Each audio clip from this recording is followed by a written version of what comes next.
The stars shone brightly in the silence of the night, and after the hot day, the cool air felt a pleasant chill on the people sitting in the elegant gazebo.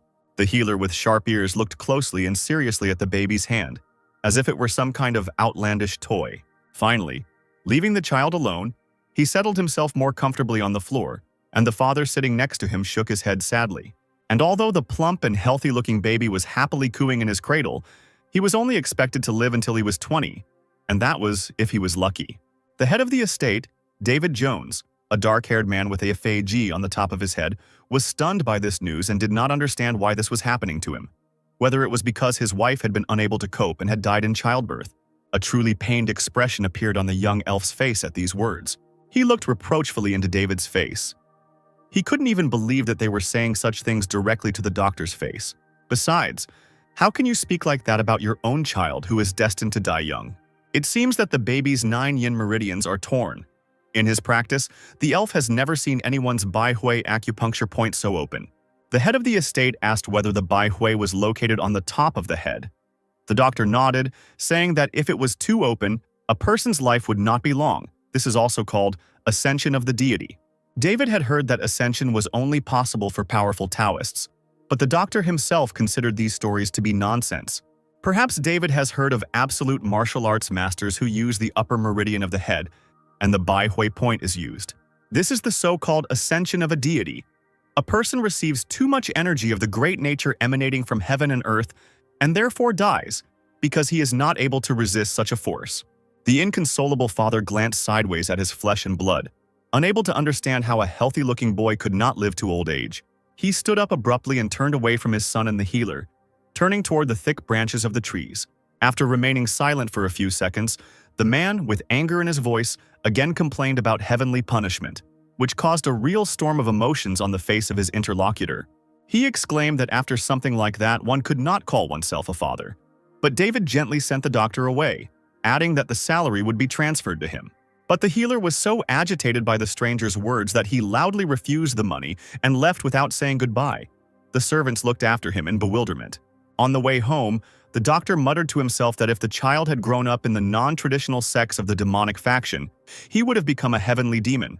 And if raised in Shaolin, he would have been able to use 72 elite combat techniques. The baby will die young in such a remote place anyway, without a chance to live. The doctor adjusted his straw hat, looking at the starry sky. A child, of course, can try to achieve enlightenment on his own. Much remained the same on the estate 10 years later, but the boy's fate was destined to change. David stood up, looking around at his large family at the dinner table, and explained that he had dedicated his life to rebuilding the clan, ever since his late father, Lewis Walker, founded it. Raising the saucer, Jones Sr. announced that if the clan became famous throughout the world, the man would inherit the highest technique of the Monet sect, so he couldn't leave everything halfway. He was also proud of his eldest son, who followed in the footsteps of his late ancestor and joined the sect. The boy was immediately congratulated by his sisters and brothers. The head of the family raised the cup over the table again, loudly calling on everyone to drink in honor of this event. The elder brother of the family suddenly perked up, looking somewhere to the side. Only one chair was empty at this celebratory family dinner, and that person was not there through no fault of his own. The boy turned to his father, nodded towards the chair and said that Timothy was not yet at the table. The man frowned as he explained that he had ordered him to stay at the training ground, causing his eldest son to cry out in confusion. Now David openly grimaced. He was sure that it would be better for Timothy not to attend such a joyful event, so as not to bring trouble upon everyone. The brothers and sisters exchanged glances while the little ones were playing and not paying attention to the conversation. No one could contradict the head of the family. Meanwhile, that same baby in the past, who was predicted to live no more than 20 years, was training diligently. He tried to use air magic, raising streams of energy from the ground, his eyes tightly closed. Suddenly, the guy looked forward sharply, his entire figure illuminated by a bright blue glow. After a few seconds, everything went quiet and returned to its previous state, and only clouds of thick smoke remained in the room. Timothy looked closely at his own palm, from which streams of mana were still emanating. He finally mastered the art of movement of the Walker clan. With its help, the muscles are filled with energy, which moves a person through space. If his body becomes stronger, I wonder if Timothy will be able to live a little longer thanks to this training. The boy frowned, looking at his own palms and remembering the conversation with his older brother. He asked if Timothy had created a martial art, and he replied that he had done so using the clan's cultivation technique. The clan's eldest son was silent for a few moments, considering what to say to the youngest. Finally, he carefully asked to be understood correctly and sadly scratched the back of his head. Timothy was incredibly surprised, his mouth hanging open, when his relative asked him not to tell anyone about it. The brother's words turned out to be prophetic. The family perceived the news as a new misfortune. The middle brother exclaimed that during the training, an energetic deviation could occur and he would die. Timothy looked at his relative in shock. He was asked if the young man would take responsibility. The father was furious that his wayward son dared to interfere with martial arts. Did he really think he was the founder of a clan? It was painful to look at the unfortunate young man. He looked so puzzled. After all, the founder of the clan is the person who creates the clan's martial arts. And Timothy didn't even think of himself in that way, because he never aspired to it. Looking at his happy family, he just wanted to get better and live with everyone. Timothy was distracted from his heavy thoughts by shouts in the street. People were hurrying somewhere and urging each other on. The guy leaned against the door, watching the crowd, guessing that today was the day the martial arts masters from the sect would visit. The Manhwa sect is one of the 9 great sects in the world, and is one of the pillars known as the strongest associations in Nebraska, along with the Mount Amherst sect. Timothy knew that this was the place where the sword deities were. He wanted to meet them in person. The servant conveyed the chief's order, a ban on showing himself to important guests. Timothy asked if the reason for this was the death of his mother, who gave birth to the boy. The guy smiled at the servant and asked with longing in his voice if the man meant his father. Not knowing what to say, the servant bowed respectfully and asked his master for forgiveness. It would seem that the young man should have long since gotten used to this kind of attitude, but it always hurt him with renewed vigor. Timothy waited until the crowd had cleared and followed. Nothing would happen if he watched from afar. There was something to learn from such skilled craftsmen. The residents glanced at the building where the sect members were rumored to have gathered, wondering who was there. Certainly not a dragon with a heavenly sword, or perhaps an elder. If people like them actually came here, it would be an honor for the clan. The head of the clan and estate, David Jones, came forward with his sons. A few moments later, the crowd buzzed with excitement. The Manhwa sect's martial arts masters had arrived. Trying not to attract attention to himself, Timothy wanted to blend in with the numerous people, and at least see a little of those for whom everyone had gathered. The first to fly out of the building was a beautiful girl with bright hair and a dress of the same color. She moved incredibly gracefully and easily, as if she were flying through the air towards the audience. The girl's appearance truly shocked the people and members of the clan. There were low whispers. Everyone was talking about the fact that a representative of a noble race had arrived. In books, the noble race was described as mysterious beings capable of living forever. Some took them for deities. The girl stopped in front of the astonished crowd, the wind beautifully fluttering the red ribbons in her hair. The aura around her was unimaginable. The main energy concentrated in the body came out completely naturally. The stranger smiled affably, adjusted the hem of his hanfu, and the people standing opposite gasped. Overwhelmed by the awkwardness and grandeur of his guest, David loudly welcomed the girl into the humble clan. For him, it was a great honor. Together with his eldest sons, the man introduced himself and bowed respectfully using the Baekwan gesture. The warrior responded by holding out her blade, bowing slightly and thanking them for such a warm welcome. She identified herself as the elder of the Manhwa sect, Ava Brooks. David's eyes widened, his hand still covering his face, as he realized that the person standing before him was the sect elder from the noble race. He stammered that he was asking for forgiveness for not recognizing the deity itself, but the girl waved her hand. She had not come here to boast about her status. The head of the estate then exclaimed that he had made the sword gods outside wait for so long. After all, they had come a long way. The man apologized for his disrespect. Timothy wondered how long this representative of the noble race, this Ava Brooks, had been alive. At this time, his father invited the sect elder and its representatives to follow him to the estate. As the procession walked along the brick-paved path, the crowd on both sides looked with interest at the unusual guest. She held herself respectfully but not proudly, and nodded in response, holding her gaze on Timothy for a moment.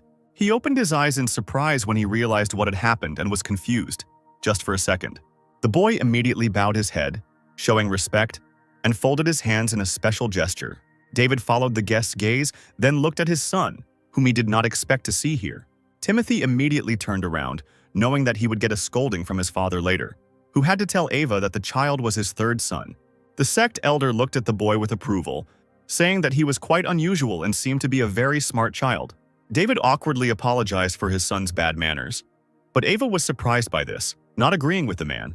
Strangely enough, the head admitted that the boy was a real troublemaker in the family. Timothy returned home and immediately reached for his weapon, his hopes rising after seeing the energy of the Monetsek's martial arts masters. After learning the Walker clan's art, he didn't know what to develop further, so he wondered what to dedicate his training to. The boy pulled the blade from its sheath. Looking in fascination at the gleam of the steel, Timothy wanted to practice with swords. The arriving sect members were accommodated in a comfortably furnished guest house. The elder Monet sat at the table, her companions looked out the window at the setting sun. This place was even better than they thought. With so much earthly energy, the Tyrant Sword Clan would like to take over this place. Ava, who had remained silent until then, said that sooner or later they would come here, so it was worth coming up with a counterattack. But most likely, it would be necessary to sacrifice the clan. The warriors smiled carnivorously, suggesting that they attack the Sword Clan before they got over the walls. Ava took a sip of tea, thinking deeply about someone else's words. Still, it would be great if this happened. The girl turned her gaze to the elegant dishes in which the fragrant drink was brought. The Tyrant Sword Clan represents the most challenging group of powerful warriors. Ava warmed her hands on the dishes, asking the cult members to remain vigilant and keep their swords at the ready. They assured her that they would certainly be there, and the elder began to drink the hot drink. She herself didn't understand why, but now all her thoughts were occupied only with that child. He clearly stood out from the rest, an extremely strange child of whom his own father was ashamed. Timothy was meditating alone, as always, and something was bothering him. He didn't understand why his intersection connection, Bai Hui, was so open, even though he had hardly meditated for a year due to training in the Walker clan technique. The guy closed his eyes tightly, feeling that the amount of energy passing through his head had become even greater. The body was overwhelmed by bloody energy, which engulfed his entire being. The young master seemed to be on fire. If this continued, he thought, he would lose consciousness in less than half a decade. Timothy woke up abruptly and looked at his palms, realizing with horror that he had less than 5 years left. Sweat appeared on my forehead. These thoughts drove me to real despair, and fear seemed to have eaten into my thoughts. Deciding that the cool night air would at least ease his hot head a little, the young man ran out onto the threshold. Despite mastering the art of movement, the Walker clan is really powerless to stop his own destruction. Suddenly, something terrible broke through the calm of the night, overwhelming Timothy's mind with a sharp force. There was a clear sense of ominous energy coming from the direction of my father's estate. Grabbing his simple weapon, the guy rushed there, deciding that he couldn't stay away. Something was definitely wrong. The closer to home, the stronger the smell of blood. Running up to the main gate, the young man was surprised that it was too quiet. But suddenly, only now, Timothy saw a strange portal, burning with bright colors. It was a formation trap, a cultivation array that traps or immobilizes enemies, and the guy ran into it at full speed. What was hidden from the stranger's gaze turned out to be monstrous, a real catastrophe. All the servants and close associates of the clan were dead. They lay in the courtyard in pools of their own blood, killed with brutal cruelty. Some were caught by death while walking, while others were sitting, leaning against the walls of buildings. Timothy frowned. He had no idea that something like this was happening at the Walker estate. The guy walked further cautiously, trying not to look at the bodies of the unfortunate people. He stopped in front of the girl, whose eyes were filled with horror and tears. Perhaps that trap was to blame for everything. Unable to restrain himself, Timothy closed the eyes of the dead woman. All the dead were people from the Walker clan. Were the killers that strong? Turning his head, the young man discovered survivors, but unfortunately, they were not people of the clan. A big guy with scars on his face was walking towards the boy. He looked at him with crazy eyes, saying that the boy should have hidden if he had saved his skin and not crawled out. The red-haired men nearby, wiping blood from their blades, laughed and ordered that Timothy, who had decided his own fate, be finished off. He looked angrily at the killers and said nothing, slowly rising to his feet. The bald big guy, who had 2 blades hanging behind his back, shrugged and apologized. Orders are orders. The bandit swung his palm to grab the boy with the force generated in it. But, to everyone's surprise, the strong hand was intercepted by a thin, youthful hand. Timothy, without saying a word, squeezed the area closest to the man's wrist with all his might. The skin on the warrior's arm began to burst right there, as if he had been burned by fire. A heart-rending cry of pain echoed through the courtyard. The guy silently watched the killer suffer. Blood from the man's hand splashed onto the floor. The other killers could not even imagine such a turn of events. They turned sharply at the scream and were stunned. The red-haired trio froze, clutching bloody daggers in their hands, their faces lengthened in shock. The big guy's arm was charred and no longer functional. It was simply torn off where the unfamiliar boy had grabbed it. Timothy straightened up, breathing heavily as the energy of the movement arts built up at his feet. The red-haired bandits reached for their blades, behaving more cautiously, challengingly asking who this wanderer was. Timothy held the sword in front of him, energy oozing from his big blue eyes, and exclaimed that he was the third son of the clan leader. Everyone fell silent again, cautiously approaching the young man. The wounded warrior coughed pitifully, holding his lost hand. Timothy took a step towards the mountain of bodies, and the killers leaning over them like predators. Now that same big guy had woken up. He, of course, couldn't leave what had happened as it was. He roared, calling the stranger who had maimed him a bastard, intending to tear him to pieces. Timothy knew that the bandit would pursue him, so he didn't even turn around, making a few swings of his sword. The man's bloody face was distorted in confusion, his wide-open eyes bloodshot.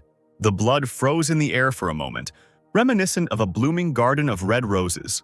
Without turning around, Timothy swung his sword one last time, moving forward. The opponents didn't know who to run to first, the impudent and very strong boy or the fallen comrade. The choice fell on a stranger who definitely needed to be taught a lesson, and a blue flash flashed right next to the face of one of the killers. The guy reached the crowd of people in a matter of seconds and wielded his sword with incredibly fast movements. He left traces of murderous energy on their bodies and continued to run further. Timothy was more focused than ever, glancing back to check what he was leaving behind. As the enemies concentrated and surrounded him, the young man jumped up, attacking them from the side. One particularly furious man immediately paid for his crimes. Someone else's blade ended up in his chest. The young member of the Walker clan jerked the blade out to strike the next assassin. His red robes merged with the splashes of blood from his fallen opponents. Finally, everything became quiet, and the threshold of the house looked like a real field of a terrifying battle. Timothy allowed himself to exhale heavily, resting his palms on his knees and closing his eyes. This is his first training with the magnificent sword, but the boy understands the essence of the action. Someone's voice was heard from behind, lazily saying that everything wasn't so bad. Turning around, Timothy saw a group of men, the shortest, and probably the leader, smirking, calling the slain bandits defeated idiots who had let their guard down. The guy looked questioningly at the uninvited guests, not letting go of his blade. The man admired her again, asking how someone at such a young age could be so strong. Had the boy really dedicated his entire life to training this amazing sword? Taking a closer look at the strangers, Timothy asked if they were members of the Bloodflame clan. The men laughed, replying that these guys were now lying at the boy's feet. The leader straightened up, stretched his neck and folded his arms across his chest, replying that he was from the Tyrant Sword sect. The young man swallowed hard, feverishly trying to figure out what to do when he found himself face to face with such opponents. It is said that the 13 heavens are the most cruel and powerful in all of Murim. Could it be that two blood clans, parts of the 13 heavens, are here now? When Timothy asked what two clans of the 13 heavens could possibly be doing here, the guy was rudely told that it was none of his business. The man from the sect was surprised and asked again when the guy asked if they knew him, since they were answering questions and not attacking. Timothy took a cautious step to the side, watching the stranger's reactions closely. He asked again if they knew that his family was part of the Desert Fortress, the best sect in Murim. That is why if Timothy is killed, they themselves will receive significant wounds despite belonging to the Sword of the Tyrant sect. And even though the guy was just talking, right at that moment, destructive energy passed through the wall of the estate. A man was lifted into the air and then fell to the ground, dropping his blade. Timothy recognized him by his clothes. He was a man from the Monit sect, and he clearly needed help judging by his bloody face. Then the boy heard the sound of rustling hanfu and suddenly looked up. A familiar figure flashed right above his head. The young man tensed and took a defensive stance when the elder of the Monit sect herself appeared nearby. The girl looked a little confused, but Timothy couldn't believe he was seeing her again with his own eyes. The gusts of air nearly knocked her off her feet. Ava tried not to fall, landing on the ground. She used the blade as support and sank heavily to her knees, breathing heavily. The tips of her pointed ears were covered in blood. The Tyrant Sword clan began to look around worriedly, because the girl who arrived was known as the Sword Goddess. But even she was in confusion. So who was the enemy then? Suddenly Timothy felt something that sent a herd of goosebumps running through his body. Ava froze, gripping the hilt of her sword tightly and peering intently towards the destroyed wall. The courtyard was immediately illuminated by the soft glow of a majestic male figure in flowing robes. Timothy had never seen this man before, and now wondered what to expect from him. At first, the man's face was not visible due to his long hair, but it was clear from his rich clothes and blade that this was no ordinary warrior. The stranger radiated such ominous energy that even one of the cruel clans did not dare to move. The man was floating in the air, and suddenly his colorless eyes stopped right on Timothy. The boy frowned, realizing that all his thoughts evaporated from just one stranger's gaze. The man from the tyrant's sword, whom the boy had previously mistaken for the leader, dropped to one knee, greeting the clan leader. Timothy was stunned, not realizing at first that he was hearing the rest of the clan fall to their knees and bow their heads. The stranger stopped, looking at his subjects with an arrogant gaze, slightly shaking his long black hair. He was the man who ruled the Tyrant Sword Clan, which is part of the 13 Heavens and is considered the harbinger of disaster in the Exile Haven. Timothy didn't understand why someone considered equal to the head of one of the 9 great clans would be in a place like this. The guy looked at the frightened Ava and her follower, coughing up blood, and exhaled heavily. In any case, if everything continued like this, then no one would survive here. He decided to take a desperate step. Only someone who did not particularly value his life could do that. Timothy rushed towards the clan members without further words or warnings. He used energy to cross the distance faster. And of course, the head of the sect watched the boy's actions with an appraising eye. The man standing next to the leader, who had spoken to Timothy earlier, reached for his blade in confusion. But the guy was several times faster, running up to the clan member from behind. He seemed to hug him and pierced his chest with a sharp blade. Ava let out a strangled cry, looking at the boy with all her eyes, and the head of the sword of the tyrant was also looking intently at him. Everything happened so quickly that the wounded man could only hiss something, falling to his knees. Timothy found himself surrounded by opponents, but they continued to simply watch. The head of the estate's son rose to his feet abruptly, and didn't even bother to pull his blade out of the stranger's back. He looked fearlessly at the dangerous leader, defiantly asking if they would kill him after this. The remaining members of the sect, seeing how their group was brutally murdered, quickly pulled their blades from their sheaths, calling the boy a crazy bastard. But to everyone's surprise, the subsequent actions were interrupted by the leader's words, indicating that they should stop fussing. He stated that Timothy had a better spirit than everyone present put together. The elder of the Munit sect, although she was wounded by this man, smiled slightly upon hearing such high praise. The clanmen couldn't believe their ears. Could their leader really have seriously praised this impudent brat? The leader pierced the boy with a deep gaze through strands of dark hair, saying that he would spare his life. But Timothy seemed to want to be punished. He stood up insolently, without looking away. Having taken his blade from the slain enemy, the boy brought it dangerously close to the head of the clan. He then asked if he could be killed simply because he was the only grandson of the former Divine Sword Squad commander of the desolate fortress. Ava leaned more tightly on her sword, looking at the guy in shock. She was stunned by what she heard. And he was the grandson of that very commander whose squad is the best in the desert fortress? A desert fortress created by the imperial family to prevent the Murim forces from plotting? It's definitely not a good idea to get involved with them. The head of the Tyrant Sword Clan added that this is not the reason why he is leaving Timothy alive. The man allowed himself a slight chuckle, declaring that he liked the guy, which caused shock in the eyes of his subordinates. The boy's character and spirit are what a strong martial artist needs in a haven of exiles. A look of disappointment flashed across the leader's eyes. As if Timothy hadn't been connected to the desert fortress, he would have taken the boy as an apprentice. It seemed that the sect elder and the rest of the clan could not be more surprised, but it happened. After his words, the leader lowered his head, shook his hair, and raised the blade above his head. And the next moment he struck the ground with his tip with all his might, causing bursts of bright light. Leaning on the hilt, the man snapped that he was giving Timothy 1 day to leave this place. By his command, no clan or sect will ever set foot on this land again. In the silence that followed, the head of the Tyrant Sword Clan and his subjects turned to leave. Finally, the majestic man turned over his shoulder to say his final words. Let Timothy find him when he's ready for revenge. The guy just gave the head a murderous look. The courtyard was empty. The last members of the sect had left this place, leaving only destruction in their wake. Ava stood up, clutching her wounded shoulder and looking at the heavily breathing young man. He glared at the back of the enemy, who was still beyond his power. The boy already knew what he was about to see in the estate itself and could barely hold back his tears. His father was lying on the ground, coughing and choking on his own blood. The man still had some remaining life force left in him. There were only a few survivors of the terrible massacre nearby. Timothy slowly approached his parent, informing them of his presence. He held out his palms when he saw his father's weak hand, covered in blood, reaching out to him.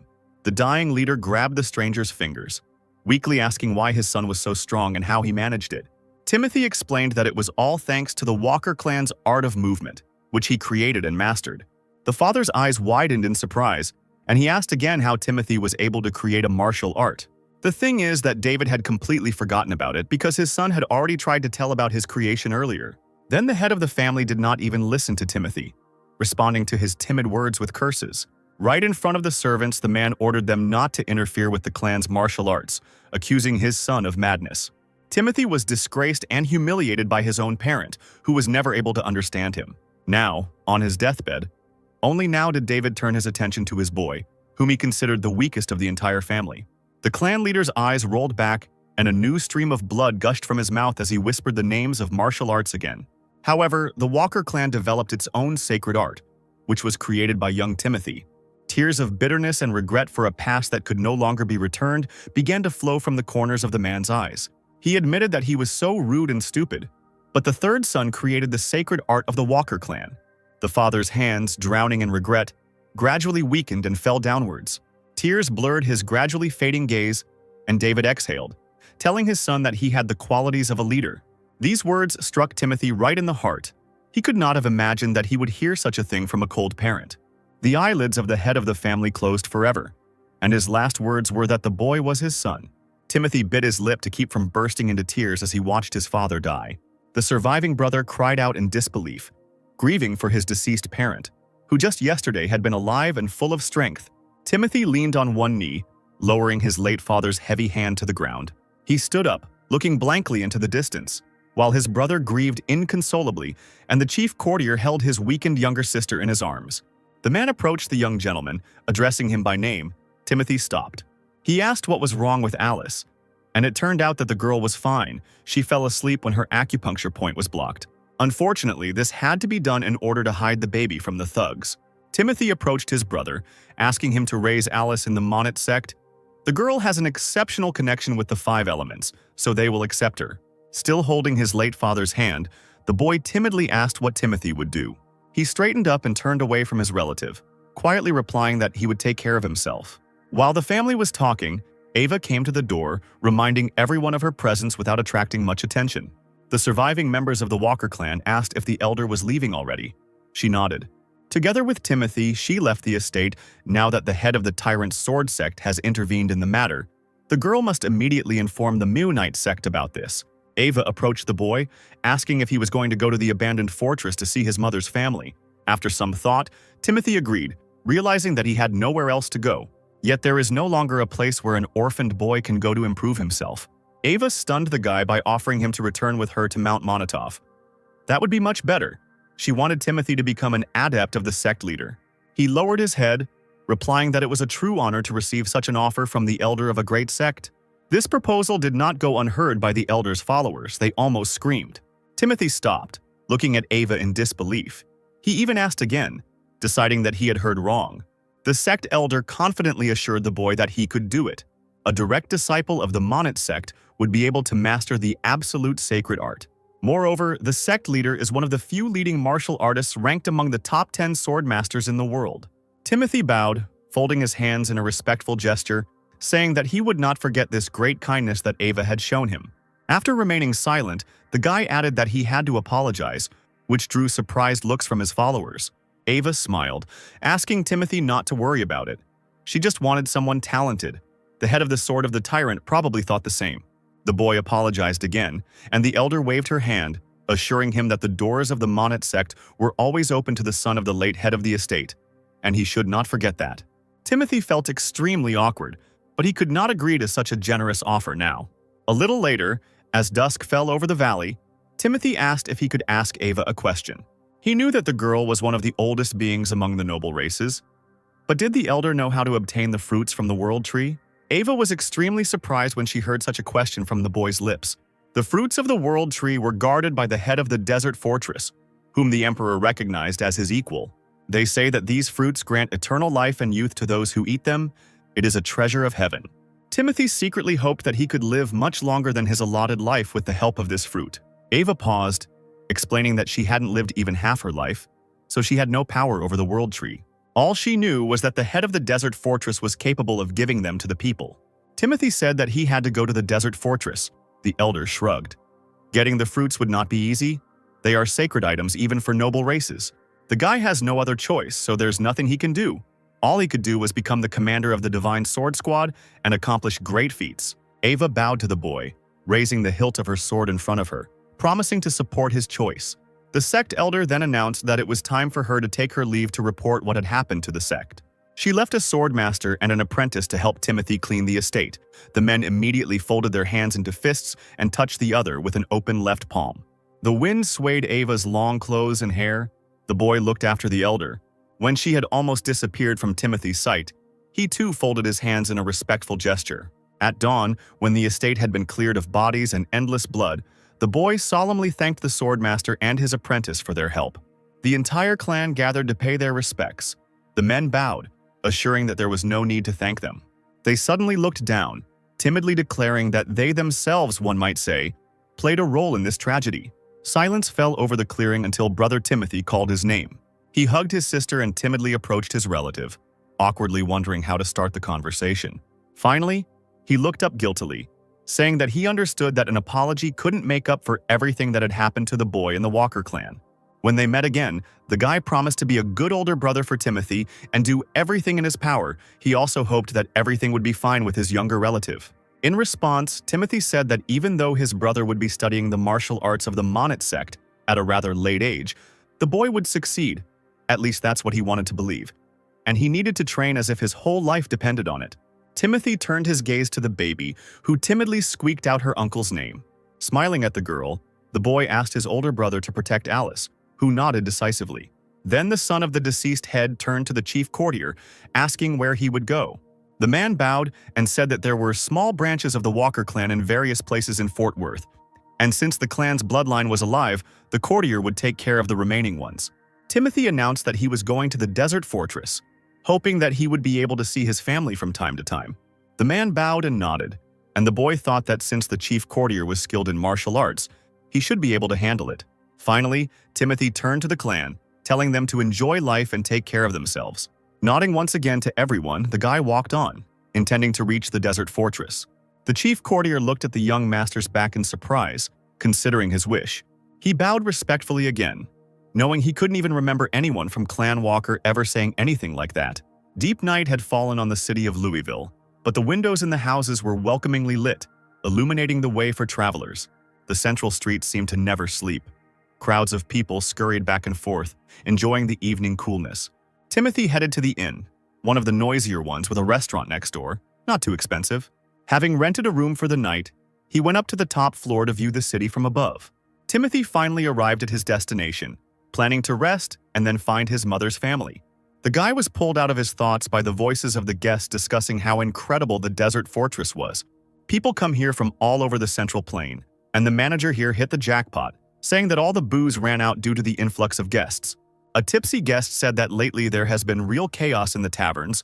Martial arts masters get drunk, even though they come to take entrance exams. Timothy was surprised because he had not heard before that the desert fortress had entrance examinations. Suddenly, a stranger approached the guy's desk, a young guy about his age, and towered over him, asking if Timothy had come to try to pass the entrance exams. Walker raised an eyebrow, asking a counter question. The guy immediately scratched the back of his head and apologized for not introducing himself. He was just very surprised to find someone younger than himself here. Winking at his interlocutor, he gave his name and hometown, Howard Collins from Honolulu, which is quite far from Louisville. Taking a sip of long-awaited tea, Timothy introduced himself, hoping that the stranger would go his way. But he cleverly took the empty seat at his new comrade's table, which drew a displeased look from Timothy. But he completely ignored it and began to say that his interlocutor's path had certainly been easy. Howard said that he had to work hard fighting off bandits in the Green Forest and battling pirates, and the latter were really hard to deal with. But Timothy no longer listened to the annoying new acquaintance, remembering how he himself had met a group of robbers, whom he had defeated in no time. At night, the boy had to sleep in the open air, wrapped in just a cloak. Taking another sip of his drink, he replied curtly that his journey had indeed been quite easy. Closing his eyes from fatigue, he didn't immediately notice Howard looking around, checking if no one could hear them. Getting closer, he whispered right into Timothy's ear, asking if they could be friends and help each other during the testing. The son of the head of the Walker clan raised an eyebrow and asked again what testing they were talking about. Howard stared at his interlocutor in surprise, almost falling out of his chair from astonishment. He stood up and leaned his hands on the table, exclaiming how it was possible not to know about the trials of the Desert Fortress. The Desert Fortress is very different from ordinary martial arts sects. To get in, you need to pass trials. With their help, judges test the participants' knowledge of literature, martial arts, and much more. That is why, even at this time of day, there were so many people gathered here. Whether Timothy has experience or not, if he joins the participants, he will be given the opportunity to learn.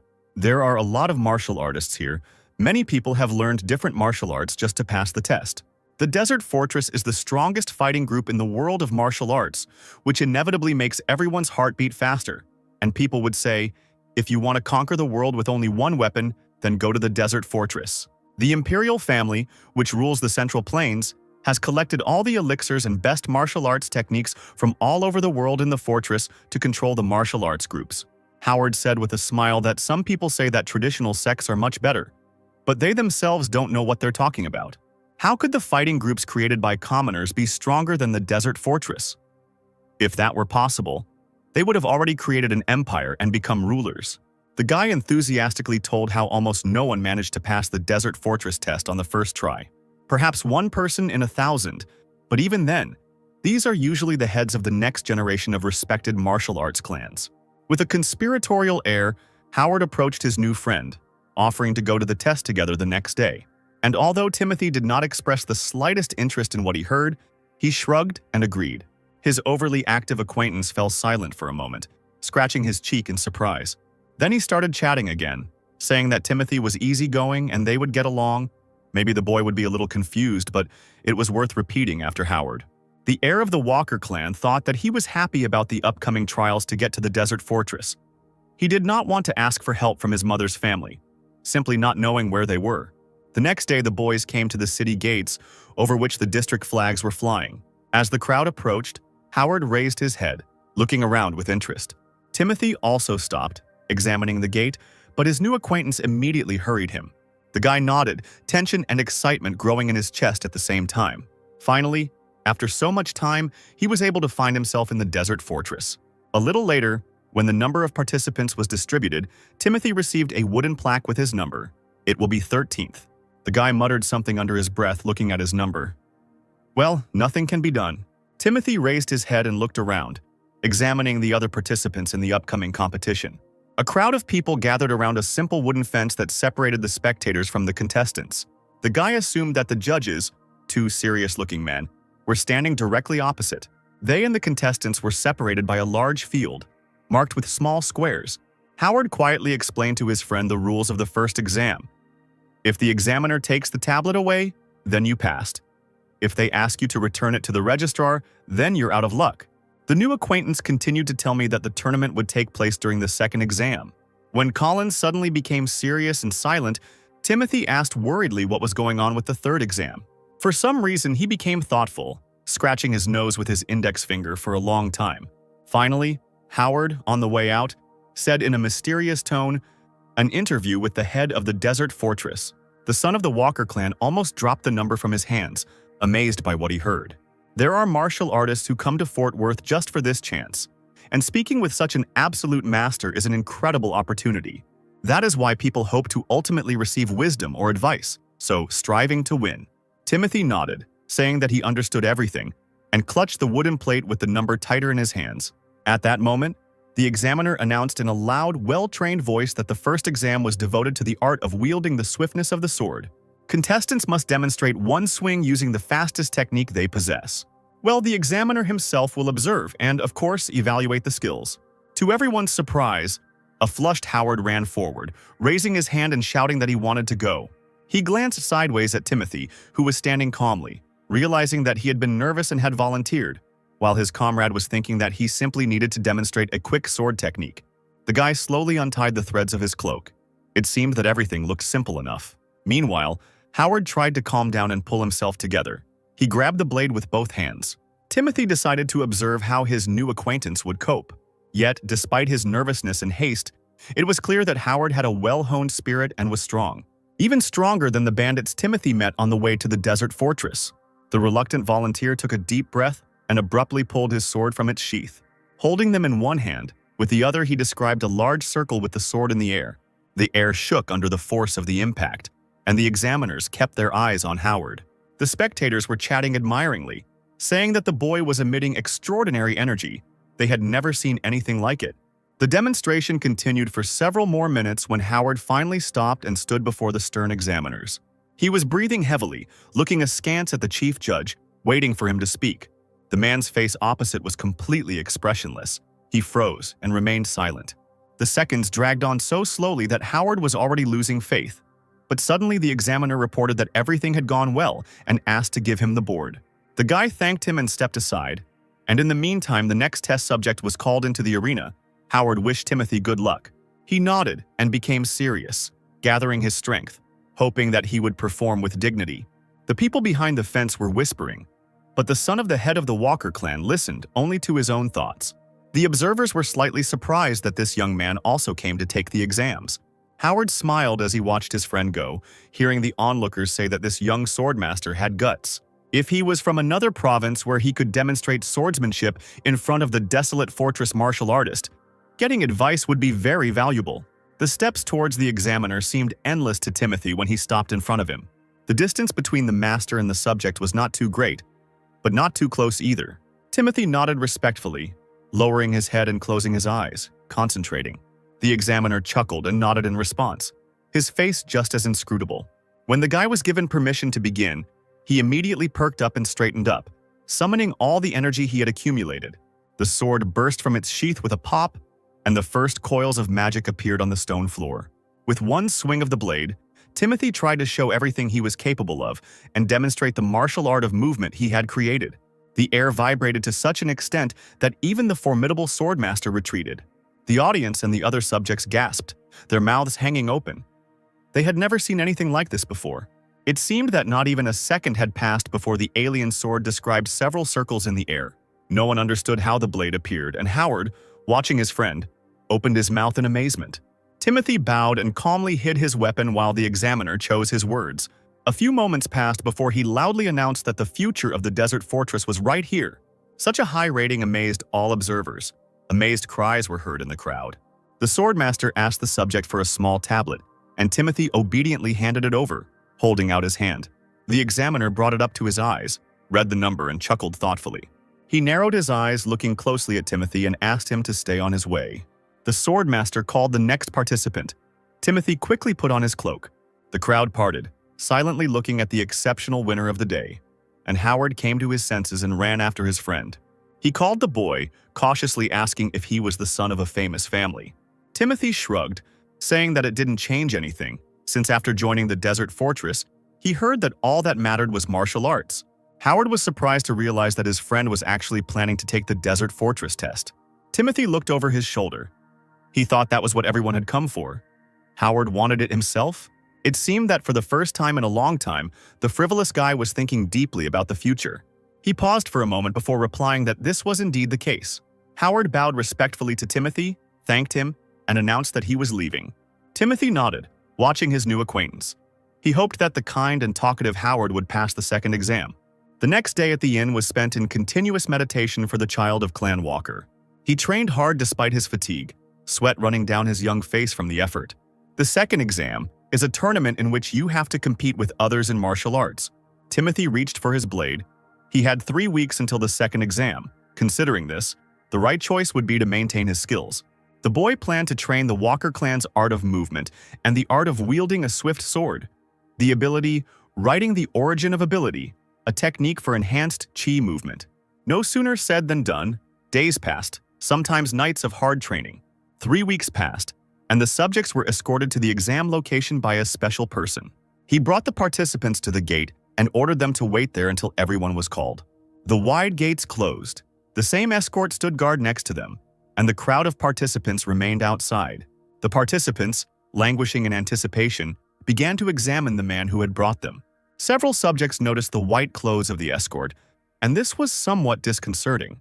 Some people have heard that a white suit signifies a beginner-level martial artist. But still, his energy was incredibly strong. Apparently, even just wearing a white uniform means that the future of the participants is promising. This is exactly what Timothy thought about when he thought about his fate. He was pulled out of his thoughts by Howard, who was as cheerful and energetic as ever, running up to greet him. He began measuring his height and that of his friend, exclaiming that he had grown a little. Timothy said with a smile that Howard looked good too. The guy beat his chest and proudly announced that he had indeed achieved something. He decided to remind his friend that winning was not what mattered in this exam. Even simply participating in one of the 2 matches of the tournament is enough to catch the eye of one of the masters of the Desert Fortress, who will be observing the progress of the tournament. Even though this was the hardest part, Timothy asked, "Even if we win 2 matches, they might still not let us go further?"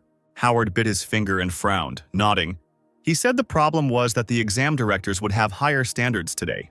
The guy heard that someone named Evans Graham was participating in today's Desert Fortress Challenge. Timothy, who had seemed calm until then, looked at his friend with wide eyes. Everyone knew this name, a truly great warrior, Evans Graham from St. Louis. He managed to destroy a notorious group of bandits before his 13th birthday. The boy beheaded the swordmaster of an unconventional sect, a hidden assassin. Rumor has it that he defeated all the top fighters in the Dragon and Phoenix tournament of the 8 great families when he was only 18. Timothy didn't understand why a young fighter from the Graham family would join the Desert Fortress. Howard whispered that because Evans was the child of a concubine, he would never be the head of the clan. If one rises to the position of Lord of the Desolate Fortress, it is equivalent to the position of the head of the 8 great families, with much more power than a simple clan head. The Desert Fortress maintains order in Exile's Haven, in the heart of the Central Plains. At that moment, the escort's cry was heard. He invited Timothy to come forward. The guy immediately became serious, and Howard next to him was taken aback by such a sudden change in the situation. Timothy hoped that they would see their friend again, here in the Desert Fortress. Such serious words surprised the guy. He froze for a few moments, blinking in confusion. Then he nodded in agreement, watching the straight back of his new comrade. The swordmaster frowned at the one who had done so well on the first task. The rest of the participants simply silently assessed the strength of the subject, staring at him. Timothy's future opponent was several decades older than him. He smirked as he unsheathed his sword, seeing such a young member in front of him. Before Timothy could draw his blade, the examiner loudly announced the start of the duel. His opponent, holding the blade in front of him, suddenly bowed his head and chuckled softly. The guy raised an eyebrow, looking in surprise at the older man who looked incredibly strange. He stuck out his tongue, hissing that the young man was probably in despair, didn't know his place in the world, and resembled a moth circling in the light of a lamp. He wanted to say something else, to introduce himself pompously, but not a moment had passed before he had lost several teeth at once, and a mark from someone else's boot appeared on the braggart's face. At some point, Timothy hit his opponent so hard that he fell to the ground and blood spurted from his mouth. The boastful warrior, who had done nothing to show off his skills, now lay on his back, his mouth open in disgust. Timothy himself seemed surprised by the force of his blow, seeing blood on the scabbard of the blade. He straightened up, regaining control of himself, his lips pressed tightly together. It was unknown how the examiner would evaluate his attack.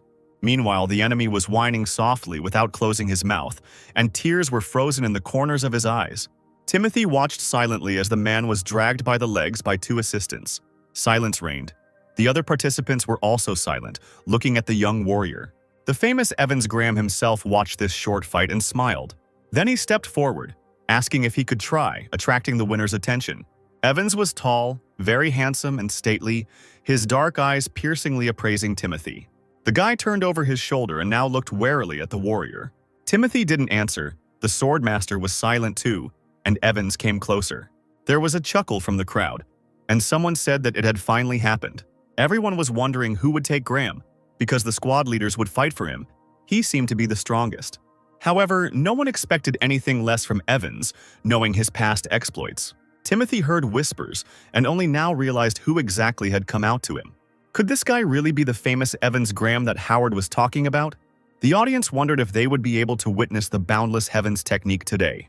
Timothy looked at Evans, and it seemed to him that he was about 5 years older than him, and did not seem to be at a level that Walker himself did not possess. Thanks to his family's fighting skills, Timothy was in better physical shape than Evans, but still inferior in other aspects. Meanwhile, his future opponent came closer and, raising his sword to his face, bowed. He calmly introduced himself, saying that he mainly trained in the boundless heavens and endless steps techniques. Saying it was a pleasure to meet you, Evans drew his blade from its sheath with a sharp movement, the blade glinting in the rays of the sun. In turn, Timothy also bowed, replying that he had been trained in the art of movement by the Walker clan. Evans raised the blade to his face and looked questioningly at his opponent. He never drew his blade, so Graham asked him if he was going to use the weapon.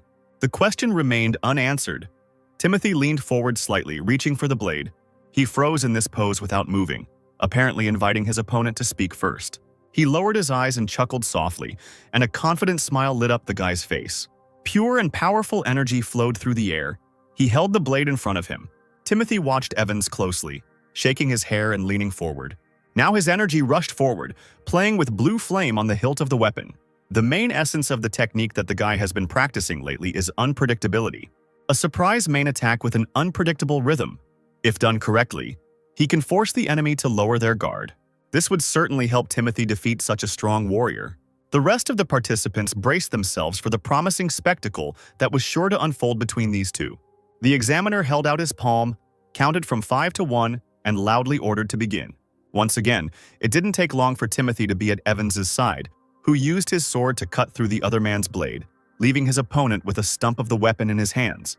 Graham clutched the sword in both hands, looking at Timothy, who was looking at him from below from under his brows. For some reason, the boy didn't look defeated, and that was discouraging. The broken tip of the junior member's blade landed on the stone floor with a loud thud. Both subjects froze, as if not understanding how this had happened, and the other participants looked at them in surprise. Timothy took a few steps back and looked at the stump of the weapon in his hands in confusion. "What is this?" The spectators rubbed their beards. Evans had won.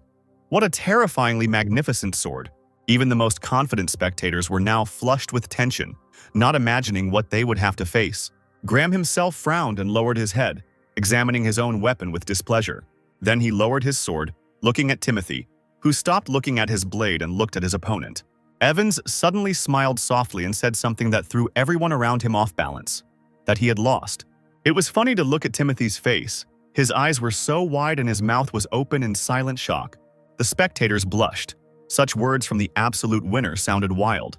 Now everyone started talking about Timothy's frightening and amazing sword, which, moreover, was at least 5 years younger than Evans. When the latter returned the blade to its sheath, everyone asked questions about whether the young fighter could use true energy in his techniques. As it turned out, a powerful martial arts master was hiding in the boy's hometown.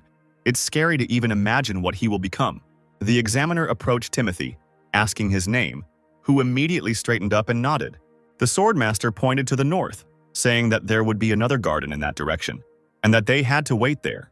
As he said goodbye, Walker approached Evans and bowed, saying that he would be very glad to fight the hero again. He smiled sincerely. He wanted to say the same thing and would look forward to it. TD nodded and walked out of the building, passing through the main gate, heading towards the garden. The other participants looked in surprise at the young test subject. So young, and yet he was able to pass the second exam.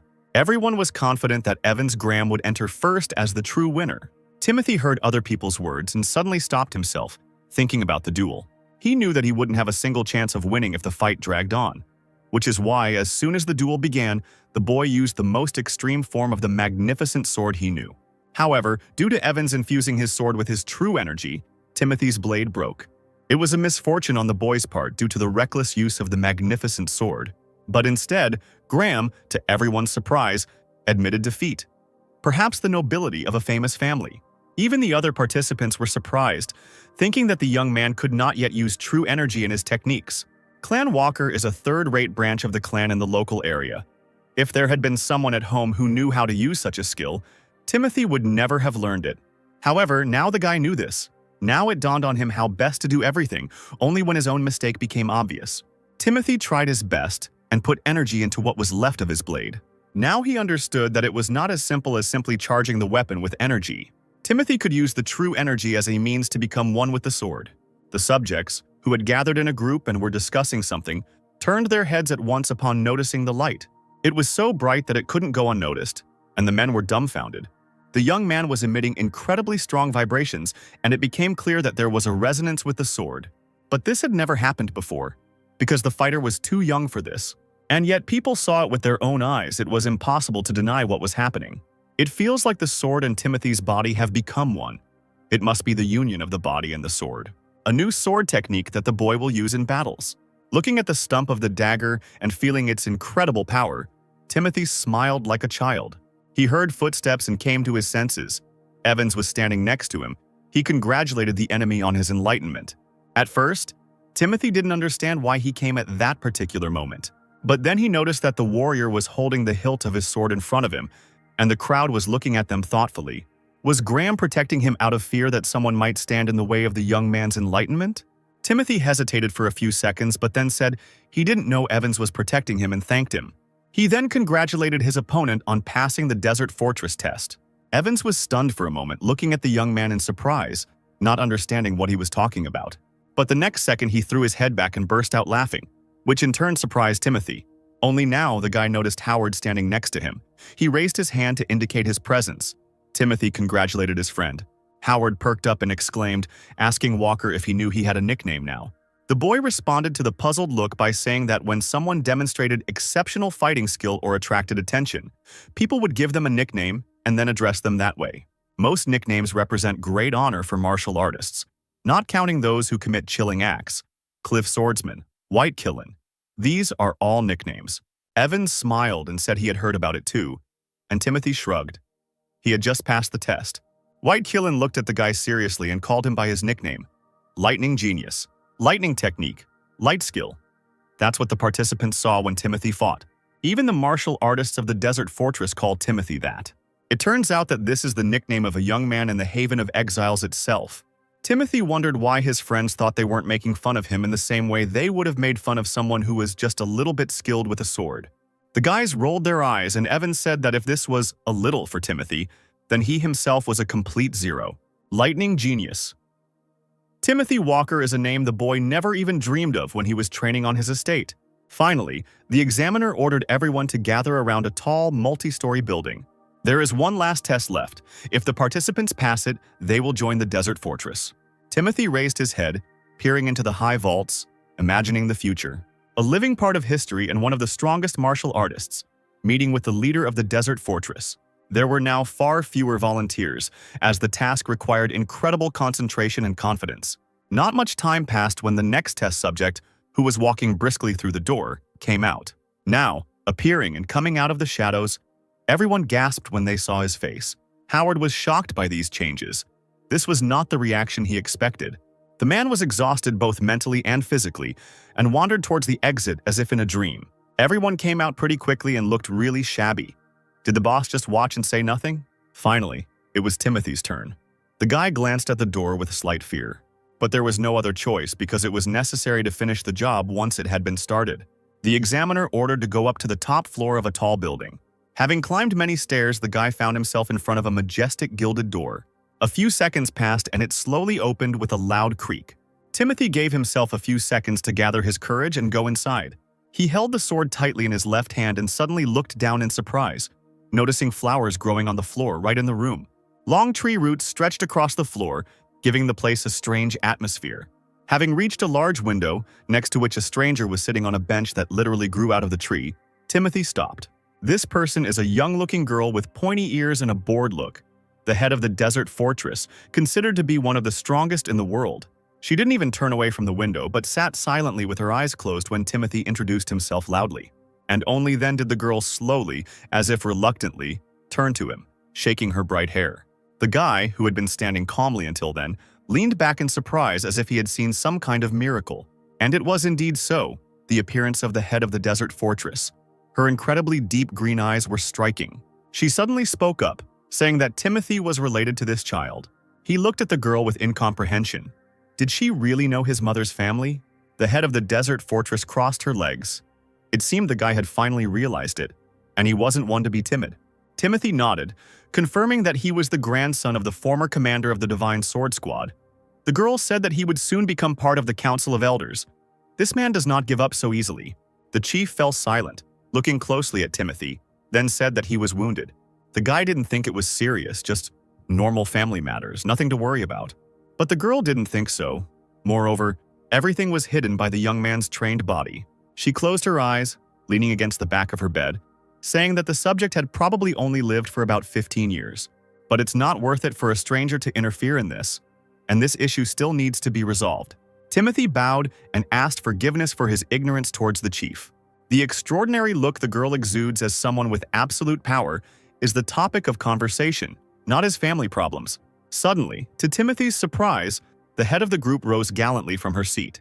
Straightening up, she looked down at the guy and said that she liked him. It was funny that he didn't even bow his head, although he didn't come here just like that.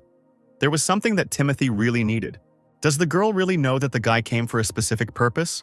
And does she know that his acupuncture point, Bai Hui, is too open? Walker then decided to ask if someone like him could survive if he ate the fruit of the world tree. The headmistress glanced at the boy with her emerald eyes, smiling and saying that there was no absolute information about this yet. Timothy winced. His heart skipped a beat for a moment. Was there really no hope? But the next moment the girl nodded, saying that he could get what he wanted. Timothy will be able to get the fruit, but everything will depend only on his actions. Even this answer satisfied the warrior, and he sighed quietly to himself. He pressed the sword to his chest and bowed, thanking her for those words. They were enough. As Timothy straightened up, he froze in place, remembering something important. He looked at the leader in surprise, asking in confusion if he was now the martial arts master of the desolate fortress. The girl smiled, confirming his guess, and allowed the next commander of the Divine Sword Squad to go. The young swordsman looked at the girl with extreme seriousness from behind his thick bangs, and she smiled surprisingly kindly, with laughter splashing in her green eyes. Timothy walked thoughtfully down the long corridor towards the stairs, pondering the leader's words. It's unclear whether the girl was joking about him, or whether she actually saw some potential. Some strange thought took shape in the young warrior's head, and he stopped. Was this a hint that Timothy would be able to obtain the tree's fruits if he became the squad leader?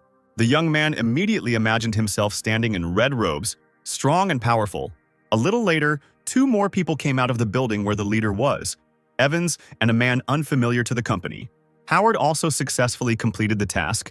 He looked incredibly stupid from uncontrollable joy. Timothy remained focused, looking around carefully. 4 figures, among whom the youngest was Timothy, followed the escort. He chuckled softly. There had only been 4 successful candidates to date. The man looked over his shoulder and asked if the participants knew what the main purpose of the desert fortress was. Howard nudged Timothy in the shoulder, smiling as if this was the revelation of the martial arts master's insidious plans. The guide nodded, noting that that was not all. There was a certain order of actions that had to be followed. It also includes preventing conflicts in the martial arts world in general. The 4 subjects were dumbfounded, their eyes wide open. They had never heard of such a thing. No one can predict how a battle in the martial arts world will turn out. Today, when the land is filled with rumors of the revelation of the new location of the heavenly demon's tomb, the central plains may be flooded with blood. It would be fine if those who thirsted for secret techniques and combat elixirs fought only among themselves, but the cruelty of greedy martial arts masters affects not only other masters, but also ordinary people. To witness these hellish events again would be like returning to the pre-imperial period. Howard's expression grew serious as he recalled the incident with the Sky Demon's tomb out loud. The guide, without turning around, continued, saying that 17 whole years had passed since that terrible moment. The problem wasn't just him. The old factions and the 8 great sects were also adding to the trouble. If left unattended, the common people will suffer. And if the people are dissatisfied, it will make it difficult to collect taxes and create problems for the government. That is why the imperial family spends a colossal amount of resources on maintaining this place. Finally, the man led the test participants to a small house and turned around. The desert fortress tasks them with eliminating martial arts masters, those that distort people's usual pace of life and interfere with them. Half of the subjects were dumbfounded, which means they will have to behead the enemies who prevent people from living. Timothy winced, his gaze fixed on his companion, who was enjoying the effect produced. After waiting a few seconds, the man coughed into his fist, attracting attention. He pointed to a 2-story building where the participants would live. As soon as they moved in, they would be assigned to a building corresponding to their group and given basic necessities. A week passed. Timothy sat in his bed and was surprised by this. The distribution was taking longer than expected. He closed his eyes, leaning forward slightly. It was time to meditate. But this activity was interrupted by Howard's ringing voice. He was standing behind the door. He asked if he could come in, and without waiting for an answer, he opened the door with a mischievous smile. Timothy asked why he had come as his friend walked towards his bed, his hands clasped behind his back. Howard excitedly exclaimed that he had heard rumors about the end of the distribution. He and Timothy would be in the same fighting group, Magwanig. The heir to the House of Walker thought for a moment about his future destiny. His friend, meanwhile, sat down next to him on the bed without permission and asked if Timothy had heard the rumors. Leaders of 17 fighting groups led by Philip Dawson participated in martial arts competitions to select new martial artists. In this case, it turned out that the leaders of the groups were obliged to compete with each other. Howard winked at his younger comrade, saying that many people just wanted to acquire a nickname like White Killin or Lightning Demon. The next day, the mangacap battle training began, and the participants gathered at a large bowl. Everyone received brand new white uniforms with distinctive insignia on the shoulders. Howard lovingly looked at himself, and Timothy looked around tensely. Both found themselves in the center of attention. The other members, who had been in the group for a long time, looked at them, sometimes smiling, sometimes frowning. Among them were also mentors, who were now looking at the boys appraisingly. Standing before the boys was the stern Theodore Blair, the leader of mangacap, who was rumored to be a contender for the title of the strongest among the 17 leaders of the desert fortress. A strong and tall man with a large scar on his face came very close to Timothy. He leaned down, stared into the boy's face, and loudly pronounced his nickname. He nodded fearlessly, while Howard could barely stand on his feet from fear. Theodore narrowed his eyes, and the terrible scar that ran straight from his left eyelid became even uglier. But to his surprise, Timothy didn't look scared or embarrassed at all. This made the leader very happy. This is exactly what he expected from his people. The man chuckled contentedly. He smiled at Timothy, saying that he saw his spirit. People like him do not give up easily. The fighting force led by Philip Dawson in the desert fortress is similar to the cult in the Central Plains, where members will learn martial arts and carry out missions. When Howard heard that those present were elders and mentors, he raised his hand, exclaiming that he had a question. Theodore gave him permission to speak, and the boy thanked him for the opportunity. He asked what it meant to learn martial arts in the desolate fortress. Was it that everyone would learn the same martial arts? The leader shook his head, replying that this was not the case. Everyone would be trained in a unique style. Naturally, knowledge is limited only to the techniques of mangacap. The young man was pleased with this, and Theodore added that persistent training was necessary for survival. Timothy had also heard of mangacap's technique before. A friend had mentioned it to him earlier. Mangacap is a fairly well-known faction among the 17 forces led by Philip Dawson. They once clashed with 24 elite masters of the Kelly sect and did not lose a single fighter. This incident only strengthened the faith of those who believe that the Desert Fortress has no equal in the world. The Desert Fortress belongs to the Lofor sect, and attacking a sect martial artist isn't considered treason, so the boys could challenge the strongest to learn. This was also necessary for improvement, but Timothy still clarified why it was not considered betrayal. Theodore was silent for a moment, looking at the boy with a stern gaze. There are too many unconventional fighters in the world of martial arts, some of whom practice demonic arts to the point of losing their memory, and some have simply mastered the mind-boggling arts, allowing them to slip past the strongest masters and escape into hidden valleys. Even if the fighters practice for a long time in the Desert Fortress, it does not give them any advantage in the eyes of the imperial family. That is why it is so important to do everything in one's power to become stronger. Otherwise, death. The leader turned sharply, nodding his head towards the guy who stood out from the rest, most likely due to his energy. He told the newcomers that if they went on a mission once and returned with a wound from Jordan Robert's sword, they would immediately understand what the teacher was talking about. Jordan, sitting on the floor, smirked as he spoke about the Silver Dawn. Blue Eyes looked mockingly at Timothy from under his thick bangs. The guy said that this technique was really scary. Timothy turned to the fighter, examining him. He himself had heard about the Silver Dawn technique. This is a world-renowned transcendental technique that only the legitimate heir of the Roberts family can master. And if we're talking about Jordan Roberts, isn't he considered one of the strongest masters among them? Did this guy really encounter this technology and survive? Jordan stood up, adjusted his hat, and with a smile suggested starting with lightning genius. The experienced warrior stretched his lips into a grin. Either he was mocking, or it was his usual manner of communication, and said that he had heard about Timothy's fast sword, which had no equal. When Lightning Sword returned the intense gaze, Jordan added that he wanted to verify the rumors for himself. Timothy suspected that he was probably facing a strong opponent, so he slowly walked around him, planning a strategy in his head. Pausing for a moment, he reached for the blade and pulled it out with a loud sound, then returned it to the sheath. The other senior participants and mentors immediately turned their gazes to the escalating skirmish. They, like their friend Timothy and the leader of mangacap, were amazed by the lightning-fast reaction of the young test subject. With just 1 second of action, he activated his energy, and the figure was illuminated by a noble blue light. Jordan, watching the newcomer, smiled even more, anticipating the fun. Now the guy, in turn, suddenly pulled out a beautiful carved sword from its sheath.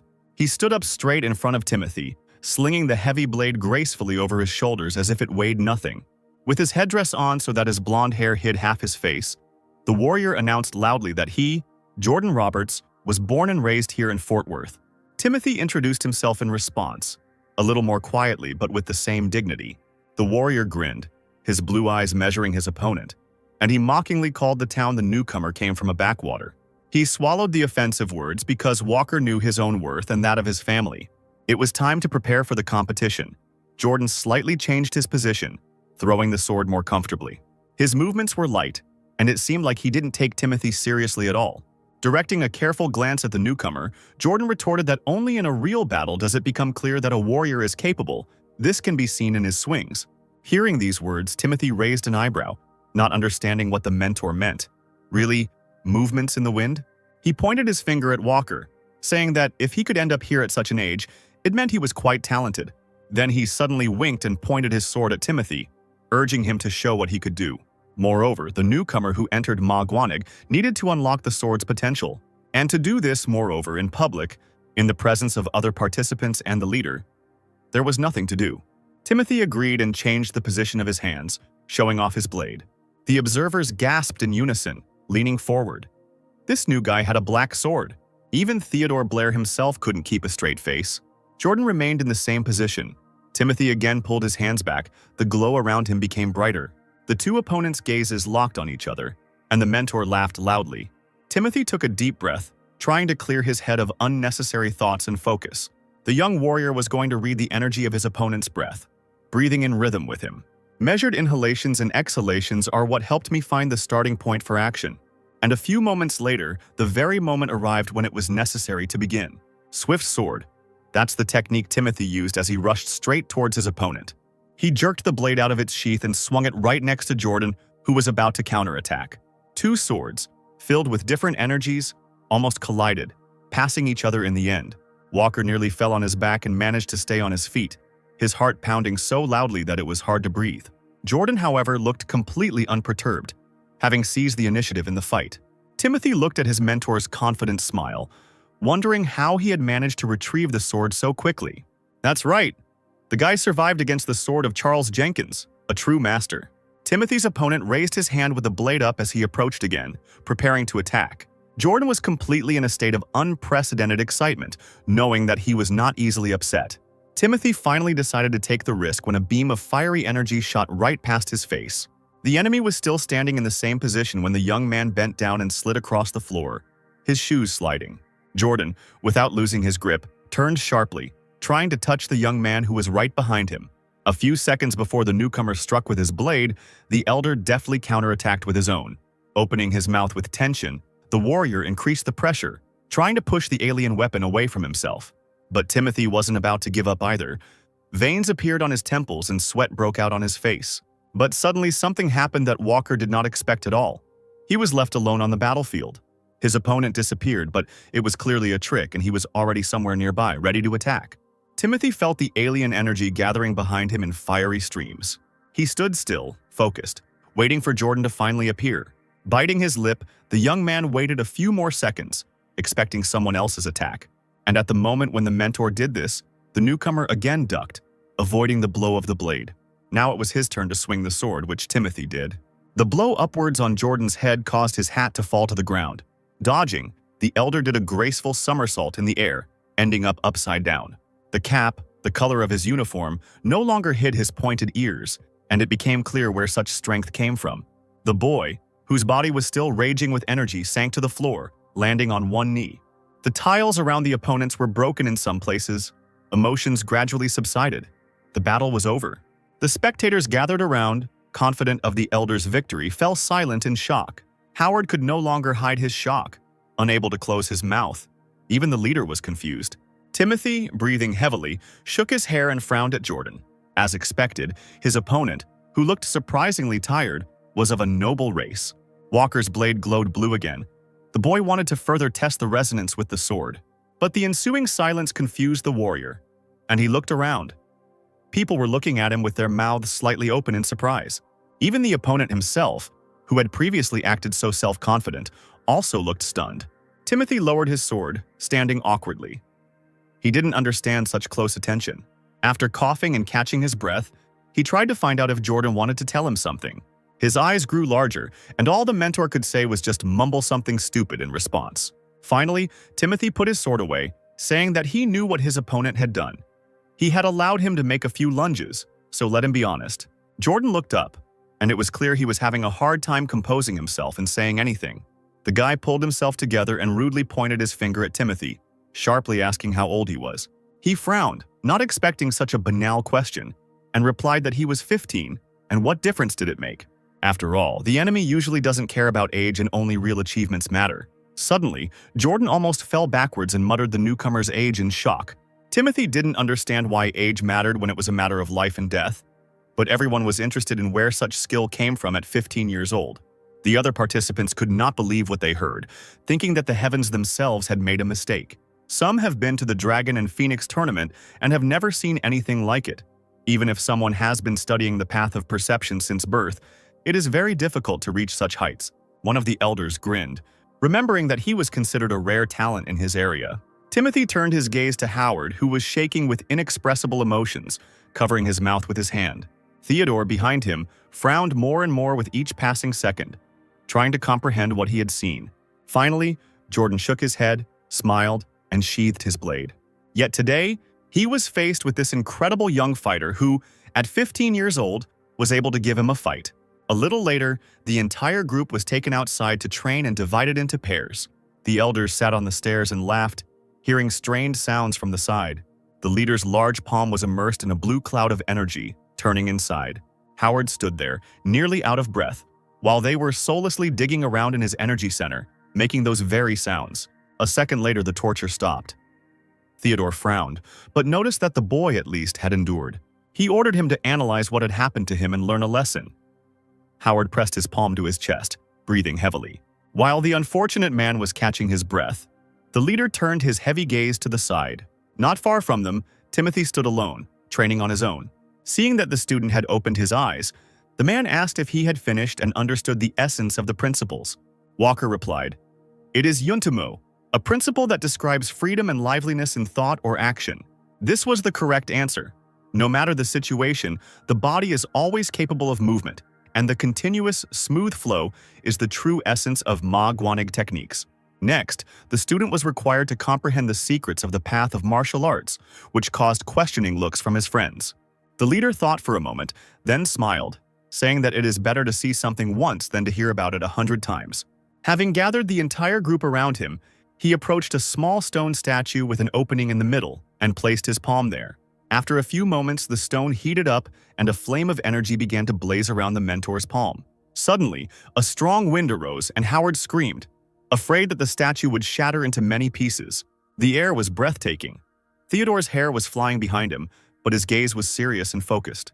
He took a few deep breaths, the glow disappeared, and immediately after that the wind died down.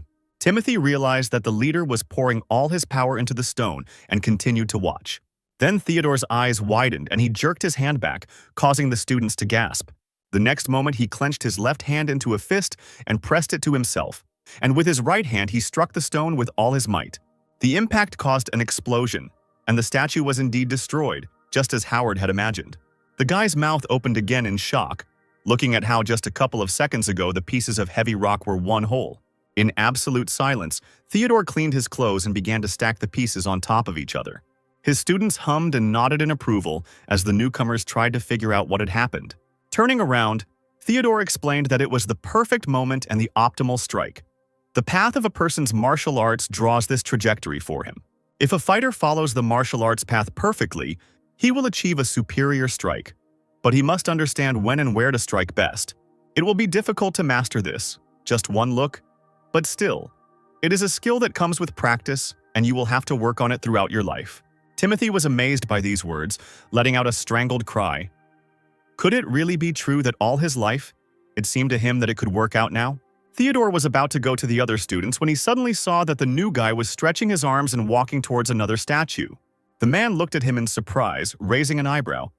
Had he really decided to try it? Walker drew level with the intact figure and glanced at the one destroyed by the teacher. The guy thought that this path of his in martial arts was just an instinct. It turns out that, in the end, Timothy himself simply needs to follow it. Closing his eyes, he grabbed his blade with both hands, looking somewhere deep inside himself, using the sword resonance technique. And if you move slowly in your consciousness, discarding the unnecessary, everything may work out. Opening his eyes a few seconds later, the clan heir discovered that he seemed to have found himself in a parallel reality, where the stone no longer looked the same. There it seemed to consist of thin glass from which rays of light were shining. And this meant that all it took was thinking and making a few blows with the blade, and everything would work out. That's why Timothy suddenly raised his hands and didn't even take his sword out of its sheath. In this position, he threw the sword into his right hand and struck with all his might with the end of it into one of the parts of the statue. At that very moment, a crack appeared in the stone with a loud sound. It didn't take more than a few seconds for Timothy to jump back and the statue to shatter into pieces. The heavy structure collapsed to the ground, creating a cloud of dust and debris. Actually, that is the whole secret of the martial arts path, and it didn't even take a whole lifetime to comprehend it. Well, Timothy has mastered the basics of the Magwanig technique. Now all he has to do is practice it in real combat. The boy himself didn't even understand how much damage he had done to his teacher's pride. Deciding that the looks directed at him did not promise approval, Timothy looked down, muttering what was probably a weak first time. To use this properly, more real combat experience is needed. When life and death can be decided in an instant, ordinary training means little. But as an eerie silence hung in the air, the newcomer looked at the crowd again. However, he himself did not want to figure out what was going on, and therefore he bowed respectfully to Theodore, thanking him for the lesson. He stood there, arms folded across his chest, his eyes wide open at his unique student. While the others were rethinking their lives, the leader said in a strangled voice that he now had to think carefully about how to teach Walker. He blinked his eyelashes innocently, truly not understanding what had happened.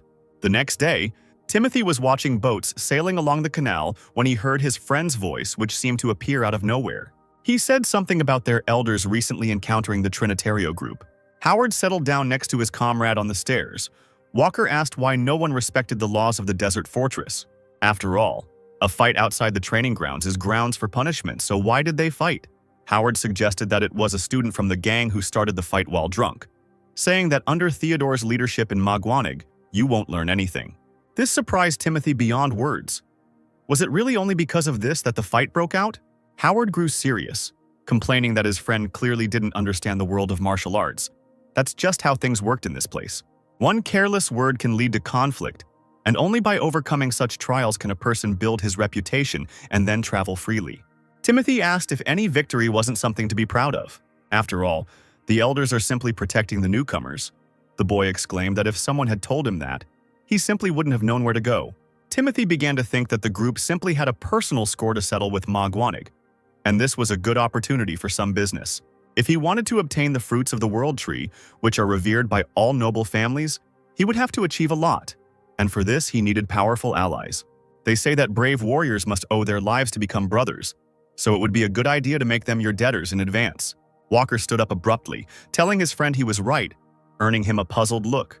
If the elders even drew their swords for Timothy, he couldn't just leave it like that. He had to go to them. Howard also rose from the rock, seeing his comrade run resolutely towards the team. He exclaimed that Timothy had a fighting spirit and was not alien to the feelings of a true warrior. Timothy and Howard ran out to the square, where almost the entire group had gathered. The elders looked at the newcomers, surprised that they had come to training. They didn't have classes on schedule, but they still came. That's persistence. Timothy didn't answer and walked confidently straight towards Theodore. Howard began to bow to smooth things over, and the elders didn't understand why he was making such an effort at the initial stage, when respect was more important at that time. The leader was not very happy about the arrival of the newcomers, but they stood before him and bowed. Throwing a menacing glance at his friends, the man asked if they had any problems with their training. To Howard's bewilderment, Timothy said he wanted a duel. Theodore shrugged and suggested that he choose an opponent. The elders would be happy to agree. Walker took a deep breath and blurted out in one breath that he didn't want to fight his own people. He intended to duel someone from the Trinitario group. Everyone who was busy with their own affairs and heard this were immediately stunned. Howard almost lost consciousness from such a statement. Leader Magwanig now didn't know what to expect from the student, so he said that there was no need to worry too much about yesterday's incident. Timothy thought he didn't care at all, but said out loud that he had long admired Trinitario's techniques and wanted to try them out for himself. Theodore was surprised by the enthusiasm, thinking to himself that he liked such zeal, and that the newcomer shared the feelings of his elders. Timothy bowed, exclaiming that he wanted to fight the renowned swordsman using Magwanig's true form, and asked the master for permission to do so.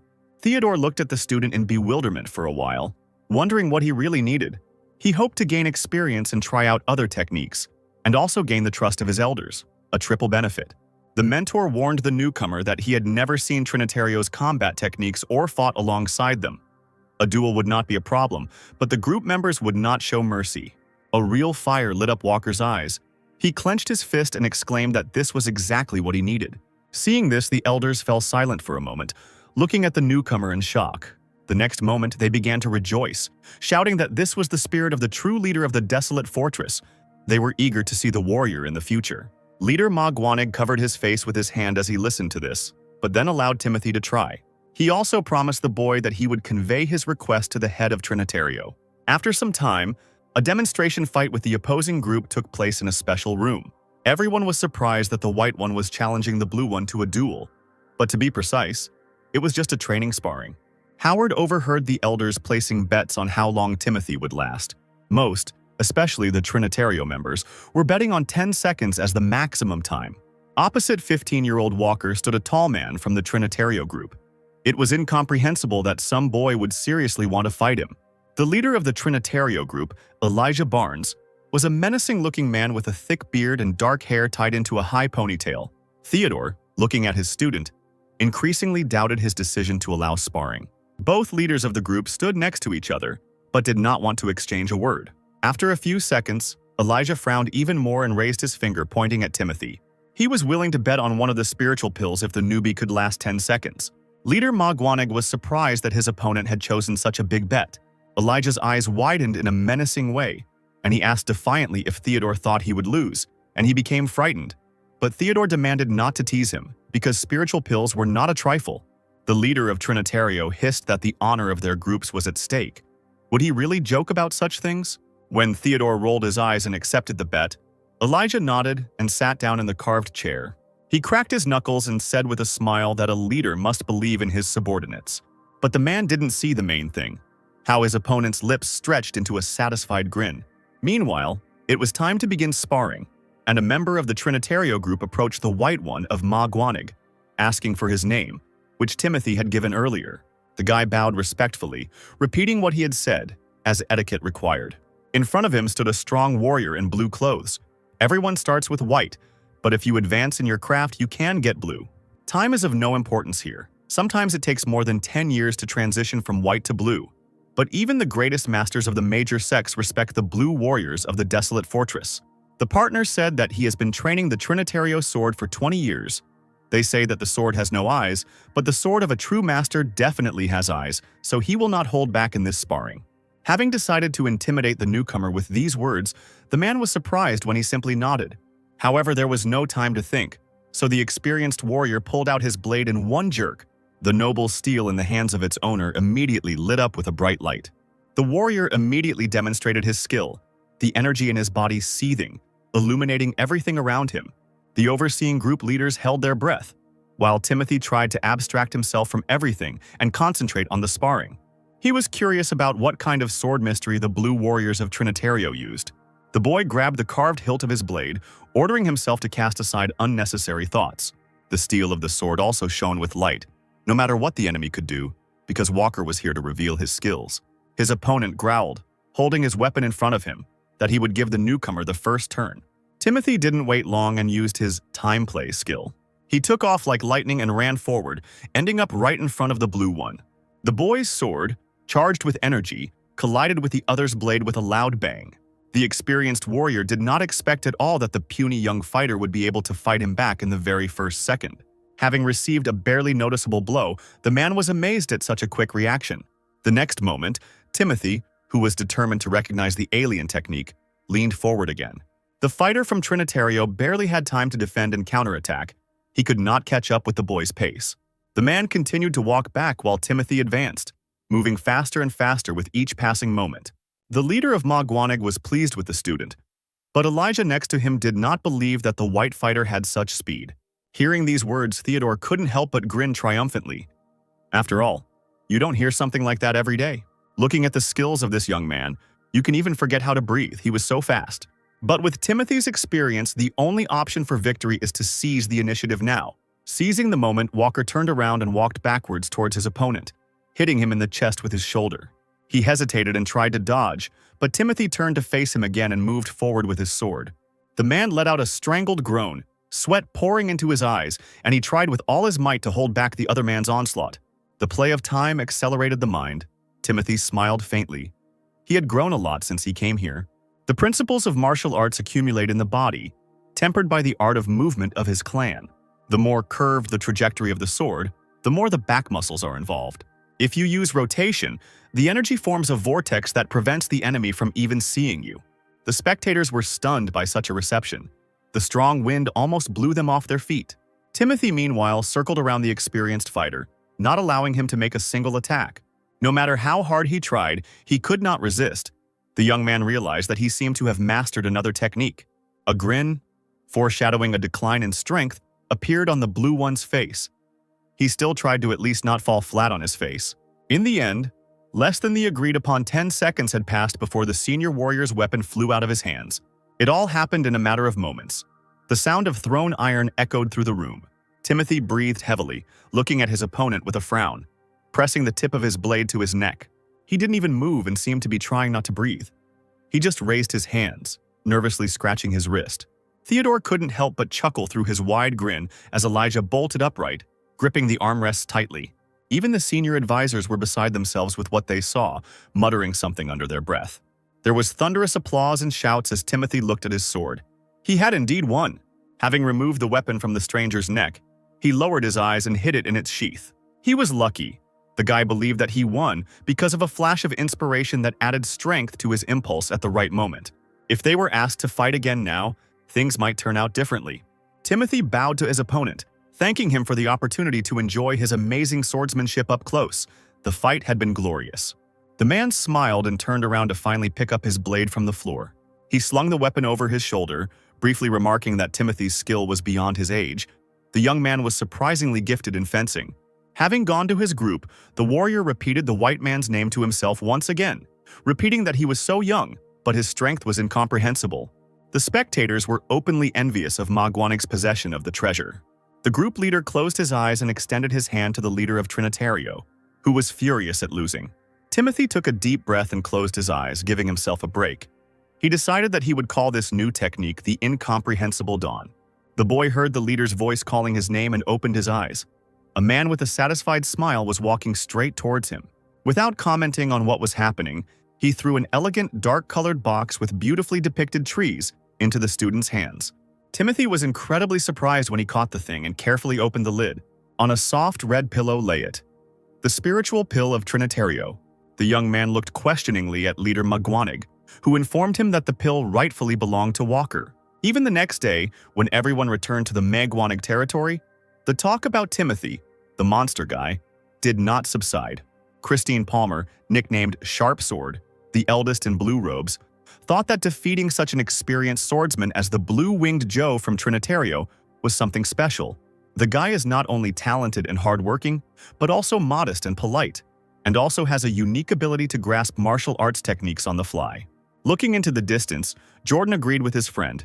He, too, had never seen such potential.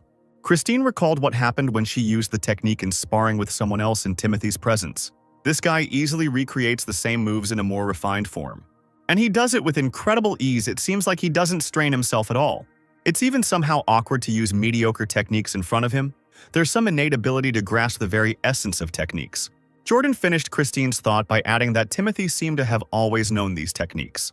While they were discussing the boy, he was in the head's office, sitting on a mat in the lotus position, listening to the words of the mentor. Theodore walked slowly around the student, telling him about the pill.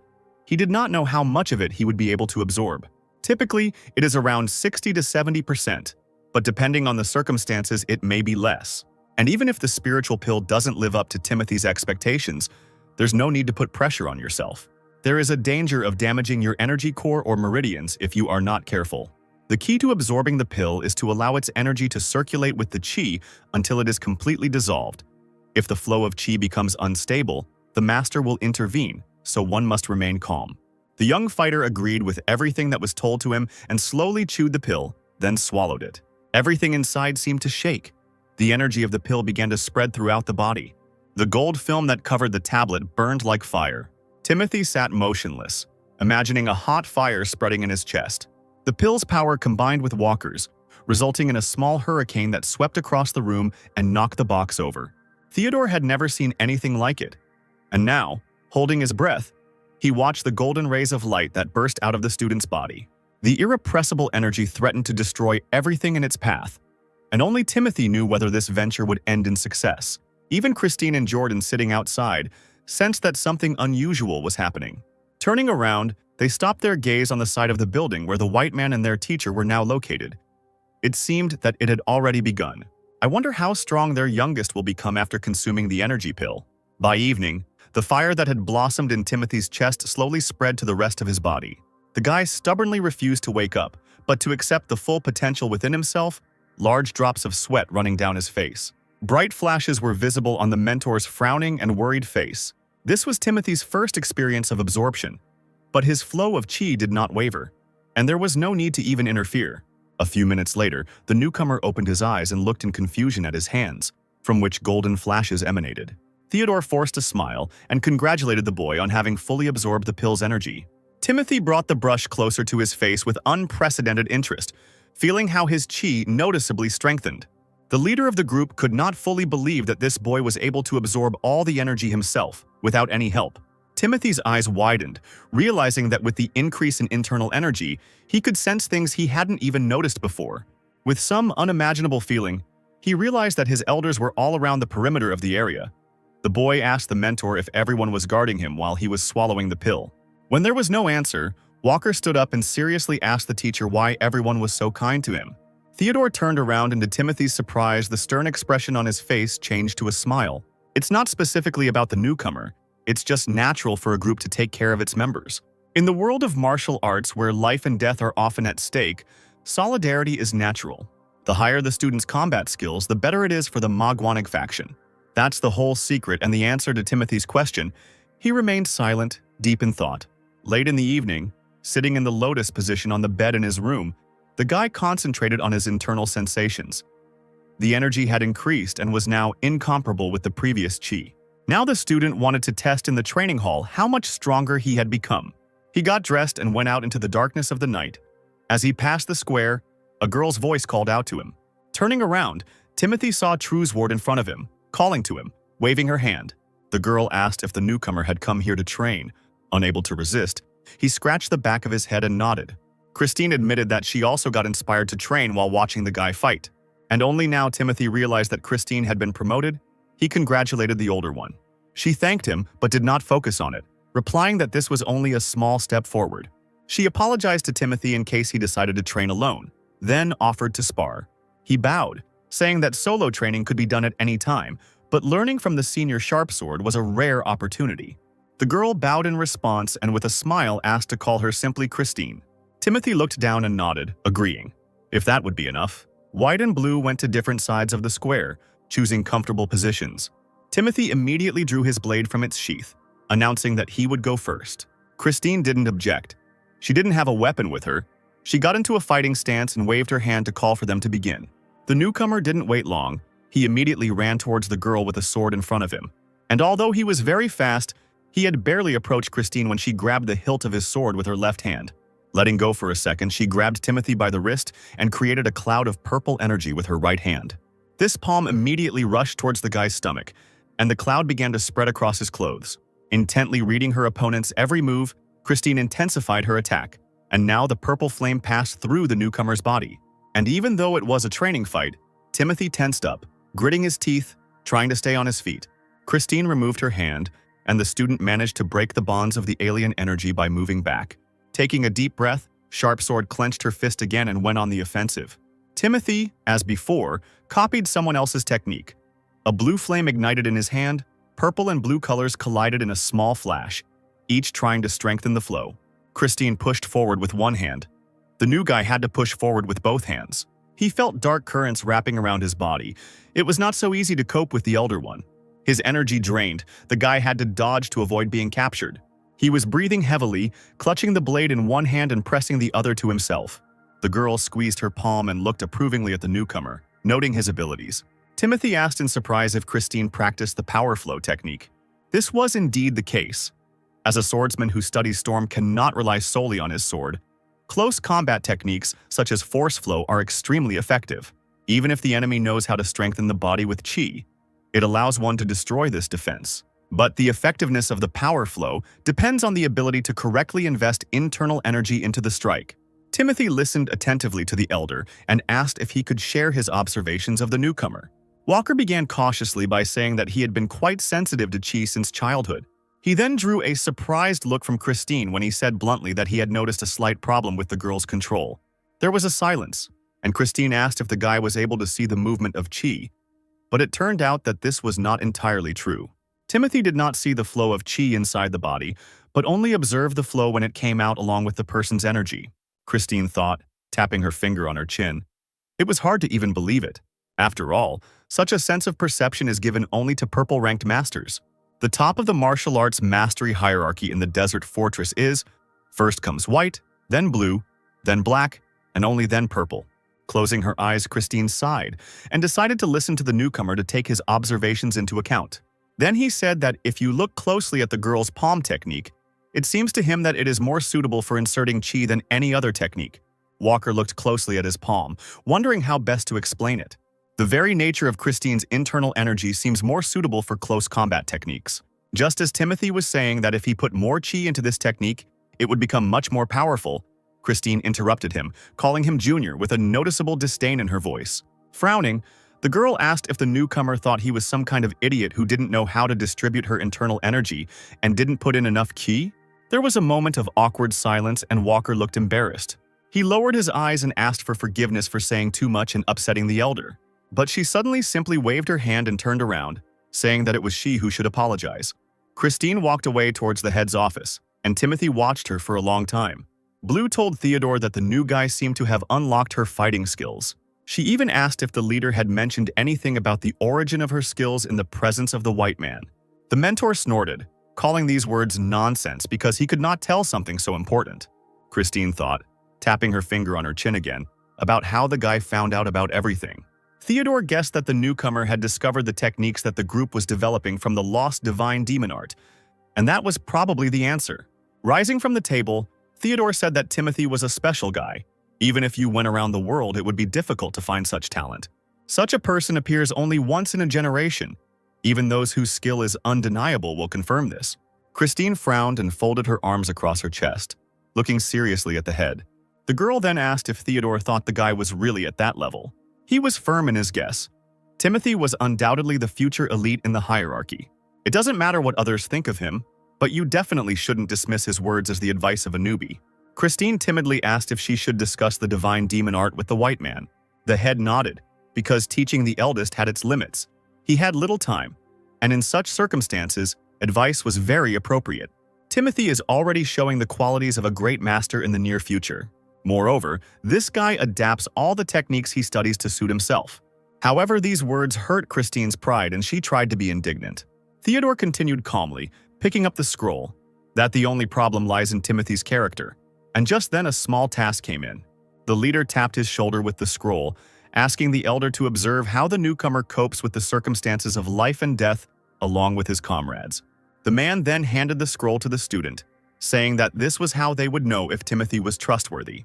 Looking at how the new guy handled his blade, they bet on him for 5 years.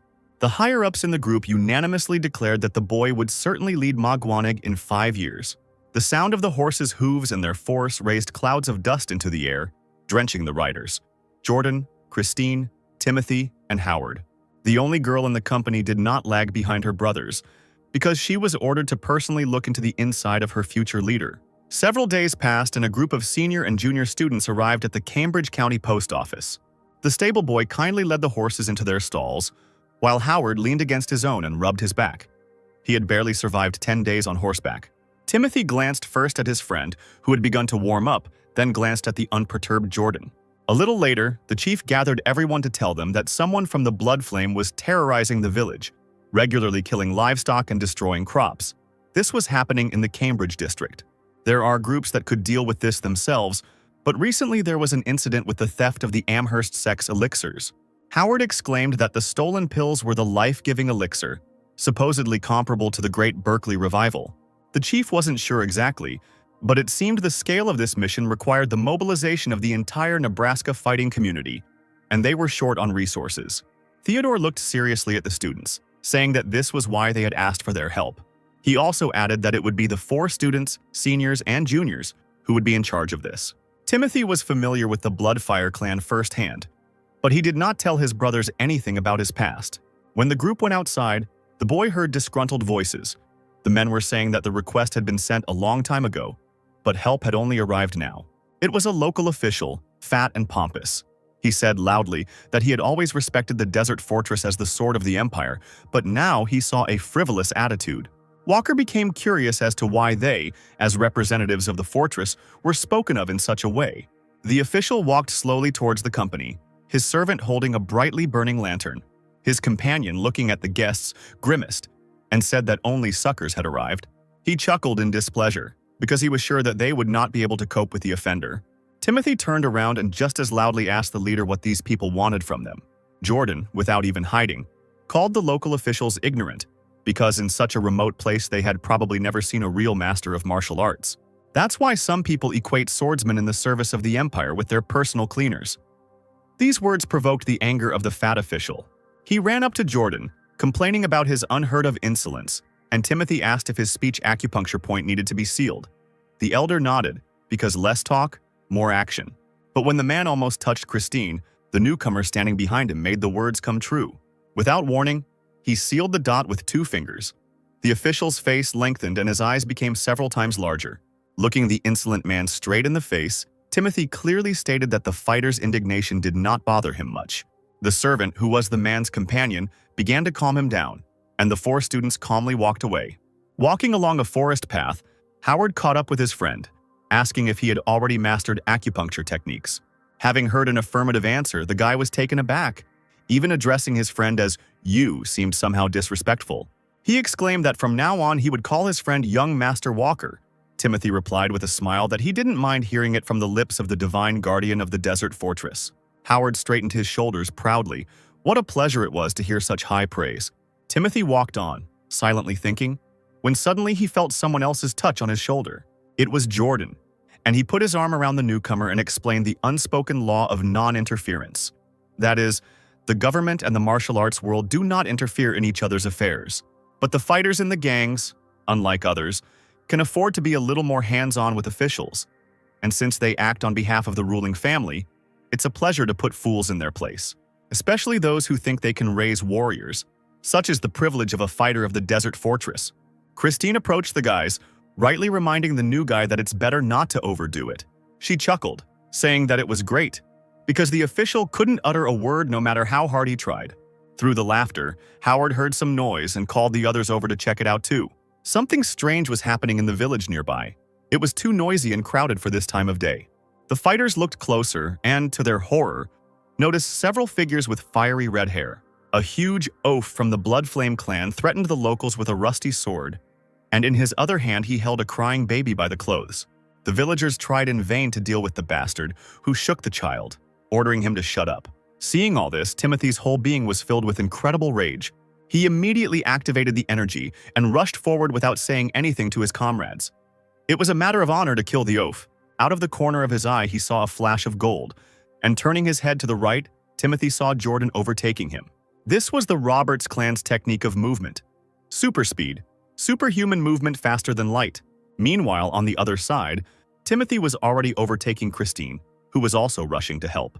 But how surprised Walker was when Howard also ran past him. The newcomer frowned, realizing that this was where one of his weaknesses had surfaced. He even cursed as he watched the other fighters become barely noticeable dots in the distance. All this time, the guy didn't really train in movement techniques. There was little time for that in the training room. Meanwhile, the villager's nightmare continued.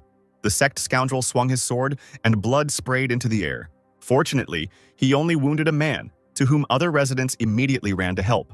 While the men and women of the village, armed only with sticks, tried to drive away the sectarian, he paid no attention to them, continuing to cry at the baby, who was irritating him with his crying. It was at this moment that Jordan approached the scene, drew his blade with a jerk, and pounced on his opponent. He ran towards the giant with all his might. Then the warrior went around him and ran on. Fiery energy passed through the monster, and the blades collided, producing a loud ringing sound. Deciding that he had gotten off with only a weak blow, the cultist growled, raising his sword. And only the next second he looked in amazement at the one who attacked him, seeing a baby in someone else's arms. The blue fighter of the desert fortress. This puzzled the monster, and the impudent fellow even stole the prey from under its nose. At that moment, Christine ran from the other side towards the sectarian. Having decided he had enough, the man roared, turning the air around him into an avalanche of fire. Jordan stepped back, shielding the child from the fire, while Christine jerked her blade out. The cultist roared once more and decided to save himself by running away, flying into the air, leaving a beam of fire behind him. Finding himself high up, he, completely engulfed in energy, rushed higher, running away. Both fighters looked up in confusion. They had never seen anything like this before, and although the danger had passed for now, they did not know what kind of one it was. Christine assessed the speed. Judging by it, the bastard was spending life force to use such a movement technique, as expected from the Blood Flame sect. Turning around, the girl saw Howard and Timothy, who had just now run to the settlement. The first one was barely breathing, running closer. He bent over the ground, trying to even out his breathing. Later, when the four returned to their shelter, Christina called Howard to her. She reported that his overall combat skills were in line with his white level, but his endurance was lacking, and he needed to work on that from now on. Exhausted from the long run, the newcomer bowed with some difficulty, promising to train. When the elder turned to Timothy, he hung his head in disappointment and felt uneasy. The guy's fundamental skills are surprisingly well developed, a level of mastery rarely seen even among the 8 clans. Seeing how Timothy moves without using techniques, no one in the Manhwa group will be able to catch up with him. She joked that even the puny Jordan chuckled and said that no one cares about other people's speed. The elder blue's keen gaze did not miss how upset Timothy was. He felt like a loser who not only came last, but also almost let down his elders. Jordan stood up, walked over to the spreading tree that grew in the yard and addressed the newcomer. He leaned his left hand on the tree trunk, suddenly offering the boy to teach him his technique of movement. Timothy's dull gaze immediately filled with life. He looked at his brother with hope. As if he had instantly forgotten his failure, Timothy approached the elder with interest. He replied that the technique of movement was not considered a full-fledged martial art of the clan, just a short lesson in walking, which was too difficult for most ordinary people. But a newcomer could manage it. Walker couldn't quite believe his ears. He was being offered to learn the Roberts clan's movement technique. Jordan winked at Timothy, telling him not to get too excited, as no one in the Manhwa sect had ever gotten the hang of it. Christine rolled her eyes when the guy added that he had once taught to those who wanted to learn, but no one had succeeded. The ground beneath Jordan's feet lit up with a golden light, as if hundreds of golden fireflies were rising up.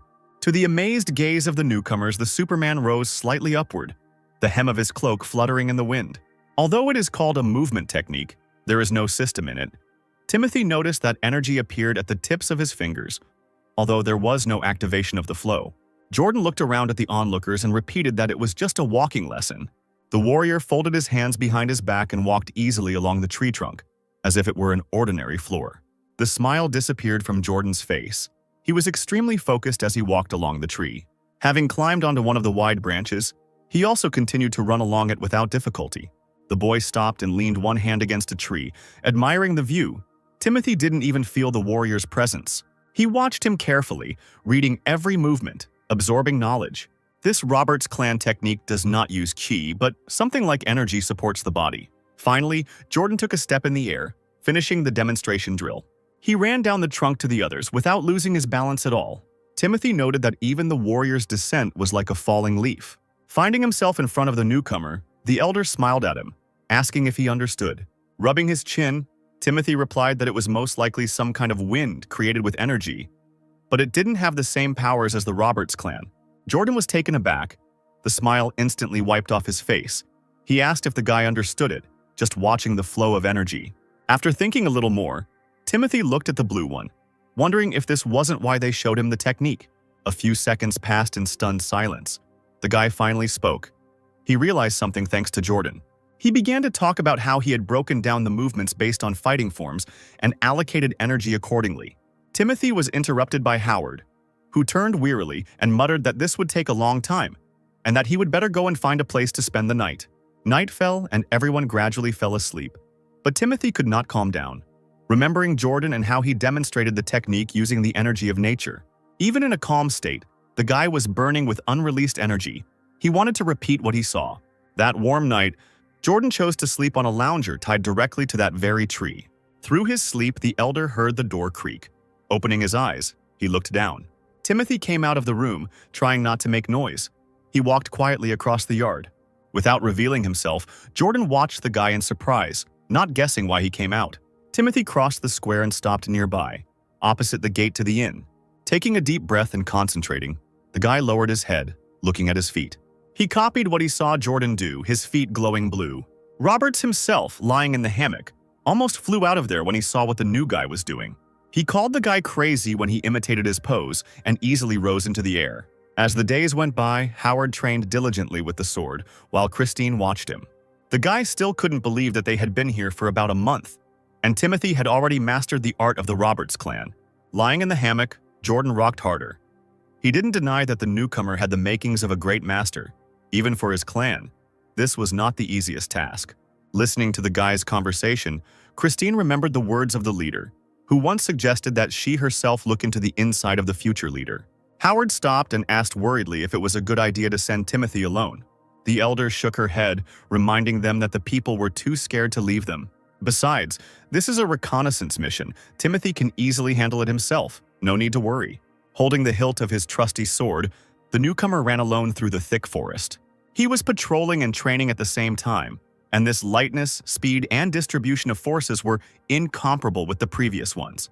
It was so nice to feel completely different. The newbie didn't even realize that for someone such results were worth years of training. Suddenly, among the dense trees and bushes, a space under the mountain and a familiar red color flashed. Timothy cleared a path for himself and looked closer, cautiously approaching. He had finally discovered the lair of the Blood Tribe sect, and it was time to go back and tell everyone.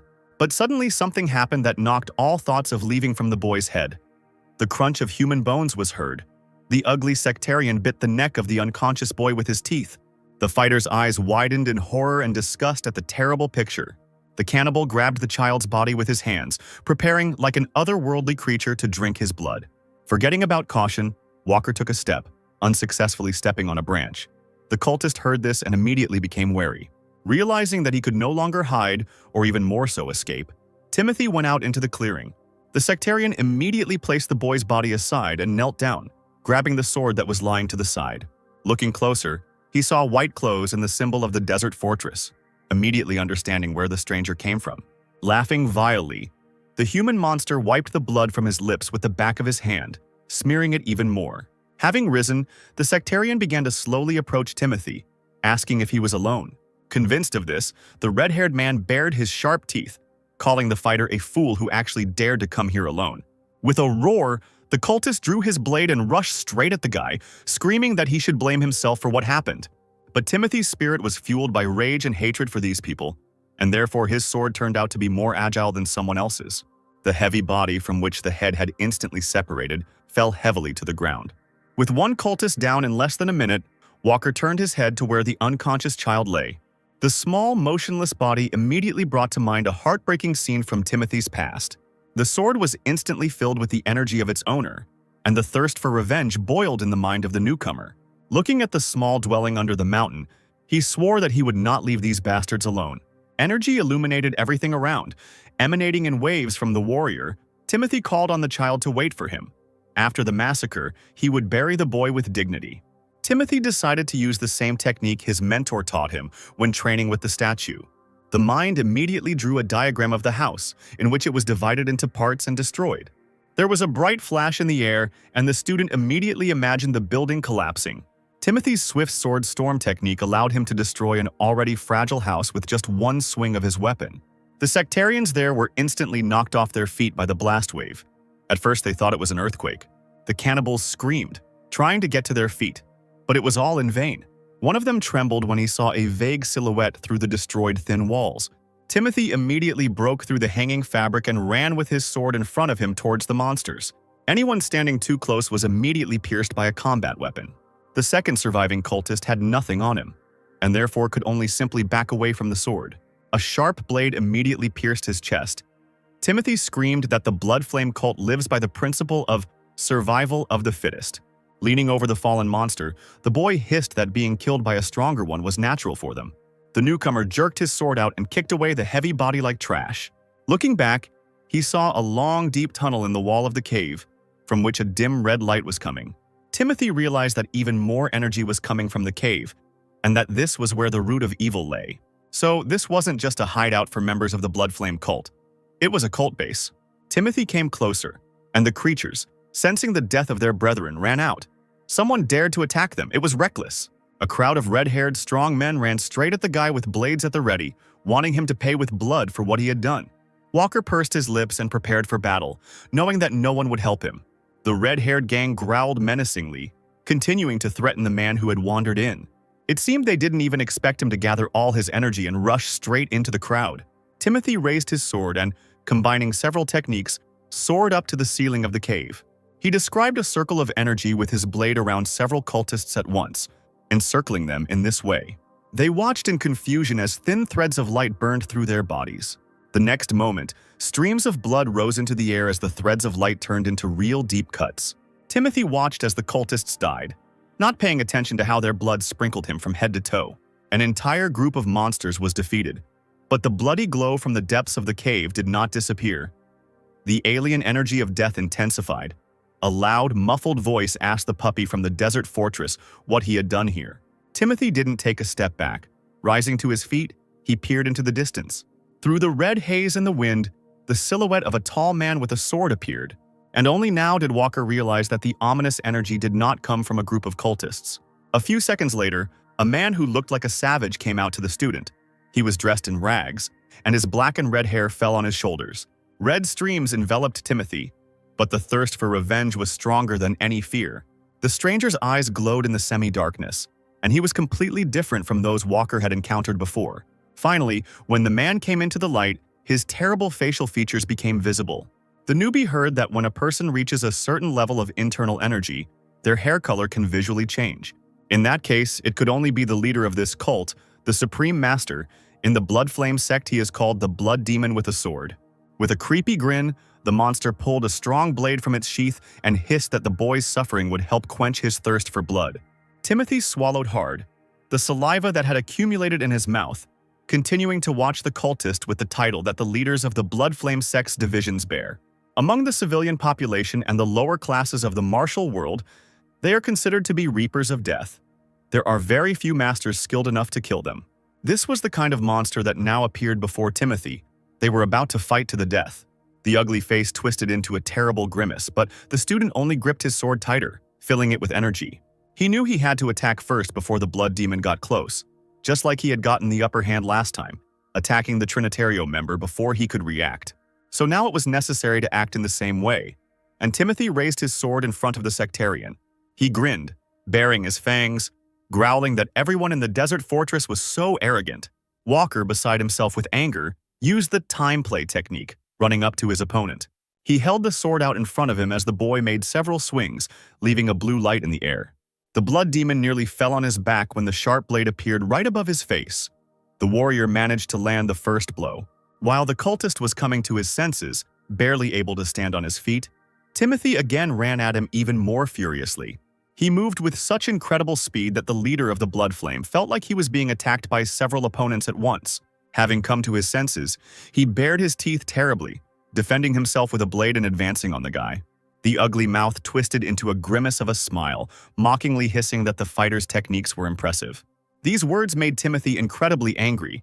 He frowned and lashed out with another blow. The mind threw up painful memories. At that moment, the boy could not boast that he knew how to protect his family. Walker's teeth clicked together in anger, realizing that the decisive moment had arrived. He gathered all the pain and rage that had haunted him for a long time and dealt a crushing blow. Timothy is no longer who he was before.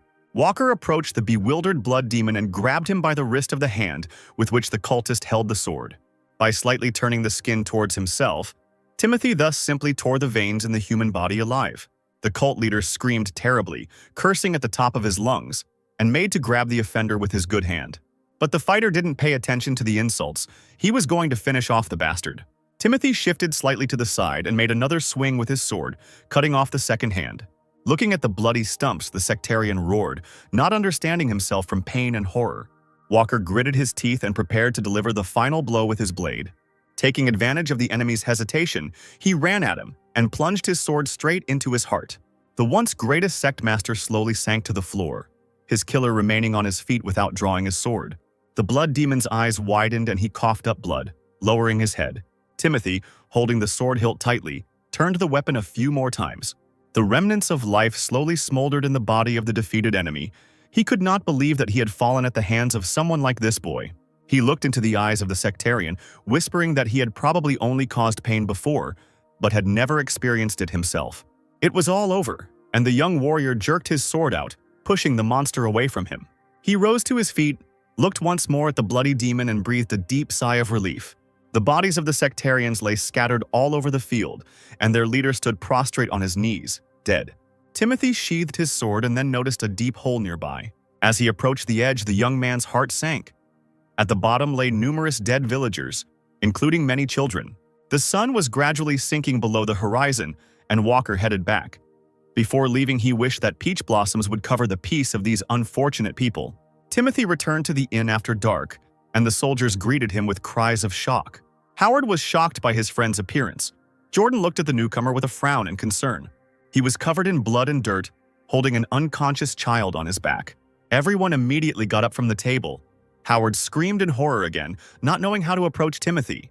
He handed the baby to his friend, asking him to look at him. Howard began to examine the child, hoping that he was not dead. Christine realized that the student had been fighting. She asked what happened and if he was okay. Walker seemed to only now realize that he was covered in dirt and began to examine himself. He replied that he was fine, and the blood was not his. The guy found the place where the division of the Blood Flame sect had settled. The older one sighed with relief, saying that it was good, but then a few seconds later she jumped up. She leaned her hands on the table, exclaiming that she had not immediately realized that the newcomer had found the sect's abode. Timothy spoke of 8 members of the Blood Flame sect, all of whom were causing trouble in the village, and there was also a strong man with black and red hair. Hearing this, everyone fell silent. Christine stared at the newcomer in confusion. She walked around the table, immediately realizing that he meant the blood demon with the sword. It turns out that this is definitely one of the factions of the Blood Flame sect. Jordan, without saying anything, picked up his blade from the table, attached it to his belt and stood up. Whatever the goals of the cults that have settled nearby, the Blood Flame are an enemy of the desert fortress, and the warriors are obliged to eradicate this threat. He headed for the door, saying that the lightning genius had accomplished a great deed and could rest, while he and Christine would deal with the rest. As the elders moved decisively out of the room, Timothy said that there was no need to go there anymore. They could just send a patrol. People will only be needed there to help remove the bodies of the victims. Christine was the first to look back, not yet suspecting what exactly she would hear from the student. Howard scratched his chin, frowning as he repeated what his friend had just said. Both blues froze, the girl clarified, asking the lightning genius if he wanted to say that he defeated the blood demon with the sword and the sect members single-handedly. He only nodded, confirming that he had killed them all, leaving his mentors in complete shock. Jordan pointed at Timothy, asking again if he had cleared the Blood Flame sect's base alone, and the student said that the movement technique he had shown had been very helpful. Jordan grimaced, and he and Christine exchanged worried glances. The girl looked closely at the student, saying that the blood demon with the sword had an unusual ability to regenerate. Did it really not weaken the young man at all? Timothy looked at his elders with surprise in his eyes, not understanding what they were talking about. It turns out that the blood demon is difficult to defeat, but even those who succeeded often died from a blow to the back, as they were unaware of its ability to regenerate. Walker shrugged. After all, the mentors were telling the truth, but it was strange. He lifted the severed head of the sect leader by the hair and placed it on the table. Allowing himself to smile, the guy said that he hadn't even noticed such an ability in the monster. Both elders opened their mouths, looking first at the head, then at the thoughtful student. Jordan shook his head and just chuckled nervously, not knowing what to say here. The company could barely contain their laughter as they offered to admire the blood demon's regenerative abilities. 10 days later, the company returned to the desolate fortress, and the leader Magwanig called the elders to his office. He did not expect that in such a simple mission, the group would encounter a blood demon. Perhaps it was even for the best, since this way his team prevented many deaths. Christine looked at Theodore guiltily. Jordan stood at a distance and looked away. The man asked how the lightning genius behaved in a critical situation. Christine felt awkward and looked at Jordan, who seemed unfazed. He raised an eyebrow and scratched his chin, asking what the leader meant. He insisted that such a strong leader of the blood cult was dangerous for a newcomer in white robes. Could the elders really have handled everything themselves so as not to endanger the younger one? Christine hesitated, replying that they hadn't seen anything. The lightning genius had gone into the grove alone and returned with news of the cult's offshoot being destroyed. Theodore looked silently at the blue ones, waiting for an explanation while they remained silent. Finally, he frowned, asking if Timothy had really destroyed everything there on his own, including the blood demon with the sword. Jordan muttered uncertainly that that was how it was, but Christine didn't dare speak up. The leader's face was scary to look at. Once in their rooms, the younger ones decided to rest. Timothy stood by the window and looked at the night settlement. Howard sprawled out on the bed, glad to be back. It seemed like the guy had become very attached to this place. He asked young Master Timothy mysteriously if he didn't think there was some kind of commotion going on around him. He listened, assuming there was a festival going on, but Howard shook his head. It turns out that the former leader of the Divine Sword Squad is returning. The friend smirked, saying that the leader had come to challenge for the position of council elder. He also brought with him a boy who was said to have been adopted into the famous Parsons family and who possesses extraordinary talent. Timothy turned to the window and frowned. The Parsons family was his mother's family, close relatives, but they never visited the boy's homeland, neither when his mother got married, nor after she gave birth to him and left. For them, her marriage is just a reason for reproach because they almost broke off ties with their daughter, who married a lowborn man. A little later, Timothy came to the headmaster's office. The teacher called him in for a talk. He turned to the guy, began to frown at him, and remained silent. Theodore admired the student. Even his aura had changed by this moment. Still, destroying a branch of the blood cult alone can't be just luck. Theodore stood up and called Timothy to follow him. The head calls him to him. Walker was surprised by this news and immediately remembered the piercing green eyes. He immediately exhaled with concern, looking at the back of the teacher leaving the office. Timothy asked if the newcomer in white robes had been called back for an audience during the year. Without turning around, the head of Magwanig briefly replied that never before. When the mentor and the newcomer left the building, all the seniors immediately began to look at the junior. They parted to let Timothy pass, discussing among themselves that the lightning genius from Magwanig, who had defeated the blood demon with a sword, was coming. It was hard to believe that the white man killed him himself, because he looked even younger than everyone thought. Naturally, the leader could not help but notice the close attention paid to the student and told him that this was not surprising. If he single-handedly destroyed a branch of the blood cult, it means he is already on par with the masters of the desert fortress. Timothy thought for a moment and said nothing. While they approached the abode of the head of the desert fortress, Walker just muttered something and, without turning around, confidently walked after his mentor. Timothy's perception of time was different from that of others. There was no time to rejoice in successes. If the guy wanted to survive, he had to become the leader of the Divine Sword Squad before turning 20. From white to blue, then to black robes like his mentor Theodore. And finally, past the 17 steps of Magwanig, reaching the purple rank of Divine Sword Squad leader. After several flights of stairs, Theodore and Timothy found themselves in front of a door that was already familiar to the student. The mentor raised his hand to knock, and voices were heard from behind the door. The head of the desert fortress asked if the former leader of the squad had a grandson. He replied that the child of low blood was nothing to the clan. Timothy bit his lip after these words. He didn't react in any way even after the old man laughed at the fact that the boy didn't disgrace the Parsons family. And that was good. The child who was next to the leader is a true heir. Although he is from a side branch, his talent is exceptional. In the silence that followed, the door slowly opened, as if inviting guests to enter. Theodore stepped slightly around the student, seeing his hesitation, and stepped into the corridor first. Timothy followed the mentors but kept a little distance, trying to cope with his nerves. Finally, they appeared before the seated head of the desolate fortress, the former leader of the Divine Sword Squad, and his grandson.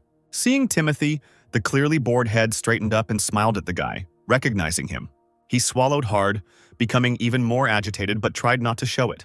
Having stared at the girl, he seemed to wake up when Theodore folded his hands together in greeting. He bowed and greeted the leader, and his movements were repeated by the student.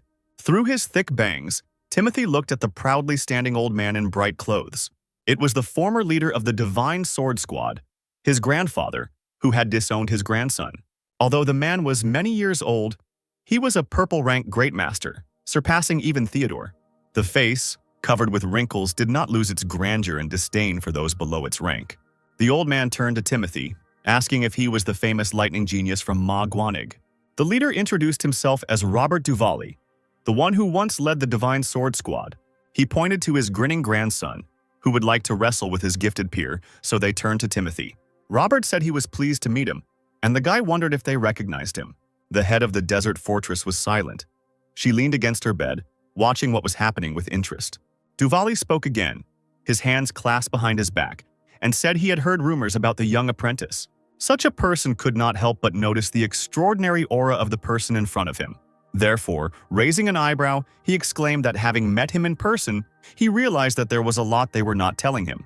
The guy is really strong, an incredible level for his age. After these words, the former leader's grandson frowned. Timothy, despite everything, bowed respectfully, preparing to introduce himself. He greeted Robert and stated his name, bowing his head low. Hearing this, the old man stroked his beard in confusion, surprised. At that moment, all eyes were turned to Timothy. Only one head smiled slyly. There was a strange silence. Those present wanted to hear an explanation. The former leader no longer concealed his surprise. He frowned and looked strangely at the boy. He suddenly felt uneasy, because if his last name was Walker, then that explained everything. Robert seemed ready to lose consciousness, or beat up the student standing in front of him. Timothy shook his head and confidently replied that he was seeing the man for the first time. Leader Manhwa grimaced just as much as the old man, slowly turning to face his disciple. He immediately turned pale, staring at the boy, not believing what he was saying. As soon as he said that Timothy was his sister's son, the boy pursed his lips, deciding that the mentor had gone crazy. Timothy continued to look at his new relative as if he had gone crazy. However, such views were shared by everyone present, in addition to the leader of the desert fortress, which means that Theodore and Timothy's mother are brother and sister. In this case, the mentor is the student's uncle, and he immediately asks for forgiveness, since he is not familiar with the genealogy of his family on his mother's side. He added that even in the fallen main family, he was considered an outcast within the family. As soon as Timothy said this, the faces of those around him lengthened even more. Both leader Manhwa and Robert Duvali were stunned by the news. Everyone started asking the guy again if he really meant to say that the Walker family was destroyed. Timothy realized that, judging by their reactions, no one even knew that the family had fallen. Even Robert instantly lost all his pompous air, muttering something under his breath in disbelief. He turned to the head of the desert fortress, who was silently listening to the conversation. The old man, whose gaze was filled with sadness, asked permission to speak with Timothy alone. He turned sharply to the girl and she rose, but did not even have time to say anything. The student came a few steps closer, apologized, and asked if he was a stranger to Robert. As a warrior of the desert fortress, he respected his maternal grandfather's achievements, but any personal matters were burdensome to him. The elderly former leader looked the young man over, realizing that he was not so simple. The head spoke, her green eyes measuring Timothy, the Manhwa warrior standing before her. The girl smiled welcomingly, noticing that the guy's fighting spirit was impressive. At this point, the adopted boy's nerves could not stand it, and he exclaimed that this was unacceptable.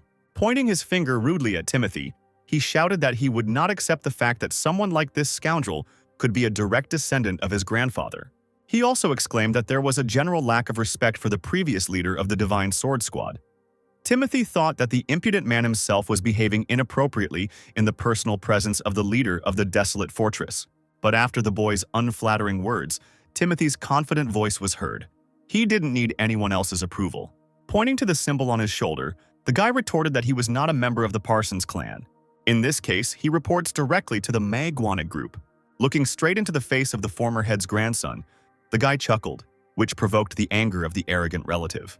He cried out to his grandfather, begging him to let him fight Timothy to show that he was not worthy of being related to the family by blood. Disciple Manhwa, listening to someone else's speech, shrugged his shoulders, saying that it was nonsense. He attracted attention with a serious expression on his face, and silence fell over the room. Timothy is not averse to fighting if they want to test his skills, but he is not obligated to prove his worth to anyone as the heir of a fallen clan. Robert must have felt guilty at some point because he didn't answer, but his grandson clenched his fists and turned red with rage. Even the veins on his forehead bulged. Timothy had long noticed the combat gloves on the boy's belt. It seemed he was trained in the close combat techniques typical of the Parsons family. The situation was noticeably heating up, and before things went too far, the stern voice of the leader was heard, who ordered an end to the arguments. The girl changed her position, shook her head, and said that friendship is often forged in battle. Nodding towards Timothy, the head noted his promising talents. Therefore, the best way to resolve the conflict between two young men would be a fight. You can even make bets. The girl understood that the lightning genius would gain little from this, but when the leader announced that as a sign of respect for her old friend, she would fulfill one request, regardless of the outcome. Hope and determination appeared in Timothy's eyes. Of course, he immediately clarified whether this was the same request he had voiced earlier. But, unfortunately, the girl threw up her hands. This is impossible, at least for now. Even if her late friend had asked in person, the answer would have been the same. The merits of the Divine Sword Squad leader could not be compensated in any other way. But another offer came up.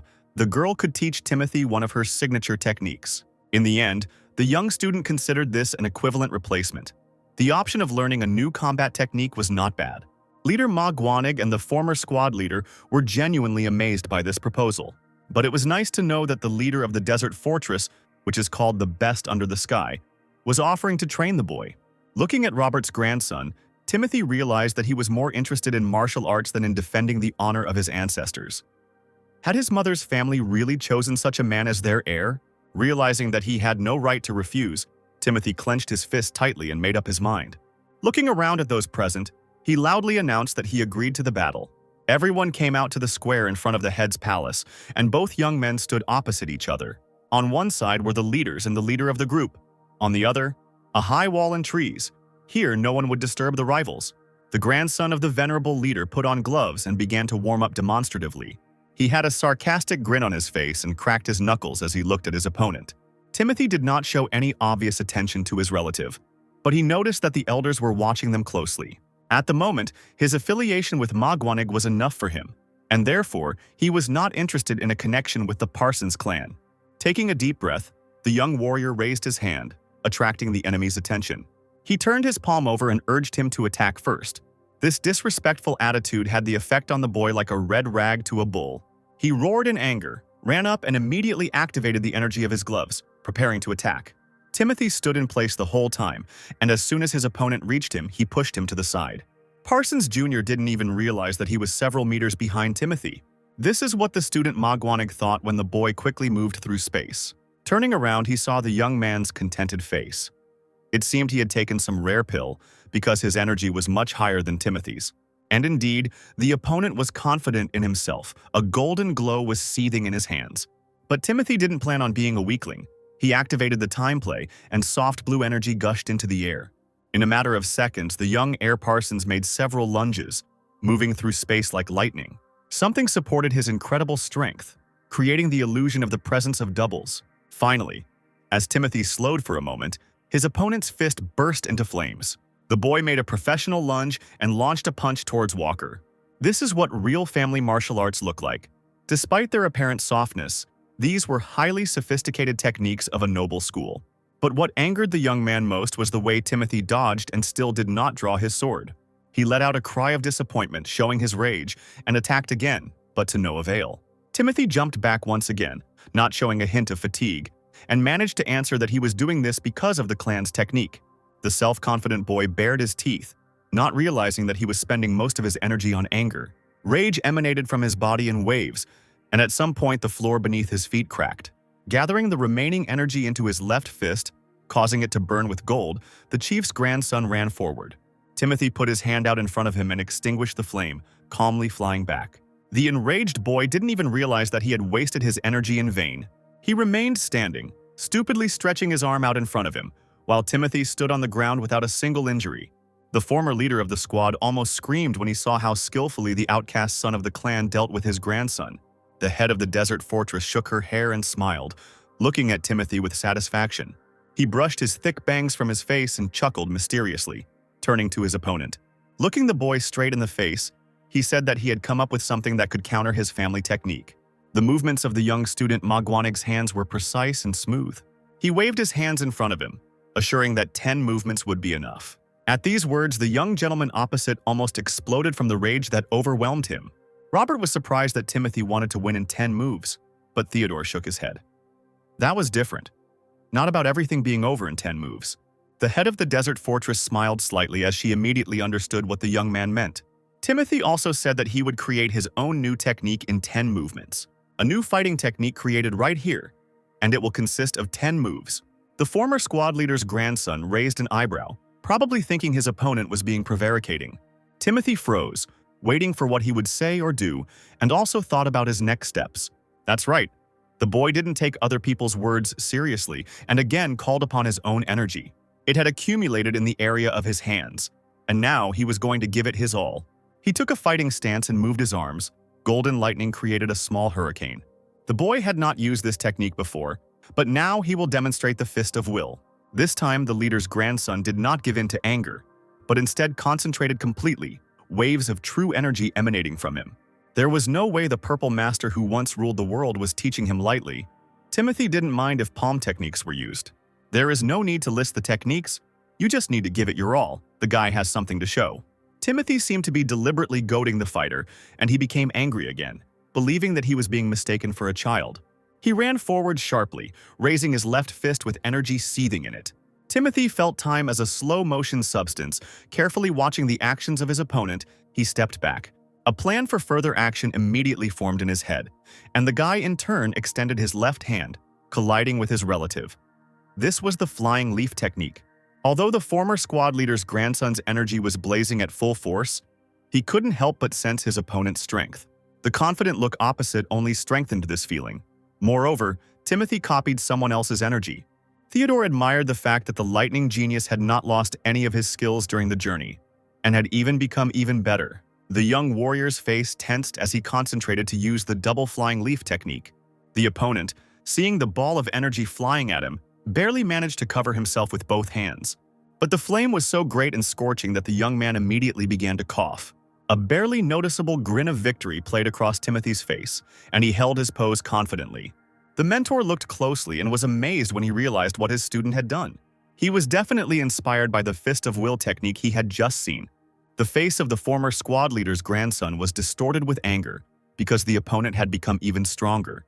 He accidentally turned his gaze to his relatives and saw his grandfather's disappointed look directed at him. This prompted the guy to gather his strength and generate a new flow of energy. Timothy nodded to him, urging him to show even more skills. He definitely can. The boy roared, ordering them not to provoke him, and rushed forward with all his might. He put his hands in front of himself, sincerely wanting to grind his impudent opponent into dust. And he, having fallen silent, decided to counterattack with his incredible abilities. The triple flying leaf. Timothy's fist collided with someone else's palm. And, unfortunately this time too, his grandson found himself a slave to his emotions. His own ambitions and self-confidence did not give him a chance to win. The guy bent over, flying to the side.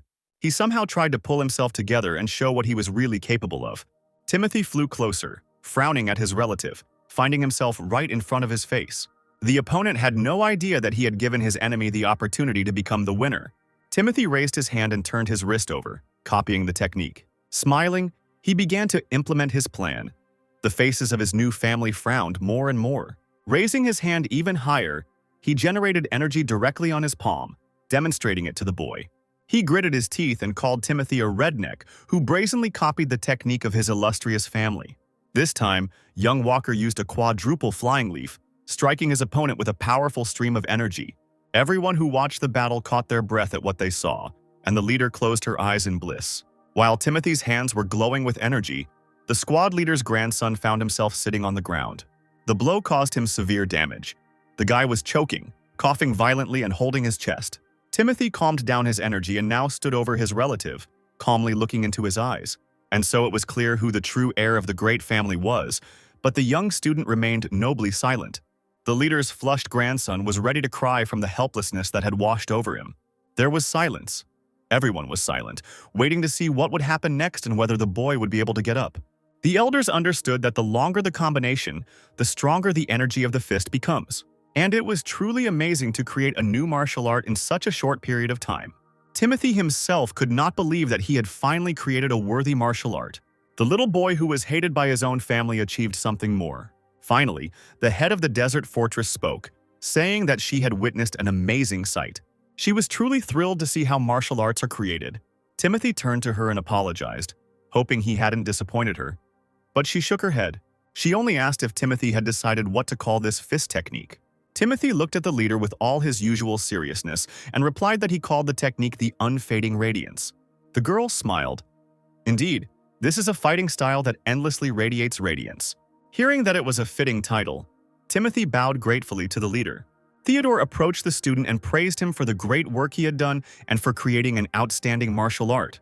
But the group's young student did not share the enthusiasm of others. He had only just laid the foundations. Looking at his palms, he said in confusion that this technique still needed to be honed.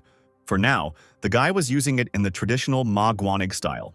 Theodore smiled, because even if that were the case, there were few among the white rank who could withstand such a blow. Although the man tried not to be surprised, the speed of Timothy's progress left no chance. The guy thought for a moment, but then announced that he needed to become even faster. The people around him looked at the young talent with awe, choosing their words carefully.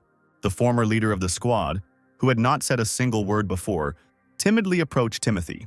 He no longer resembled the majestic leader when he asked his grandson how to earn his forgiveness. The face of the instantly forgotten boy, who just a few minutes ago was a famous heir, lengthened. Timothy himself almost thought he had misheard. Looking into Robert's eyes, the retired leader of the Divine Sword Squad of the Desolate Fortress, who is considered a heavenly deity with the power of life and death over most people. Would such a man really bow his head before a young warrior of white rank? There was an oppressive silence. Timothy was silent, and everyone holding their breath waited for an answer. Finally, the young man apologized, saying that at the moment such a gesture on the part of a man was extremely burdensome. It's not easy to right the wrongs of the past, and for Timothy, his maternal relatives are no different from strangers. Looking at his grandfather's astonished face, Walker firmly said that now his family is mangwaneg. This was incredibly upsetting for Robert, who believed that connections could always be rebuilt. But Timothy was adamant. This time he replied that he was too busy with his training. Nodding towards the young man sitting on the floor, Walker reminded him that he had defeated Robert's grandson in a duel that he himself had initiated. Therefore, the former leader of the squad must respect Timothy's aspirations as a warrior.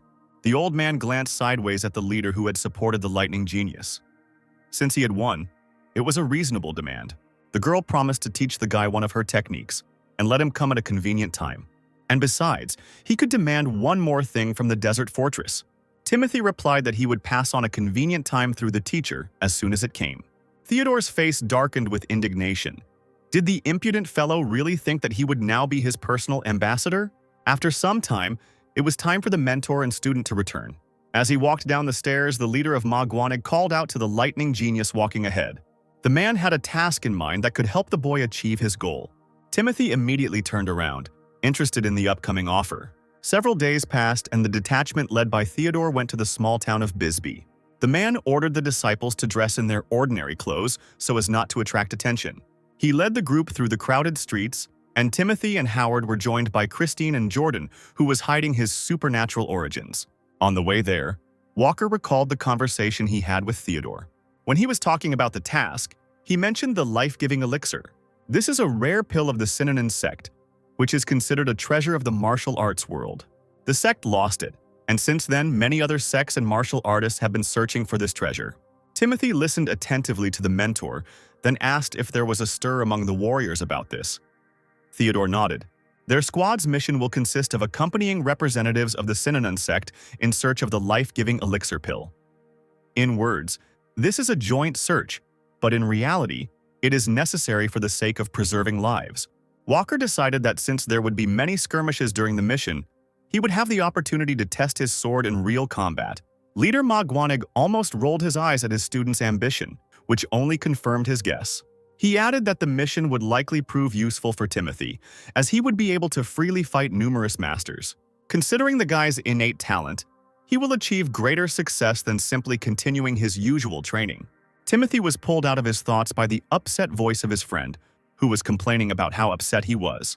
The Desert Fortress cannot openly support the Synonym sect, so the mangwaneg faction is not allowed to wear their usual battle attire.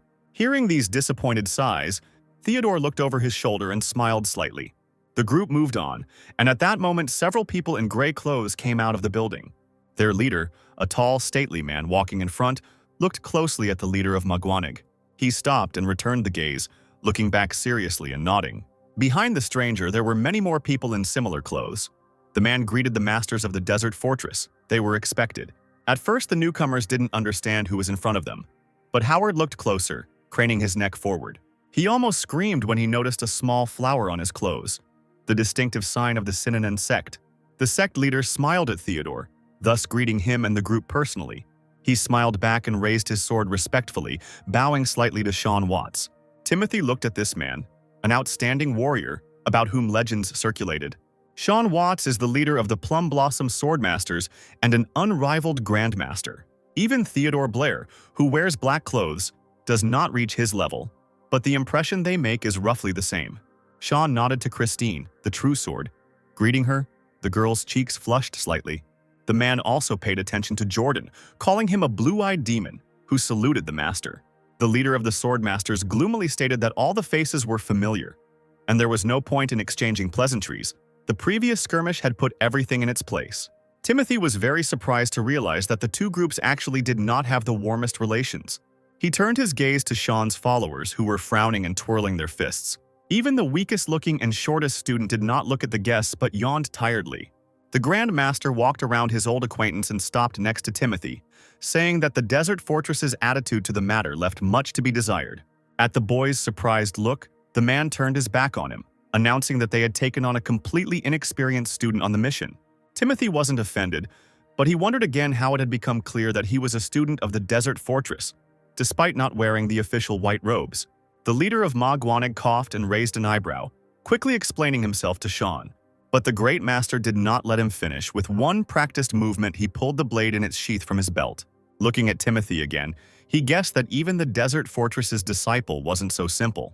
Sean suggested that the students of the factions exchange blows, so that at least they could have some fun along the way. Theodore smirked and narrowed his eyes, realizing that the master had decided to test him. Since it is not a solid fight for the leaders of the groups in a joint mission, he decided to take revenge through the youth, who determined future relationships. And although the sect members were already flexing their fists, looking unkindly at their future opponents, the head of Magwanag turned to Timothy, looking at him questioningly. The student shrugged and nodded, tapping his fingers on the hilt of his sword. Theodore knew that the boy would not let him down and smiled contentedly, barely noticeably. Magwanag's group looked at the sect members. The same yawning short warrior rolled his eyes, exclaiming that the teacher had decided to give him work again. He stretched and stepped out of the crowd, mockingly asking if 5 seconds would be enough.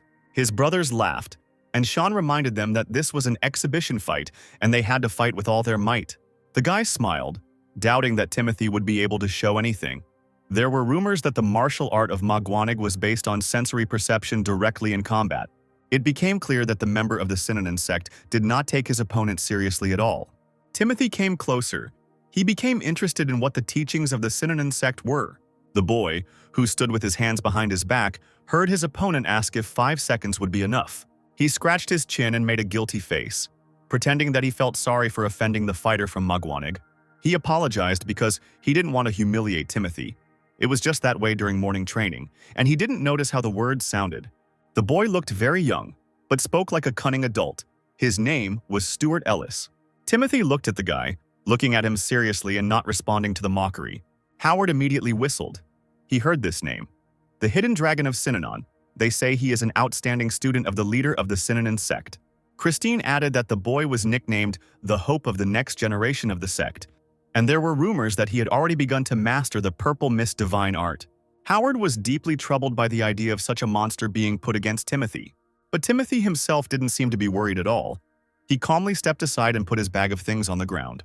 Stuart folded his hands on the hilt of his sword and watched the boy with a mocking look on his young face. Meanwhile, Walker slowly began to warm up, starting with his hands and fingers. Running his fingers over his wrist, kneading it, the student loudly called out his name. A few minutes later, both guys found themselves standing opposite each other, surrounded by the sect. Before the fight began, both looked calm, as if there had been no unfair words a few minutes ago. Timothy behaved with more than restraint, not giving in to provocations. When he introduced himself, Stuart only smiled sweetly, piercing his opponent with his gaze. And suddenly, without warning, the boy who had been standing still ran forward like lightning, using the falling petal sex technique. A strange grin appeared right in front of Timothy's face, and then a huge fiery flower blossomed. Timothy had heard of this technique before and found it quite versatile. He smiled and held his palms out in front of him, returning the fiery petals to his opponent. Covering his face with his hands, the disciple Magwanig began to watch what would happen next. Then, an icy spiral formed in the air. This was the first technique, unfading radiance. As the long flashes of light drew ever closer, Stuart looked at his opponent in bewilderment. Timothy created the spiral and thus struck his opponent with his power. Walker moved through the fiery corridor faster and faster with each passing second. Finally, he landed on the ground, the impact of his boots on the ground creating ice chips. Moreover, this obstacle almost hit Stuart, who barely managed to jump back. Timothy prepared for the next attack and used his second move called Wall. His opponent didn't even realize it until he was left alone with a bright flash. Coming to his senses, he waved his arms, buying time to create the palm technique of falling petals. The synonym sex falling petals. Palm technique is enough to inspire Timothy to attempt his third unfading radiance. Walker asked Stuart to hold out longer, at least for 10 more hits. When the opponent looked questioningly at the guy through the shining wall, he leaned forward, putting his fist in front of him. The faction leaders watched the fight closely, and Sean no longer looked as confident as before. Timothy took a decisive step forward and completely copied Stuart's technique. Its energy created a huge flash of fire, and scorching petals flew straight at the enemy. They burned the boy's body, forcing him to fall shamefully on his back. Finding himself captivated by someone else's energy, he began to cough harshly, trying to even out his breathing. But the combination of the two techniques was not in vain, and the icy streams knocked the warrior off his feet. Looking at the sect's strongest disciple lying on the ground, Sean pursed his lips, while the other disciples gritted their teeth, imagining how much pain Stuart was in. Timothy clenched his fists, stilling the wind and the currents of his energy, while his opponent gasped for air like a fish out of water. Walker realized that this attack was meant to be a third move. He would call it Unfading Radiance. Third move, Palm Bud. Disciple Magwanig smiled to himself and then looked back. The sect members stood with their mouths slightly open, amazed that a talent from another sect had won. Everyone looked at Timothy, not hiding their surprise. They were amazed at who this guy was.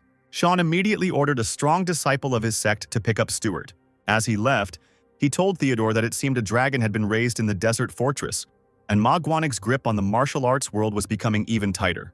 The leader of the group smiled, shook his head, and asked not to exaggerate. He said softly that the desert fortress would not touch the innocent anyway, and Howard grinned mockingly behind his back. Sean frowned, realizing that his cult members still had some work to do. He turned to Timothy, who was standing to the side, and asked again what the guy's name was. The leader of the Swordmasters praised the strength of Magwanig's disciple, who demonstrated outstanding martial art. It's somewhat similar to the falling petals technique, but it's unlikely that someone could have taught the guy the Synanon technique. The man had no idea that similar techniques existed and hoped that this would motivate even the lazy. If the day comes when circumstances force Timothy to leave the desert fortress, let him know that Synanon will welcome him as an honored guest. Theodore, Howard, and Jordan, who were about to leave, turned around abruptly. The head of Magwanig cried out indignantly and was about to lash out with accusations against the sect leader who had crossed the line. But Sean held his palm out in front of him, protesting that he was about to make a confession. Greed clouded his mind, and it was truly unworthy behavior. Timothy didn't answer. He just looked seriously at the Great Master. It's hard when someone with such outstanding talent appears in front of such a person. It was a heavy burden indeed, and even Theodore had nothing to say about it. Christine, better than anyone, understood what the sect leader was talking about, and silently lowered her gaze. Timothy closed his eyes tiredly, having used almost all the energy he had on the last dose.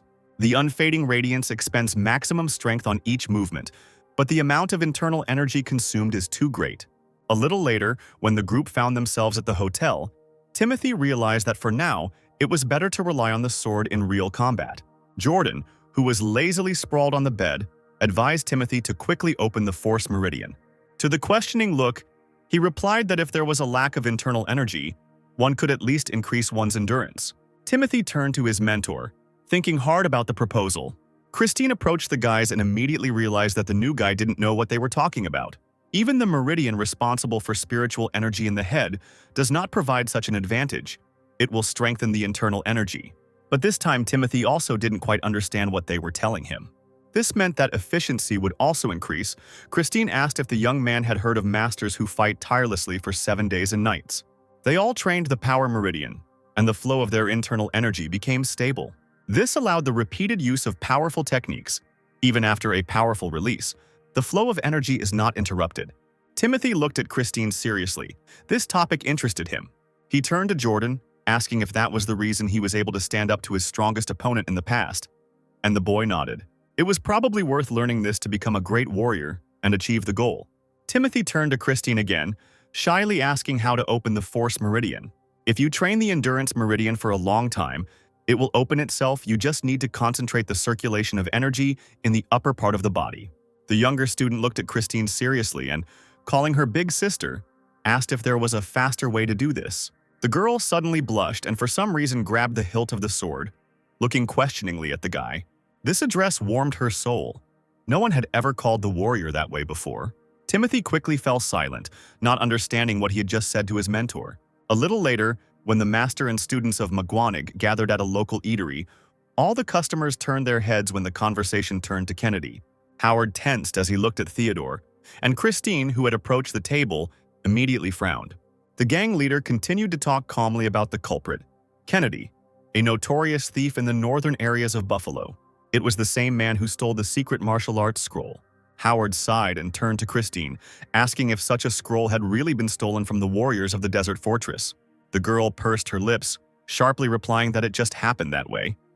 She reluctantly answered the question. Theodore announced that from now on they must eradicate all signs of sex associated with Kennedy in Nebraska. Howard asked, "What about the Nebraska cult?" The leader replied that they would try to get information from within the cults while the Magwanig were making a fuss. Timothy was surprised by this, asking whether it was worth destroying the signs of the militant sects. Jordan smiled at the newcomer, saying that he seemed to have little knowledge of the bandit sects. These people organized extortions of funds supposedly for protection, without even thinking of receiving the approval of the imperial family. The difference between righteous sects and robber ones is simple. The former are voluntarily sacrificed by the peasants, while the latter are robbed at gunpoint. Theodore confirmed that these are parasites destroying the country. But even if they are killed, new groups will appear. Most often, they turn a blind eye to this, but then there is no particular reason to deal with them. The students began asking questions about how many sects to target. Theodore replied that 5 would be the first and that he would take on 2. Timothy asked to go alone. The leader of the group shook his head. It was too risky. Was the guy really that eager to become famous? But he didn't respond to this suggestion, confidently saying that he could handle it. Fighting a cult alone is a whole different level of skill. When they attack en masse, there are too many variables. It's not comparable to a one-on-one duel. But Walker was adamant, assuring Theodore that he needed such an experience. Tapping his fingers on the table, the man finally agreed that they also needed to distribute the tasks now. The lightning genius will get such a target, the Shinrikyo sect in Arlington County, San Antonio. As far as Theodore knew, they were real scum, and they said they didn't even hesitate to kidnap women. The task was to completely destroy the sect. Timothy had to destroy them and only then return. A few days later, Walker was getting ready to hit the road and was just crossing a dense forest. Following the guy was a local resident of those parts who kept looking at the gentleman with concern.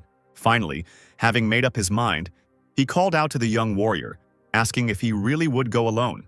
Perhaps the student should reconsider this decision because the Shinrikyo sect is not an easy group of people.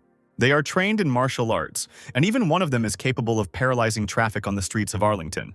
Turning around, Timothy asked to tell him more about the sect that had settled in the city 3 years ago, taking over the streets, kidnapping women by the dozens, and turning them into slaves. Their crimes have long been well known, but it seems the scoundrels bribed a local official. When the student inquired about their fighting style, the man said he had heard them use different types of weapons. He'd seen them from afar a couple of times. The sect wielded swords, spears, and strangely curved blades. They are also so fast that it is difficult to follow them with the eyes. With one blow, they can decapitate 2 people at the same time. Timothy realized that this is a haphazard way of fighting from experience alone. He also asked how many captives this sect had and what the local administration was doing. As it turned out, the magistrate was in cahoots with Shinrikyo, so there was no one to really help. It didn't take long for the young student and his assistant to reach Arlington County. Very soon, Timothy was able to see with his own eyes the atrocities of the sect that his mentor had described. The gang members gathered a crowd around themselves to intimidate others, while they themselves kept the girls of the area tied up like animals. The captives were scared to death and cried incessantly, while the bandits mocked and taunted them, threatening them with weapons. Timothy narrowed his eyes at the atrocities. He was about to intervene in the situation right now. Several men, holding sharp knives, froze as the boy shouted that they had earned their reputation.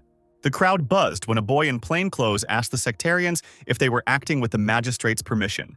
He fearlessly approached, asking if the bound people were indeed criminals. The large cultist with a shaved head grinned broadly, grabbing the knife in his right hand. He didn't answer, but stood up abruptly and threw the sharp weapon straight at Timothy. But the Desert Fortress's student wasn't so simple.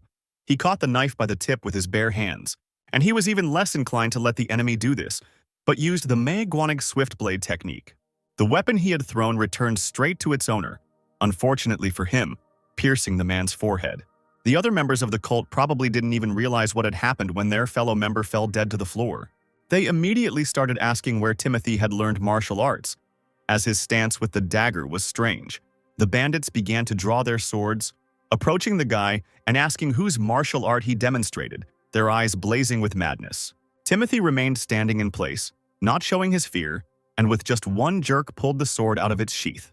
Looking straight into the eyes of the man who asked the questions, the boy replied that he had used a simple mixture of random techniques. The sectarian laughed softly, exclaiming that he saw a good sword that could be presented to the head of the sect. The next moment, a wide beam of energy formed in front of his face. Everyone gasped as, in a split second, Timothy flew towards the man and used energy to deliver a deadly attack. Next came the mangacap swift blade technique, as several people were suddenly surrounded by flashes of light. The young student found himself behind the cultists, and cries of pain and the sharp smell of metal filled the air. The bulk of Shinrikyo was killed by a young stranger in less than half an hour. The bound women, not fully believing that they were still alive, timidly approached Timothy. Behind him, the local residents only now came to their senses and rushed towards the captives. While some were freeing the girls, the rest bowed to Timothy, thanking him for saving them. The assistant of the warrior of the desert fortress looked at all this with eyes wide with shock. Walker, having listened to the locals, asked the man where the Shinrikyo sect was based. He was so unable to come to his senses about what had happened that he remained silent for a few more seconds. Finally, stuttering with fear, he pointed towards a large building nearby. Timothy nodded and looked over. This was exactly the information he needed. The people, amazed by the sudden and long-awaited rescue, watched the young man with astonishment. Without wasting any time, he headed towards the gates of the sect to see with his own eyes the inhabitants of this courtyard. Without much ceremony, Timothy lifted his leg and opened the gate with all his might. He had no intention of entering quietly or secretly, so immediately afterwards there was an unprecedented explosion. The courtyard was filled with gray smoke for a few minutes, and the sectarians froze, looking at the figure at the entrance. There were quite a few of them in the monastery, large men, hung with weapons, dumbfoundedly awaiting the army of warriors. But when the smoke cleared, only one unknown boy looked at them all calmly. Timothy came closer and was surrounded by a crowd of sectarians along with the leader. The guy stared at the leader, not paying attention to his accomplices, who immediately realized who had beaten the students. The leader even dared to wear robes with dragons, which only the emperor can wear. This is treason. A tall, portly man with an insolent look came down the stairs, demanding that the others not interfere. He drew the blade from its sheath, hissing that he had not felt the taste of sword fighting for a long time. The cult leader grinned, asking if Timothy enjoyed playing the hero and how he even dared to appear before the cult. The boy asked the man's name, but he refused to answer, because why would a man who was about to die know this great name? The young warrior shrugged, retorting that one must always know who one is dealing with in order to later claim victory. This clumsy-looking man suddenly rushed forward to attack the stranger who had broken into his estate. Timothy noted its speed, but did not dodge or move out of the way. Meanwhile, the head of the sect was already very close, pointing his blade at the enemy. Suddenly, Timothy realized that he could see the trajectory of the sword. Was it because he had become stronger? And just as the blade was about to touch his stomach, the student immediately counterattacked the other man's blow. The unfortunate sect warrior, who had simply been pushed aside, awkwardly backed away. He brought his weapon up to his face to examine the smoke coming from it and was amazed at its incredible power. The sectarian turned his gaze to the boy opposite, who was stubbornly looking at his opponent. The sect leader growled, dejected by the defeat, now deciding to involve the rest of the disciples in the battle. He sent them forward, ordering them to attack first against the strong boy. A multitude of strong men surrounded Walker, slowly circling him. Hoping to distract the boy in this way, they rushed at him a few seconds later. But being confident in his technique, Timothy only had to glance in the right direction. His actions were invisible to the human eye, so the sword attack went unnoticed. Thus, several sectarians were killed, and then the disciple took out his sword to fight directly. This allowed him to save energy, but Timothy did not become weaker from such actions. The students, who were confident that they would win with numbers, froze when they felt the force of the other team's attacks. Timothy swung his sword tirelessly, leaving flashes of light in the air and on his enemies. He paused for just a second to take in what was happening. The image that opened up to the fighter was astonishing. It was as if he was in another dimension and saw all the subsequent attacks in front of him. Time seemed to slow down, as did the movements of the cultists, which helped Timothy think through his strategy even better. The young warrior of the desert fortress repelled all enemy attacks without difficulty. Other people's evasions did not prevent them from anticipating the enemy's actions and dealing with them. Walker, dancing in this terrible dance, ran forward, leaving bodies behind him. The energy was seething with incredible power. He easily overcame obstacles. Jumping into the air, Timothy crossed the space in a second. The remaining sectarians only looked around nervously, not understanding where their rival had disappeared to. In this way, the fighter managed to get right up to the head of Shinrikyo, who was standing at a distance. The man stepped back in horror, seeing that his strongest students were already dead. He looked at the young man as if he were an avenging ghost who had brought only death in his wake. Timothy stood before the leader, knowing that in a battle with the group he simply needed to assert his superiority. It is also necessary to imagine that the hand gripping the sword is just a fist. A bright light lit up under the guy's feet, and energy gushed from the use of the second form, separation. Streams of fire seemed to come from the ground itself as Timothy ran towards the enemy. He jumped up and towered over the one who had been so confident just a few moments ago. Gathering all his strength and energy, the young warrior of the desert fortress raised his sword like an executioner. The sectarian who had brought so much grief and misfortune was deprived of the opportunity to even utter his last words. Moreover, he didn't even have time to scream from the incredible and sharp blow. The heavy body staggered as Timothy's blade cut from head to toe. The remaining sectarians froze in shock and disbelief as their leader let out his death rattle. He fell dead to the ground, having received punishment for his crimes, and fell silent forever. Without turning around, Timothy addressed the few sectarians behind him. Without moving, the warrior promised that today he would destroy the sign of the Shinrikyo sect. After these words, he turned sharply over his shoulder, looking at the frightened men. They stepped back, deciding that the devil himself in the flesh was standing before them. Even the strongest warriors began to rush about in fear, calling for the Blood Master to be summoned. Could it really be that they were talking about a blood demon with a sword? And that the Blood Flame sect was behind Shinrikyo's actions? The two students were stunned, exchanging confused glances at each other. Timothy was not in the mood to wait. He flew up to one of them and grabbed him by the throat. Shaking the man as if he weighed nothing, the boy demanded that he speak quickly. He, gasping for breath, hissed that it was all true. The demon was now sleeping in the outbuilding. Walker raised an eyebrow, because if it really was a blood demon with a sword, he couldn't help but sense a fight of this scale. And then, out of the corner of his ear, the fighter heard the thin sound of a blade flying towards him. Without letting go of the cultist's neck, he turned around, deflecting the weapon with his sword in one precise movement. Steel clanged in the air as the alien blade plunged into the ground. Timothy looked closer. On the right side above him, someone's sharp shadow flashed, flying like a bird. The man, with his long hair flapping, landed right next to the blade stuck in the ground. Timothy watched the stranger closely as he pulled out the lost weapon in one motion. The red-haired man chuckled, showing his sharp teeth, and called the boy a clever kid. Turning around, he, still smiling, admitted that he hadn't thought the boy would be able to repel it. Timothy remained silent, tensely awaiting the unexpected guest's next steps. In front of him stood the blood demon with a sword, the tall man grinning, blood frozen at the corners of his mouth. Before setting out on his journey, Timothy made a request to his mentor. He turned to the student with a smile because he had already declared that he wanted blue clothes. But to receive them, it was necessary to fulfill one main condition. Theodore promised to have a conversation only if Timothy cut down 5 blood demons. Therefore, finding himself face to face with the second of them, the guy remembered the words of the mentor. And only after this the fighter will perhaps be recognized as a blue-blooded warrior, despite his young age.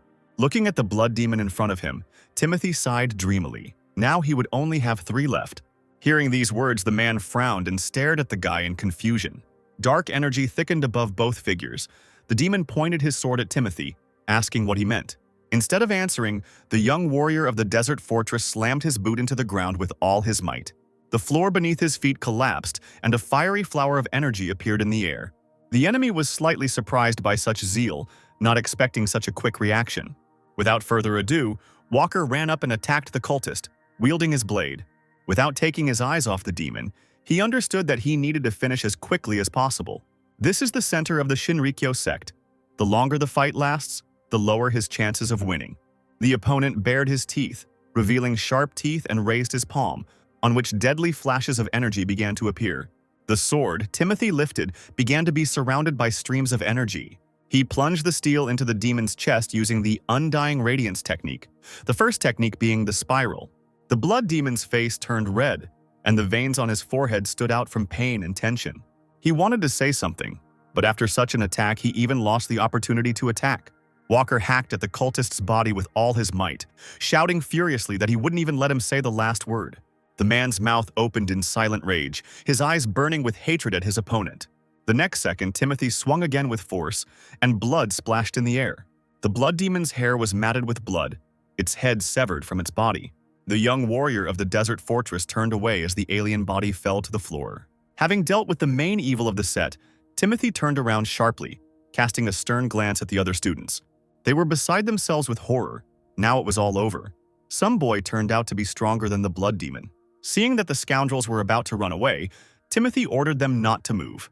His stern gaze did not allow one to doubt for a second his decisive intentions. When the offenders of the weak townspeople were punished, they thanked the great master with all their might. The guy had already picked up his things, throwing them over his shoulders, and was saying goodbye to the crowd, which continued to honor Timothy.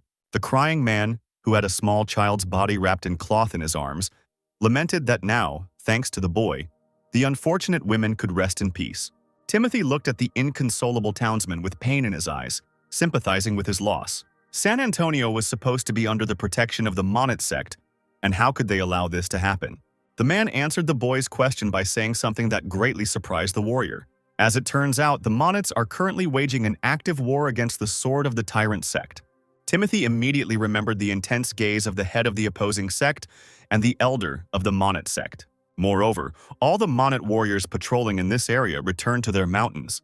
The guy didn't want to stay in San Antonio, so he set off after dark. Since the enemy was the Tyrant's sword sect, the Monets were obliged to pull together all available forces.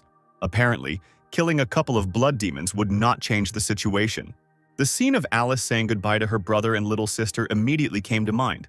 It was impossible to leave everything to chance. It was necessary to help the Monet sect win this war. The 13 Heavens Group is a powerful organization seeking dominance in Murim, and the Desert Fortress will be forced to deal with them, as will the Tyrant Sword sect.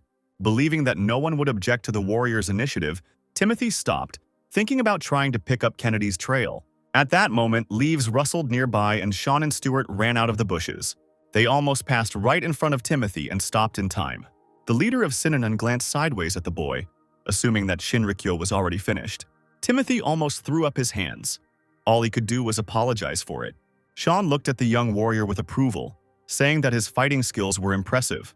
It seemed the man had witnessed the birth of the future leader of Magwanig, or even the new leader of the Divine Sword Squad. The leader's face suddenly took on a stern expression. He turned to Stewart, reporting that the future of the Desert Fortress was quite clear. The boy scratched the back of his head and looked away, remembering that he had allowed himself to say something about 5 seconds. He apologized to Timothy for this stupidity. Disciple Magwanig was surprised. He did not expect that such an arrogant boy would actually ask for forgiveness. He looked seriously at his interlocutor, suggesting that they begin their acquaintance anew. They could even discuss a lot about the combat techniques of Synonon, since their clans are not that far from each other. Timothy was silent for a moment, then said that he would not climb the mountains for such a thing. It was pitiful to look at Stewart. His face was so elongated by the unexpected answer. Walker, taking pity, added that if Stewart himself came, he would not drive him away. He continued to gasp for air when he heard at parting that it was better not to come empty-handed. In the early morning of the next day, Timothy finally returned to his group at the hotel. Tired but not broken, he appeared before his brothers and leader. They clearly didn't expect to see the new guy so quickly.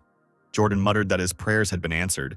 Christine walked around the guy, noticing that there were wounds on his back, let Timothy sit down while she applied the healing balm. Theodore crossed his arms over his chest, seriously asking the lightning genius about the status of the mission. He didn't answer, but silently took the heavy bag off his shoulder and placed it on the table. The leader opened what he had brought and bent over the contents. Howard couldn't help but let out a startled cry. Timothy brought the severed head of a Blood Flame sect member as evidence. Howard didn't even believe that it was really him. And the leader added that it was, moreover, the blood demon himself with a sword. Jordan patted the newcomer on the head, exclaiming that this proved that his past achievements were not just a stroke of luck. Theodore thought about it. Again the Blood Flame sect, and again the defeated blood demon, who are considered to have unusual techniques. Christine admitted that this was nonsense. The head praised the invaluable contribution of the lightning genius, who always exceeded his team's expectations.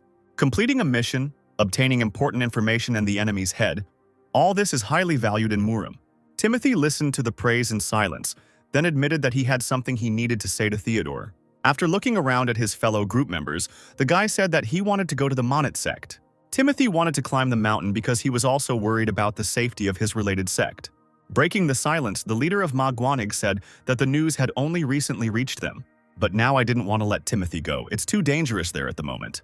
The tyrant's sword is unlike its rivals so far. It is not just a demonic clan. They train in a haphazard manner, combining both orthodox and unorthodox martial arts. These are madmen obsessed with power. These people will stop at nothing. Theodore confirmed all of Christine's words above. The man was as serious as ever. The most important thing is that the Monits did not ask for help, and the warriors of the desert fortress are only allowed to do what they are told. Jordan intervened in the conversation, asking if someone like Theodore could assess the situation and issue an assignment on his own. The leader's face darkened. He clearly did not want to hear such questions, which compromised him a little. The group leader shook his head and sighed heavily, saying that he would be frank. He can't send Timothy there without knowing if he'll come back. At the desert fortress, everyone has already heard about the guy's potential, so they are worried about his future. Jordan nodded, adding that the guy was a valuable fighting unit, especially given his origins. Even the Synonym sect had promised to accept him as a guest. Christine and Howard froze, looking at the young fighter with concern. They too were worried about his future. Timothy looked closely at the leader standing opposite him, then asked if a teacher could not distinguish between the interests of the people and personal interests. Then he turned his gaze to the rest of his brothers, exclaiming that Magwanig really didn't believe in him at all. After all, the younger student always lived up to expectations, so let him be allowed to go there. Timothy frowned, thinking that by now he should have gained trust. Jordan smiled, saying that with such achievements, Walker left them no choice. Christine turned around sharply and kicked her friend in the side for such words, and he began to cough violently. Theodore scratched his chin thoughtfully, and finally declared that the student was right. The man could not simply turn away from the will of the younger fighter, but on one condition. He must first test Timothy with one of his signature moves. The Desert Fortress fighter did not react as vehemently as his brothers. Jordan looked at his mentor in shock, and Christine even screamed in surprise. The group's leader waved his hand, assuring that it would only be one blow. If Timothy can deflect it or dodge it, he will be allowed to proceed. The man shook his head in response to all objections, because if Timothy wanted to reach the heights of the martial arts world, he should at least be capable of this. And if the boy could withstand his teacher's blow, he promised another reward. Timothy had no intention of arguing. He had resigned himself to his fate and just nodded. Besides Magwang, disciples of the Synonym sect also gathered to watch the demonstration fight. Sean also arrived and thanked Theodore for allowing him to be present. The man approached a large crowd of his students and subordinates, who were eagerly awaiting a sparring match. Sean approached Stewart, asking him to remember the moment, as it was a rare opportunity to see the technique of the Magwanig leader. The boy asked if the techniques of the Desert Fortress leader were not stronger than those of the unit leader. But when it comes to situational battles, this person may be even stronger than the leader of Synonym. Leader Magwang's nickname is Hell Reaper, meaning he is a true beast on the battlefield. Many leaders of prestigious sects fell victim to him, and he always demonstrated overwhelming superiority in battle. When you are faced with a master of this level, you cannot miss a single movement, because absolutely every blow of his is deadly and precisely calculated. Unlike the Synonym, old-fashioned warriors who are fixated on their memorized art, Theodore has honed his skills completely for real combat. Even for an experienced master, any such fight could be the last. And even among the sect's peers, there are no people whom this man is not capable of striking with his technique. When Timothy and Theodore stood opposite each other, the former asked for a little time to prepare. The mentor was about to demonstrate a blow that would be difficult for even a white-ranked warrior to take, so let the boy concentrate as much as possible." Timothy nodded, looking the master in the eyes. He believed in his own strength and knew exactly what he wanted. There are less than 30 black-robed masters in the desert fortress. He couldn't let this intimidate him. Walker closed his eyes and took a deep breath. He just has to show the martial arts he has mastered and give it his all. After a few seconds, Timothy opened his eyes. They were shining with a bright reflection of power. Now he saw the teacher's true aura, his figure glowing like a bright sun. The young warrior grabbed the hilt of the sword with both hands, simultaneously telling Theodore that he could strike. A slight smile appeared on the man's serious face, and he chuckled softly. With only a few final seconds left before the battle began, Timothy focused. The leader seemed to have lost his human form. His image was filled with energy and consisted of nothing but strength. This palm technique seems to be able to easily penetrate even the defensive walls of a castle. Timothy knew he had to dodge, looking at the demonic face of his mentor flying towards him. A real devilish flame burned in his eyes, and his movements were barely perceptible to human vision. Timothy's eyes widened, trying not to miss a single second that could help in the fight. He practiced dodging, but it wouldn't be enough in this case. The young fighter made a sharp movement with his palm to the side, then froze. Theodore was already very close, raising his hand for a follow-up blow. A star of energy was pulsing in Timothy's chest, and he decided to take a step further. When the student watched the teacher, every organ of his senses became sharper.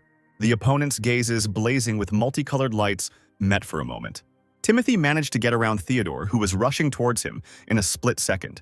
He found himself behind the fighter, impaling himself in the air like a wall of fiery energy. The Manhwa fighters, who had been holding their breath, exhaled loudly, and Stuart leaned forward as if living the seconds of the battle along with its participants. Theodore stopped, extinguishing the flame of his energy, and froze in place. Without turning around, dejected by defeat, he asked what kind of stepping technique it was. Timothy smiled faintly, replying that he had merely taken a step. Standing in pitch darkness, he saw thousands of golden flashes rushing towards him. But one of them, the largest, allowed us to see the path to salvation. Looking seriously at his mentor, Timothy said that he would name her the Flare of Shining Wings. Straightening up, Theodore, despite the outcome of the battle, was pleased with the result.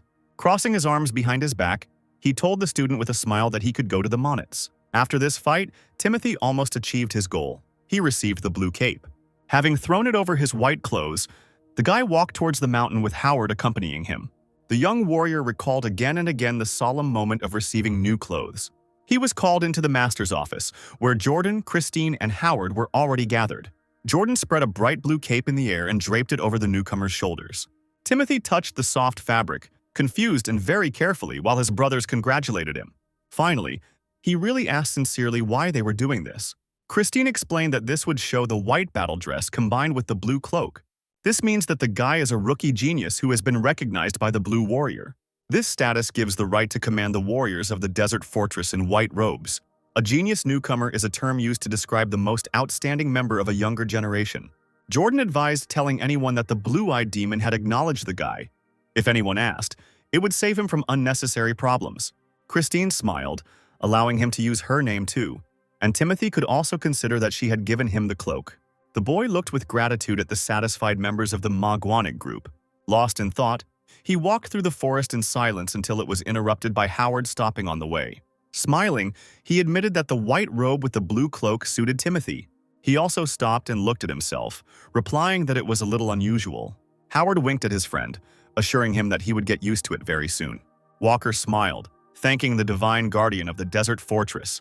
When the boy looked at him in surprise, Timothy added that this was not empty praise. Finally, the boys approached the clearing where the entrance to the Sex Mountain began, starting with a stone gate. In front of them stood 4 strong men, apparently warriors from the Monets. Howard wondered, so they really do have a conflict with the tyrant's sword sect, judging by the fact that even at the entrance there is increased security. Howard had an idea, straightened his shoulders, and walked forward confidently. There was nothing to do. Timothy went after his friend, but they were immediately stopped by security. One of the men held a blade in front of him, looking menacingly at the strangers, and demanded that they state their sect, name, and the purpose of their visit. Howard winked at the guards and pointed to his badge on his shoulder, saying he came from the desert fortress. But this didn't seem to make any impression on the disgruntled guard. Timothy spoke up, revealing his name and affiliation with the Manhwa unit of the desert fortress. Howard, who had been silent until then, quickly added that he also came from there. The guards looked at the young men with distrust, asking if they had the same clothes as evidence. And only now Howard reached into the inside pocket of his handicap, pulling out his signature signet ring. The guard whistled, surprised that the desert fortress allowed such young warriors to act independently. The young fighters frowned. They did not like such mocking treatment at all. At that moment, a stern male voice was heard, putting an end to any arguments. The guards grinned, glancing sideways at the man who had just arrived. He looked at the strangers seriously, saying that there was a war going on and the time was not right for visits. Howard tisked when he said that you couldn't trust just anyone at the moment. The young fighter's patience snapped and he cried out that it was time to finish. His energy was instantly activated by anger, almost causing a fire. The guards, whose faces were illuminated by the bright light, stepped back in surprise. Howard looked at the confused men with satisfaction. This was proof that the boys belonged to the desert fortress. But at that moment, one of the sect's guards pointed his finger at the warrior, exclaiming that he dared to put pressure on a Manat sect disciple right in his home. Looking at this, Timothy shook his head, realizing that the battle with the tyrant's sword was not going so smoothly. It seems that the pride of one of the 9 greatest sects in the world has been seriously hurt, and then some youngsters showed up claiming to be warriors of the desolate fortress. This was really annoying. The man who had spoken to the boys earlier said he didn't believe them. So young, and already warriors of the desert fortress, these are not easy times. If this is reinforcements for the Manats, why are there only 2 fighters? Is the greatness of the desert fortress already a thing of the past? This disrespectful attitude hurt the moral values of the Maguanig boys. The guards themselves realized this too and began to grin. But Timothy couldn't leave things as they were. He pulled me out with a jerk, exclaiming that it was not right to insult warriors of another sect without reason. His energy rattled through space with the force of lightning. The student demanded that he take his words back. The guards standing behind were dumbfounded, looking at the determined fighter. But very soon they became indignant. Pulling out their weapons, the men bared their teeth. Timothy realized that they would not apologize, so he swung his sword sharply. A real wave of energy passed from his hands towards the strong members of the sect. The strength of the young fighter knocked the sword out of one of their hands, and it flew into the air. The man looked up, stunned, as his weapon landed behind him. Looking at the guard's reaction, Howard couldn't help but let out a barely audible chuckle. Timothy hoped he had taught the insolent men a lesson as he sheathed his sword. When the situation reached its limit, a loud girl's voice was heard calling for a stop. Howard was the first to notice a young stranger approaching them from the direction of the dense trees. Timothy froze, looking at the girl with apprehension. He had not seen her before. Meanwhile, a slender figure with a sword at the ready flew straight into the crowd. Passing the men, she landed lightly and gracefully on the toes of her shoes. Howard was stunned by the stranger's spectacular appearance in the clearing. The girl turned around, her large dark eyes looking distantly at the strangers. It immediately became clear how strong the girl was. She was no inferior to the warriors in blue robes from the desert fortress. The men greeted their mentor with bewilderment and immediately became embarrassed under her stern gaze, while she, in the meantime, began to scold the warriors, saying that their words and actions were no good. She even drove the men away and they began to ask for forgiveness, saying how ashamed they were. The mentor apologized to Howard and Timothy for the fact that the cultists showed an unsightly side to the mighty warriors of the desert fortress. Timothy took another look at his friend, who was obviously fascinated by the stranger. Walker sighed and spoke first, introducing himself again and saying he belonged to Maguanig's unit. Then he nodded towards Howard, adding that he had come with him. The girl chuckled sweetly. She was a member of the Manat sect named Molly Brooke. Howard found his voice. He had already heard of Molly, nicknamed the Cloud Dragon of the Monate sect's sword. Finally, the introduction took place as expected. Timothy looked intently at the girl. Cloud Dragon's sword, Molly Brooke. She is rumored to be a genius sent from heaven. This girl has made a name for herself in the world of martial arts with her own talent and skills. Howard extended his hand to her, exclaiming that it was a great honor for him to meet such a legendary warrior. Timothy looked down guiltily, admitting that it had been rude of them to show up without an official message from the desert fortress. And he felt ashamed in front of the great Molly Brooke, to which the warrior stated that she saw Howard try to explain the purpose of the visit. But the sect warrior rudely interrupted him. Rather, it is the girl who needs to apologize on behalf of the head of the Manat sect. She once again apologized to the esteemed guests for the inconvenience caused and offered to take them to headquarters, having agreed with Timothy that they would discuss the rest when they went upstairs. The boy heard someone's quick steps on the stairs, and when he raised his head, he saw his brother. He was so stunned that he lost the power of speech, looking at his relative as if he were a ghost. Molly was also surprised by this reaction. She looked in surprise from Timothy to his brother. When the whole company reached the headquarters gates, the first thing that rushed to Timothy was his niece Alice. The girl missed her uncle very much. She, almost crying, stretched out her little hands to him. Timothy immediately sat down to hug his niece. He stroked the little girl's head, asking how she was doing because he too was glad to see the girl. But she couldn't say a word. Her small lips trembled and tears gathered in the corners of her eyes. Finally, unable to control her emotions, Alice burst into tears, burying her face in her uncle's shoulder. Those around him watched the scene of reunion when Timothy looked up and met the gaze of an old man he did not recognize. The guy nodded and quickly stood up to meet the man. Molly said that the sect leader and elders went to fight the enemy swordmasters.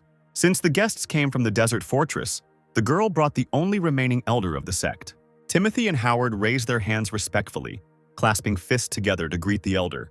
The man nodded slightly, his forehead furrowed with deep wrinkles, and through his thick beard he announced that he had been named Logan Lee. Hearing that very name, both guys were stunned, frozen in place like statues. It couldn't be that a living legend, the master of the Monet sword, stood before them. Alice clutched her brother's sleeve, wincing as Howard cried out loudly that he was greeting the great warrior. Timothy knew firsthand that Logan Lee was considered the strongest warrior of his generation, perhaps even stronger than his maternal grandfather, Sebastian. Suddenly, the old man turned his gaze to the young heir of the Walker clan and asked how old he was. Timothy replied that he was turning 16 this year, and Alice smiled meekly, hugging her relative and trustingly burying the back of her head in his stomach. Logan sighed long and sadly, slowly shaking his head, then asked the guy to look to the left. Turning around, Timothy looked closely at the mountain.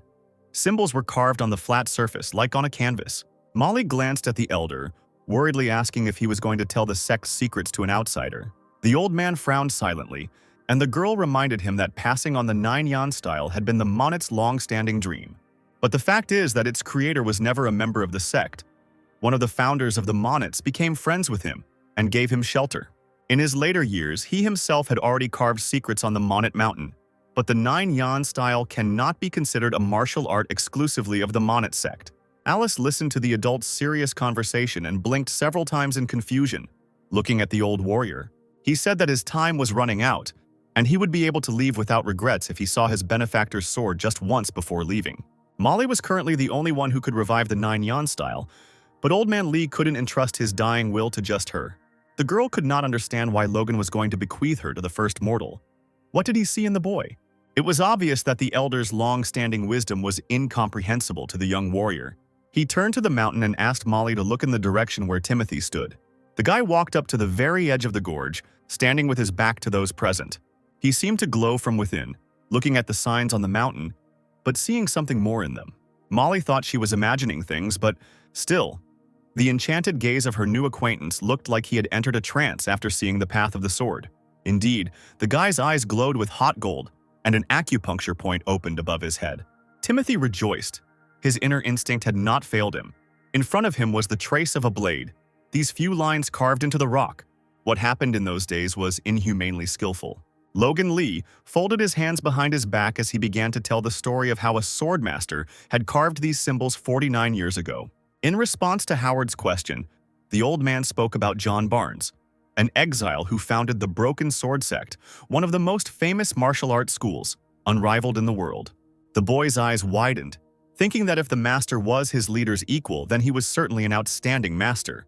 Gazing into the distance, Logan remembered how John had lifted him, a hungry orphan, onto his back and climbed Mount Monotov. Howard asked why the elder couldn't master his martial arts if this master, John Barnes, accepted the old man into the Monet sect. He shook his head, answering only that such is life, he lacked talent. But not only Lee, but also many swordsmen of the sect failed to do this, no matter how hard they tried. Knowledge or skill alone is not enough to master the art of swordsmanship. After listening to Logan's speech, Howard became thoughtful, staring at the mountain. And the longer he looked, the more some of the deepest indentations formed into a sentence. Narrowing his eyes, the guy read with some difficulty that only the worthy will be rewarded. Timothy continued to stand on the edge. The trio approached him, and the elder said that it was entirely a matter of talent. All this time, the sect placed its hopes on the young mentor Molly. She tries not to show it, but Timothy is probably under a lot of responsibility. At that moment, Timothy slowly opened his eyes. the otherworldly circle of trance above his head dissipating. The guy closed his eyes again, sighed heavily, and exhaled tiredly. Seeing that the guest had come to his senses, Logan called him, asking what he saw. Timothy acted as if he was still in a trance and afraid to speak, then reached for the blade. Molly jumped up, turning sharply towards the guy, not believing her ears. Timothy raised his sword, his gaze cold and determined as he stared up at the mountain. He abruptly thrust the weapon in front of him, a piercing blue fire burning in his eyes. The elder was stunned as he looked at the guest, his eyes widening in shock. While everyone was staring at Timothy in fascination, explosions were heard in the distance. As if awakening from a dream, those present simultaneously turned towards the hills. Molly screamed, and from the distinctive sounds she immediately realized that it was the tyrant's sword. Howard's face showed extreme concern, as they were most likely under attack. Logan stood silently for a moment, wondering what to do next. Finally, he addressed the arrivals, announcing that the guests should wait in the same place. The old man walked forward. Molly nodded and followed him, looking back at the others. She looked seriously at her older brother Timothy, asking him to look after Alice. The boy promised to do it, and the little girl looked at the adults with confusion. After making sure that each of the sect received the order, Molly and Logan rushed into the thick of the battle. Timothy assumed that this was not the first attack and asked his brother if those two always fought for them. The relative glanced at the backs of his elders and shrugged his shoulders. Who knows who attacked? It also happens that enemies can only hit the master, so they come. It seems the Moneties are in big trouble, if even the elder of one of the strongest sects is forced to defend the monastery. The guys from Magwanig decided it was time to intervene. The local warriors will do everything, but they will defend their pride as the strongest. If it weren't for Mistress Molly, things could have ended badly this time. Timo noted grimly that it didn't look like he and Howard had had time to prepare. Immediately after his words, a male voice was heard from the side, demanding not to speak thoughtlessly about the warriors of the sect. A little higher up, on a small observation mountain, the same men who had so unkindly greeted Magwanig's disciples had gathered. Timothy sighed heavily, deciding that they were trying to create conflict again. Howard folded his arms and frowned, and Timothy stood up for his friend because he hadn't said a single disrespectful word. But they answered him that the words could be understood in different ways. Didn't the boys understand that not everywhere would they welcome the desert fortress with open arms? Howard looked coldly at the warriors and asked if their masters had not come down to fight. Then he raised an eyebrow dismissively, noticing that the sect was lacking reinforcements. The sectarians were incensed by such words. They growled, and he ordered that their patience not be tested and that the Monets not be insulted. But the argument that had begun to flare up was interrupted by rough voices, and everyone was immediately distracted from the conflict. A whole crowd of formidable warriors in dark clothes appeared before those present. The aliens from the Sword of the Tyrant broke through the Monets' guards and rushed towards their enemies. Timothy quickly huddled up, wondering in surprise how long they had been working here to get to the mountain. Strong men with a confident look slowly approached the approaching Monet warriors. One of the Tyrant Sword Sect's fighters, whose face was covered in battle scars, carefully examined everyone present. The scoundrel's gaze was fixed on Alice. The girl felt it and pressed herself against the adult in fear. The warrior grinned and ordered his gang to kill the cubs, the main legacy of the local swordsmen. At the same time, the warriors of the Monet sect rose up, roaring terribly, and drew their swords. Having run up to the opponents, both sides froze. Every subsequent step meant injury or death. The carnage began. The main warrior of the Sword of the Tyrant, with a confident grin, walked around the fighters and went towards Alice. But suddenly the man froze when he recognized the form of Magwanig's group. The oaf dismissively called the boys puppies of the desert fortress, who had forgotten who knows what here. The fighter did not take them seriously as opponents, laughing that Magwanig had intervened because she was bored and had nothing to do. Timothy was angry when he realized that these people had taken advantage of the confusion to break in and kill all the children like Alice. He didn't give in to provocations and answer the oaf, but turned to Howard asking for help. Brother Timothy was scared, but Howard just smirked, confidently declaring that he would have his friends back. He actually watched with pride as Timothy was ready to protect his loved ones. Timothy wasn't afraid of such an opponent, slowly approaching him, because he had already met those who were much worse. The man watched the boy with the same smug grin, and he rushed forward, reaching for the blade, intending to teach the cultist a lesson. Timothy's eyes were once again filled with an otherworldly blue light, aimed at the enemy. And although the warrior was seasoned by thousands of battles, the blow that fell upon him was unexpected. Perhaps because the man was overconfident and had written off Timothy, He was now having a hard time holding back the onslaught of the other man's weapon. The soldiers immediately noticed that the smile had disappeared from their commander's face and rushed to help. Several warriors, maddened with rage, were determined to teach the young man a lesson. For a second, the young heir of the Walker clan thought he couldn't cope when a shadow appeared behind him. A loyal friend was ready to take on the sectarians and not allow Timothy to be distracted. Howard overtook his comrade and drew his sword to attack his opponents. One of the fighters glanced at the boy in confusion, his arm hanging awkwardly over his head as Howard attacked with vigor. Disciple Ma Guaning made it his goal to distract the enemies from Timothy at all costs. Ultimately, it was the sword of the tyrant fighter who was defeated, receiving a sword blow directly to the chest. Howard jerked the weapon out of the alien flesh as he heard a noise behind him. The guy knew that he had not gone unnoticed by the enemy, and so he turned around sharply. He didn't even have time to focus on the target before bright beams appeared in space. They blinded enemies, repelled attackers, and seemed to restrict their movements. Timothy took advantage of the techniques he had learned recently and put them to good use in combat. The huge fighter bared his teeth, trying to defend himself not only with his blade but also with his scabbard. At some point, the man, straining with all his might, managed to make the blade of the boy's sword slide to the side. He became seriously angry and stepped back, then pointed the tip of the blade at Timothy. Madness was splashing in the sectarian's eyes. It seemed that in just a few more seconds he would emerge victorious from the fight. Timothy turned his head sharply and swung his weapon, energy streaks appearing in the air. He used the flapping shining wings technique and appeared behind the enemy. It didn't take the guy long to suddenly raise his hand with the blade. The sharp steel entered the fighter's back, and from pain and shock he opened his mouth wide, as if surprised by something. A heart-rending cry followed, and the warriors of both sects froze in place. The leader of the Mes Tirana sect seemed to realize he had lost only after a few seconds, slowly lowering his head. The man cursed, and with the last of his strength he turned his head to look at Timothy. He clutched the sword in his hand, not removing it from the alien flesh, listening to them call him a puppy. Although these words had no effect on the guy, he vindictively pulled the weapon towards himself, and the enemy fell to the ground.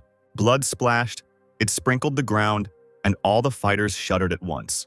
Timothy and Howard stood practically back to back, with their fallen enemies lying at their feet. Taking advantage of the tyrant sword sect's hesitation, the Monat warriors quickly dealt with the outsiders. A few more minutes passed and the guys from Mugwanig sighed wearily, putting their swords back in their sheaths. The Monat fighters also finished fighting the people from the sword of the tyrant who treacherously entered their territory. They watched as a joyful Alice ran up to Timothy. She was happy to hug her brother again. The men then realized they had overreacted and apologized to their guests for their rudeness. Timothy didn't answer, pressing his lips into a thin line, the baby in his arms looking at the fighters in surprise. At that moment, Molly and Logan gracefully descended from the heavens to the earth of the sect. The old man folded his hands behind his back, approaching the crowd.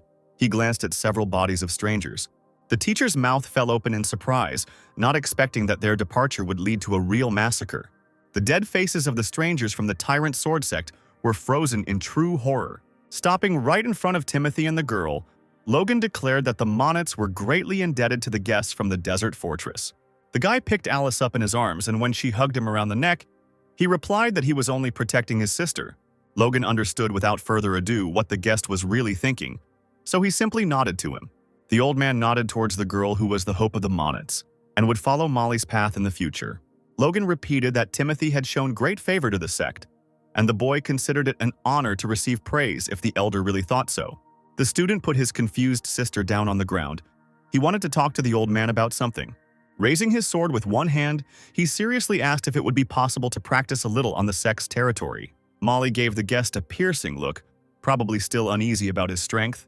The old master also thought about it, because earlier he had insisted that something great was hidden in Timothy. He looked longingly at the weapon, quietly saying that he was not ready to leave yet, because he was haunted by a strange feeling from the very side of the mountain. Logan looked at the guy again, and it seemed like he really had an epiphany. The old man waved his hand to his fighters, and Timothy once again looked at the majestic mountain of the sect. His solitary figure looked strangely advantageous against the backdrop of the peak, with its carved symbols. Timothy stepped back and slowly drew his sword from its sheath to check something. Through his confrontation with the swordsman from the sword of the tyrant, he learned a lot. Sunbeams danced on the blade, gently moving onto Timothy's face. Molly was surprised at how his face shone. A raised hand and an ordinary sword, from which golden rays rushed in different directions. Timothy no longer looked like a simple student of the group. His eyes, shining with an otherworldly light, eclipsed everything that had been seen in him before. Logan looked at the guy in bewilderment, unable to look away. This was something new. Timothy's aura changed dramatically, and if you looked deeper, you could see golden threads extending from the blade. The student made a few swings of the blade immediately after the battle and, as expected, exhaled wearily. The ki was flowing completely differently than he thought. Timothy had not yet comprehended the legacy of this master's sword. This trace on the mountain clearly conceals his mastery, calling for an expansion of perception.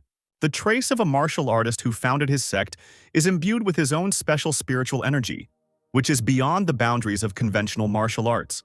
The elder was sure that the boy was the same, since he was even capable of touching the master's light. Such was the essence and purpose of Timothy. The student raised his gray eyes to the old man, looking at him with hope. Timothy became curious about where the master lived in his last years. Logan confirmed that it was here. His style is probably intertwined with the sect's craftsmanship. The Monet style is too expressive and doesn't suit the guy.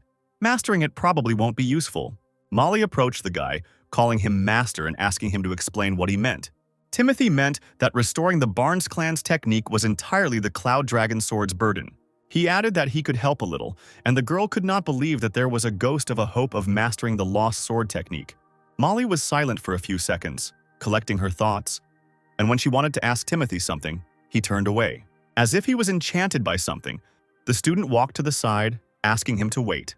Without explaining anything to those present, he only said that his training was not yet complete. Molly looked at the guest with bewilderment. It seemed she had never met such unusual people before. Once again, the boy approached the edge of the cliff, reaching for the sword in its sheath. The chips he saw on the cliff gave him a rather strange feeling. It seemed as if the sky and the earth had turned upside down, compressing into a single line. Timothy closed his eyes, feeling the gentle yet bright light on his skin. Then, looking at the mountain, it dawned on him once again, and his body was wrapped in energetic threads. It is not enough to simply be faster than your opponent. Now it is clear why Tai Chi and Plum Blossom techniques are considered the highest art in the martial world. Sublime techniques differ from ordinary fencing, as they are intended not only for the beautiful swing of a sword, but also embody an entire philosophy.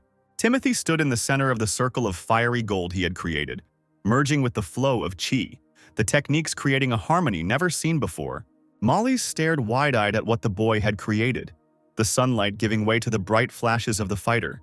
Timothy gripped the sword even tighter, despite the heat scorching his hands. He found himself in nothingness, where there was only the warrior himself and the sword. Until now, Timothy did not understand what true fencing mastery was. The rising wind raised dust into the air. Lightning struck the ground in broad daylight, but what Timothy had managed to do made the elder cry. Tears streamed down the old man's cheeks. He saw true strength and sublimity. The swordmaster, a disciple of the Magwanic faction, held the blade above his head, revealing ancient secrets. Finally, the wind died down. The sun slowly hid from people behind a high cliff. Timothy lowered his sword and closed his eyes tiredly, flashes still sparkling in the air. He opened his eyes to the sound of his friend's voice, asking if Timothy had chosen a name for the technique.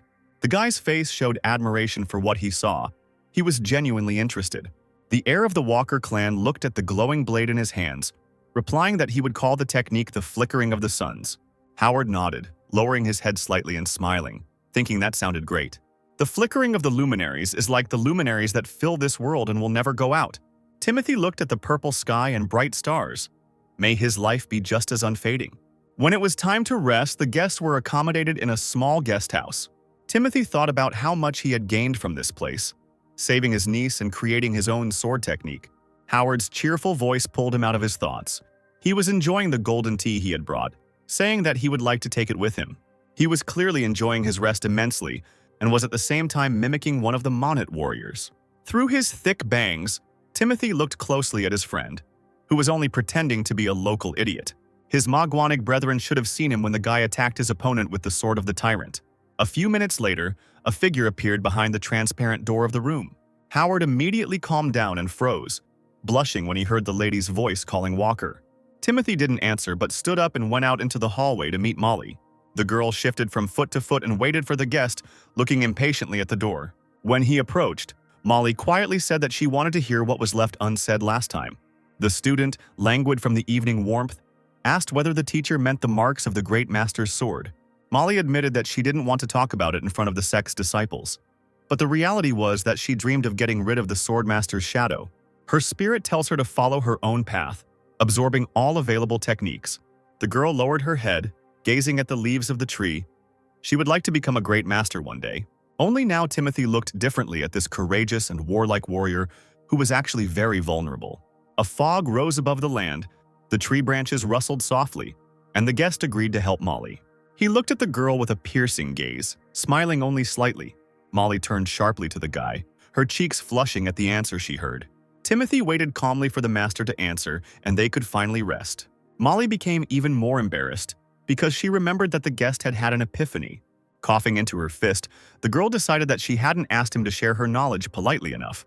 Having collected her thoughts, Cloud Dragon suddenly raised her hands, clasping her fists in her palms. She bowed slightly, exclaiming that she asked to teach her the arts of Master Barnes by her own example. The girl swore to honor the guest for the rest of her days for the favor shown.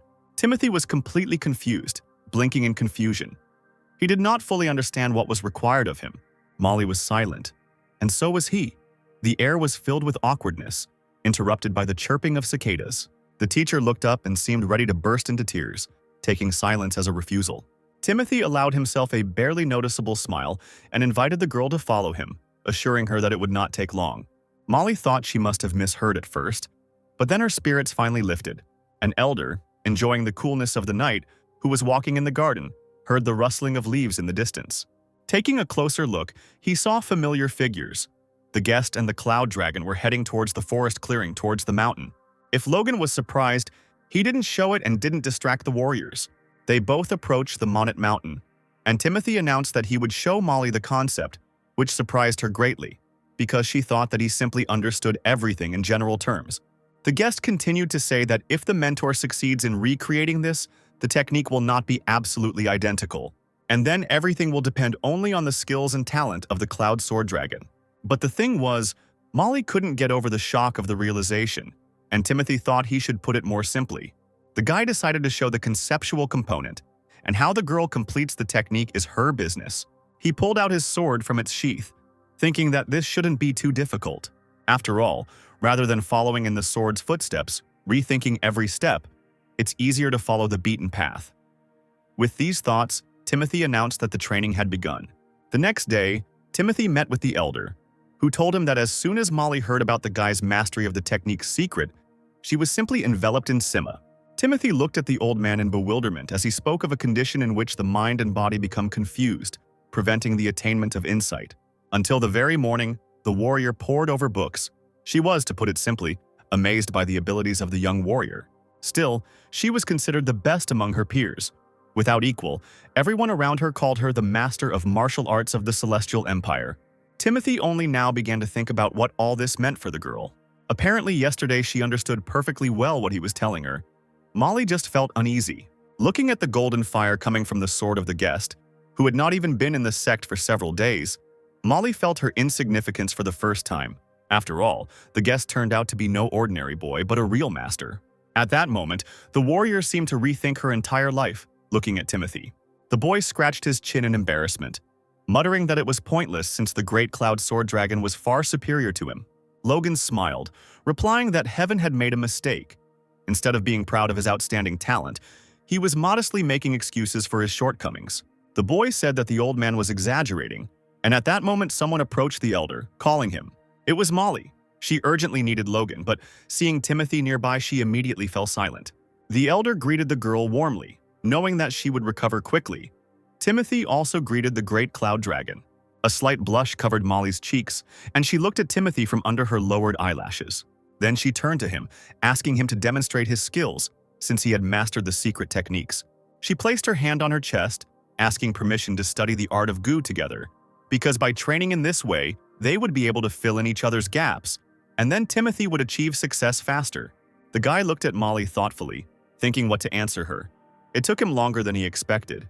Looking straight ahead, the heir of the Walker clan asked for forgiveness, but he didn't even have time to hone his own sword techniques right now. The warrior opened her mouth in shock. This was not the answer she expected. Sighing, Timothy continued, saying that since their techniques had the same concept, the girl could learn something from watching him. He promised to call Molly when he trained Twinkling Lights. Timothy will allow her to watch his training, and the Great Cloud Dragon will be able to improve his technique by practicing the guy's movements. Molly wanted nothing more than to be able to watch the twinkling of the suns. The girl called Timothy great, and the elder noted that generosity must have limits. The guy had already reached a level capable of eclipsing the entire celestial empire. The young disciple suddenly clearly remembered his conversation with his mentor and leader Magwanig Theodore. During the next lesson, he explained that one should not watch someone else's martial arts training. Timothy had completely forgotten about this because he had become accustomed to the fact that in Magwanig the students openly discussed martial techniques. Jordan intervened in the conversation, confirming that they could even kill for this. Timothy was surprised because the mentors calmly demonstrate their teaching techniques, and everyone trains together so they involuntarily see everything. Christine shook her head. This is different. Full-fledged combat training should never be shown. Watching someone's martial arts training is an unspoken taboo. Looking at the upset faces of the sectarians, Timothy hesitated. Apparently, because of this taboo, he was misunderstood. Sometime later, Timothy and Molly sat down next to each other in a clearing. Both warriors took a deep breath and released it with their mouths open, preparing for training. They took a few steps to the side, marking the beginning of the training.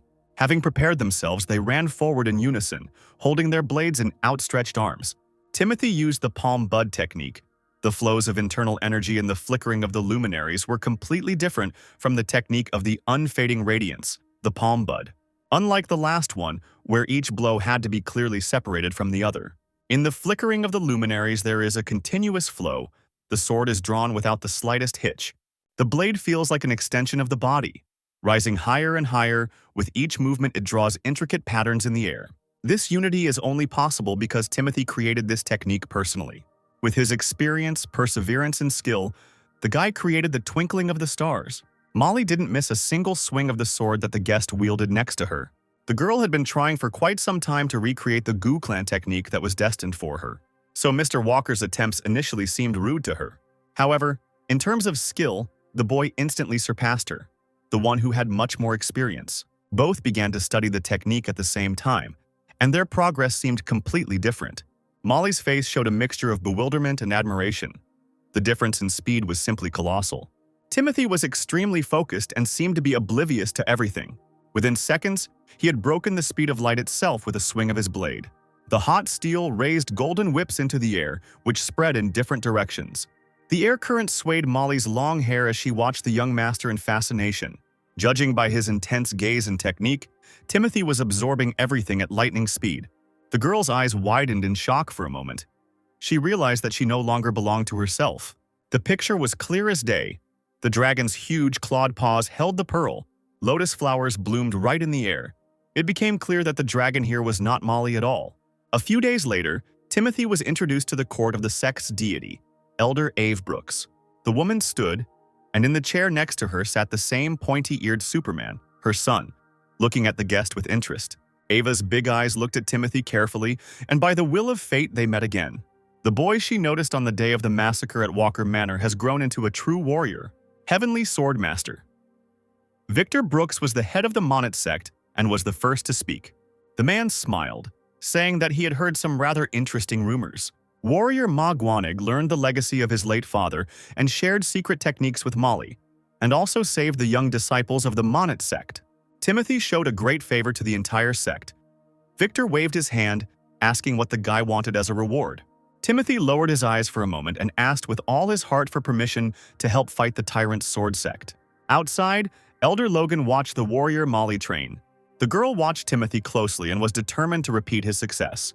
Her hands moved gracefully in the air, creating the illusion of clouds in the sky and the movement of water in the ocean.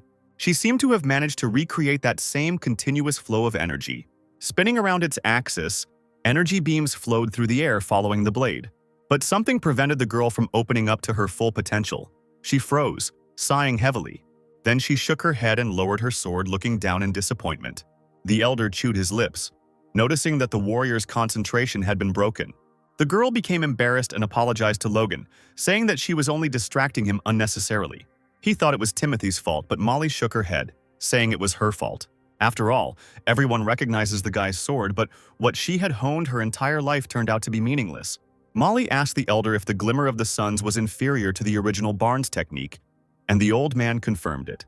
It wasn't just the skill of a novice. Even though both warriors had trained together, Timothy seemed to be several steps ahead right away.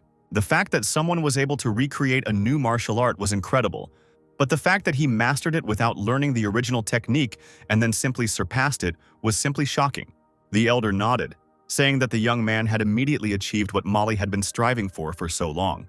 He is definitely a great master whose skills are beyond his age.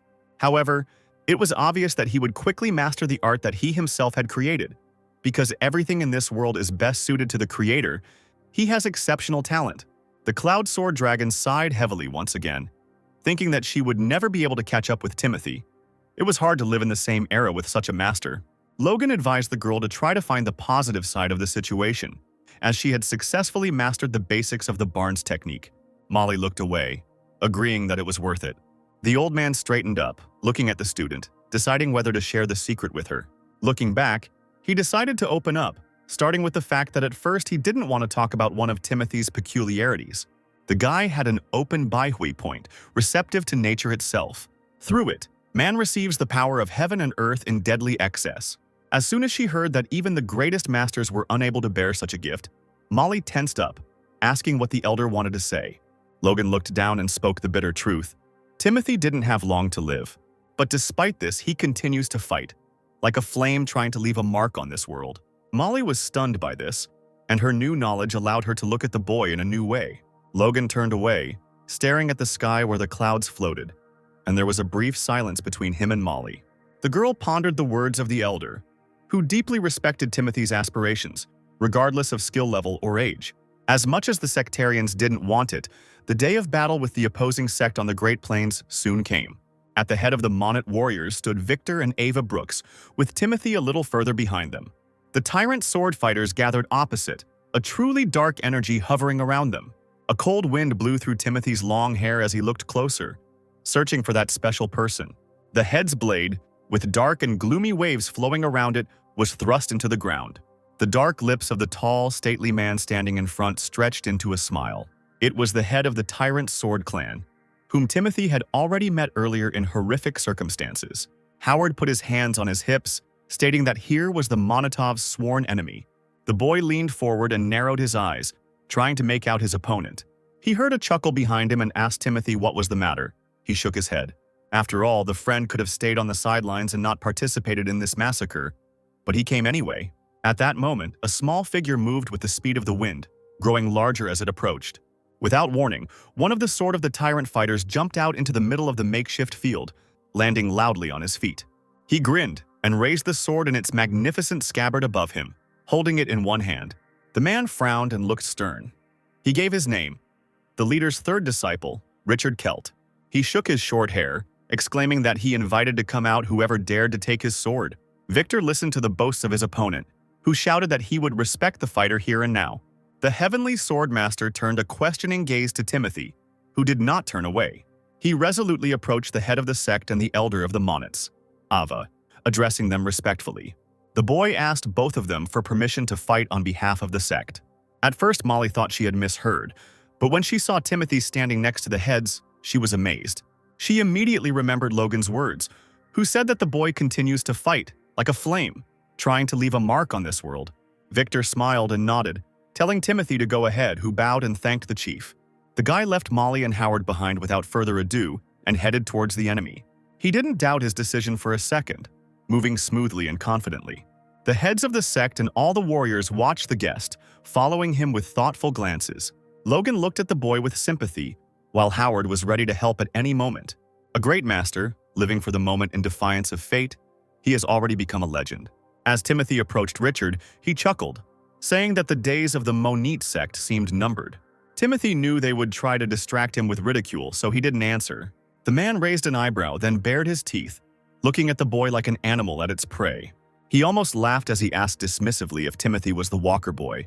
Apparently, the man was at the Walker estate on that terrible day and considered Timothy's visit to be impudent. Richard pulled out his sword, saying that he should have finished him off back then. But fortunately, the victim himself appeared before him again. Timothy continued to stand silently and not answer, looking at his opponent through his thick bangs. Richard kept trying to get Walker emotional, shouting that he was very much mistaken if he thought everything would be like last time. But the thing was that the guy didn't even listen to the leader's henchman, but only looked at the sect's ruler. He abruptly pulled his sword from its sheath, his gaze promising to get even with his enemy. The leader of the tyrant's sword also did not look away, nor did he turn away when looking at this arrogant boy. Richard was infuriated by the fact that Timothy continued to look through him. The Celt yelped and ran at Timothy, shouting that he should stop staring. Being in the air, confident in his abilities, the man dared. But as soon as he approached the guy and swung his sword, his attack was repelled, immediately using one of the techniques. The space was illuminated by a bright light. The wind carried multicolored flashes through the air. Timothy frowned at his opponent and tried to press his sword against the enemies. He bared his teeth, praising the guy's technique, but was in no hurry to put away the dagger. Timothy tilted his head slightly, his sword in the same position as it had been minutes ago. He whispered to Richard that a famous man had once said that one could judge an opponent's abilities by the swing of a blade. And now that Timothy had mastered the true art of fencing, he could feel these words. As soon as he told their opponent, he frowned, not understanding what they were talking about. Timothy smiled and used his flickering lights technique, blinding Richard. Flashes of sharply bright light threw the enemy back several meters. He barely managed to keep his balance to avoid being disgraced in front of his fellow men. Biting his lip, he zealously tried to straighten up and strike his offender with the blade. And then he let out a ragged cry, feeling something weightless but very sharp pass across his neck, and the guy ended up behind him. Both Molly and the Monite leaders were shocked by what they saw. They didn't expect this from the young fighter. Timothy made a few more light movements with his sword before the thin streak of light disappeared. Richard tried to turn his head in bewilderment, his whole body burning with pain. The man's eyes widened as he felt hot blood on his own face. At that moment, Timothy sheathed his blade with a loud sound. He didn't turn around, but he heard a heavy body fall heavily to the ground. The guy raised his head and looked at the head of the sword of the tyrant, who pressed his lips into a thin line. The boy pointed the hilt of his sword straight at the man, intending to tell him something. Looking him straight in the eyes, Timothy loudly announced that he had cut off his hand. It didn't seem like this surprised the chief. Looking at the guy, he smiled. Cries of joy and shouts of victory were heard among the Monite warriors. Everyone started asking each other what the guy's name was. They had heard rumors about his incredible techniques, about what a truly mysterious and graceful art of fencing he possessed, and what was also incredibly powerful. The tyrant's sword cultists were stunned by the death of their comrade, as Richard had not even had time to do anything. The head of the sect waited a few more minutes to come to terms with the outcome of the small skirmish. Finally, he stood up and ordered his warriors to kill everyone, causing angry cries and stamping feet. Enraged by their brother's loss, the strong men intended to flay their opponents alive. The Monite warriors ran towards them with the same warlike mood. Howard shouted the name of his friend. The figures of both armies gradually approach each other, preparing for battle.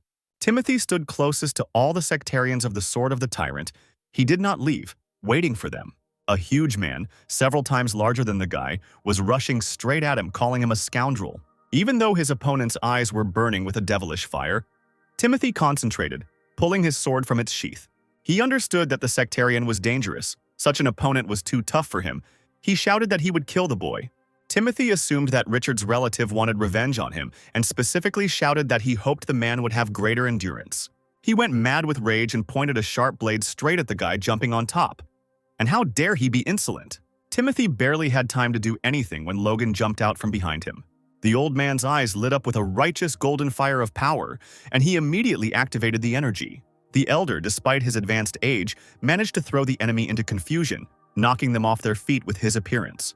The big guy fell on his back. Not letting go of the sword, he even growled with anger. He quickly regained his concentration, finding himself on his feet, and the rest of the cultists were rushing towards the fighter. Timothy could only watch Logan's graceful and powerful fighting technique. The elder was backed up by the Monite fighters, and he turned around for a moment to look at the guest. Then he ran forward like a young man, saying at the end that thanks to Timothy he had learned a valuable lesson. The wind from the stranger's movement stirred the air and the boy's clothes. He peered closely at the mentor's back. Meanwhile, the two armies clashed in a fierce duel. The strongest Monite sectarians fought bravely against the savages of the tyrant's sword. When fighting a group of enemies, you shouldn't rush headlong. You need to choose the one you can defeat.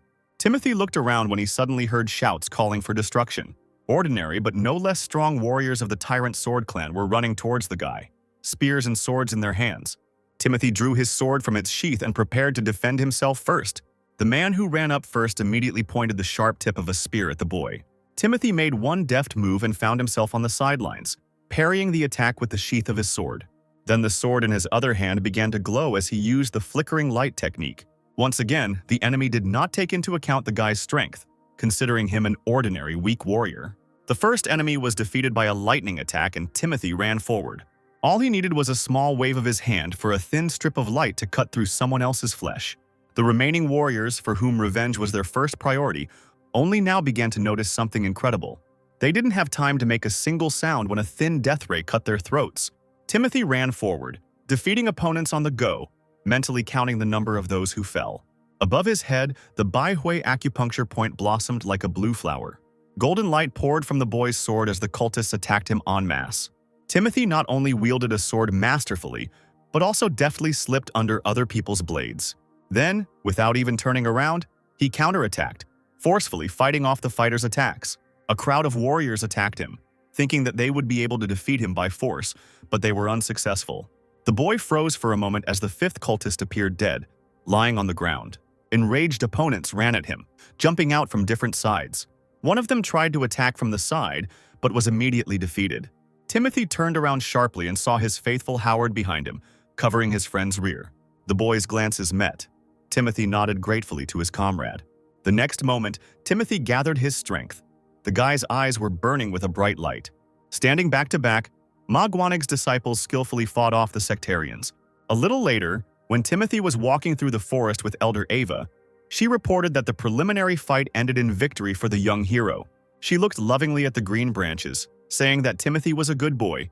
He seized the initiative and did the right thing. He, not accustomed to accepting praise correctly, became embarrassed and replied that he was being flattered. But Ava insisted that he was wrong to say that. Many in the sect now looked up to the guest, and soon there would be no end to the admirers. And indeed it was so. One of the warriors winked at Timothy, saying that he had saved some good wine, hiding it from the eyes of the brothers and the teacher, inviting the master to join. Another strong cultist was upset to learn that Timothy had already been invited to a duel. Another guy was zealously suppressing the interest of the students of another sect, believing that Timothy should spar with him first. The boy was truly confused by such attention. Even Howard looked at the sectarians as if they were strange animals.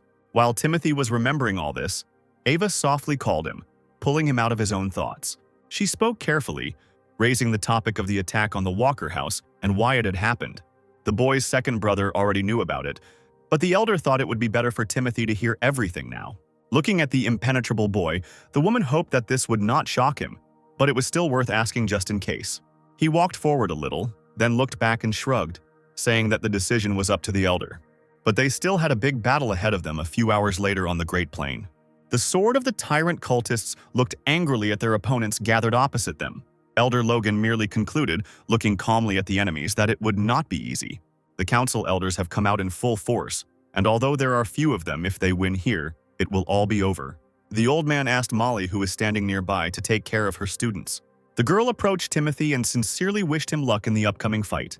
He nodded to the warrior, wishing her, the cloud dragon of the sword, to overcome everything. Logan warned Timothy to beware of the sinister Rakshasa, the grandfather of the warrior Richard, whom he killed. The vengeful man was also the very elder of the tyrant sword clan. Logan was sure that in the heat of battle he would personally target the guest. Timothy and Molly stood still, listening attentively to the words of the wise elder.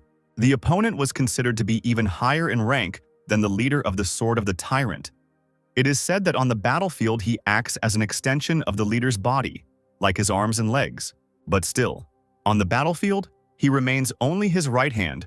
The student Magwanig thanked him for the warning. And so, the great battle began. Victor and Ava raised their swords, signaling the start. The first warriors of the sword of the tyrant did the same. Their leader also raised his blade. The people standing on the plain raised a battle cry and rushed forward towards their opponents. The savages of the sword of the tyrant did not stand aside, weapons raised before them. They rushed into battle. The Monnet fighters' instructors gave orders to their men, announcing the battle formation. Both sects finally clashed in a brutal battle, losing their men in the process. Timothy did not lag behind, wielding his sword with all his might, fighting on the side of his loyal friends. He was getting closer to his main enemy, bravely defeating smaller opponents. His keen gaze caught sight of a large figure that was slowly approaching. The guy stopped and froze, seeing that same elder. Their gazes met. The man bared his teeth, rage splashing in his eyes. Today, he would not let the boy go. He lifted his chin, vowing to bring his head to Jordan's grave. The distance between them was inexorably decreasing. The remaining warriors retreated back. As the elder approached, Timothy asked if all the demonic sect members were really like this. The fighter's subordinates are dying at the hands of the Monit masters, and he continues to seek out Timothy out of personal grievances. Having said that the elder should be ashamed, the boy watched as the veins on his forehead stood out with rage. Like a mad bull, the fighter pounced on the student, wishing him to burn in hell. Watching the alien blade approach his face, Timothy instantly pulled out his own. A loud clang was heard as the swords clashed, signaling the beginning of the battle. The elder roared. Wielding his sword, he immediately activated his energy, raising his hand back. Lightning itself appeared in the man's palm, blinding the enemy with a bright light. Timothy's eyes widened. He hadn't expected such a reception, and he held his palm out in front of him. The man directed his attack at the boy, hitting him with a powerful beam of light. It exhausted Timothy. He felt like he could barely stand on his feet at that moment. Bitterness flooded my entire being. I took just one blow, and my energy was almost gone. And although Timothy used the keen eye technique, he still understood that with his current level of energy, he could not defeat such a master. As if sensing Timothy's doubts about his own abilities, a vile grin appeared on the elder's face. The guy suddenly looked behind him in surprise, and Molly appeared there, as if out of nowhere. Several students followed her and surrounded the elder. He was truly taken by surprise by such help. The man could not concentrate at all. But this maneuver greatly helped Timothy to restore his strength for the next stage of the battle. The fighter closed his eyes, and after a few moments an acupuncture point appeared above his head. He watched the elder closely to remember every move of the sinister Rakshasa, even the way he holds the sword and fights off the sect's warriors with it, how a man's muscles work with each new blow, how he uses the strength of his legs and the slightest habits of his body. Timothy turned into a gaze, listening to every movement of the enemy for further tactics. His gaze dropped lower to memorize the length of his steps and his favorite movements. Timothy set himself the goal of analyzing all of his opponent's techniques down to the smallest detail. And so, as the two Monit warriors were taking turns fighting the Rakshasi, Molly crept up from behind. She was already close to the elder, preparing to treacherously attack him from behind. The cloud sword dragon focused on the attack, holding the blade out in front of her. But at that moment, the man turned around sharply, sensing a stranger's presence. Timothy, who had been watching the battle closely, was amazed by what he saw. It turns out Molly decided to use a lethal attack on the elder at the cost of her own life. Unfortunately, the enemy turned out to be much stronger and more experienced, and therefore repelled the attack with energy, directing his palm at the girl. And although he managed to counterattack, the bright beam blinded him, piercing his body with pain. A few seconds later, the man tasted his own blood on his teeth. He made a wide swing with his other hand, fending off more attacks from the sect disciples. Molly lay on the ground, watching as the elder lost his hand in the fight. He breathed heavily, holding back painful urges, whispering that the dragon's glory was not in vain. The man stood over Molly, the stump of his left arm bleeding mercilessly.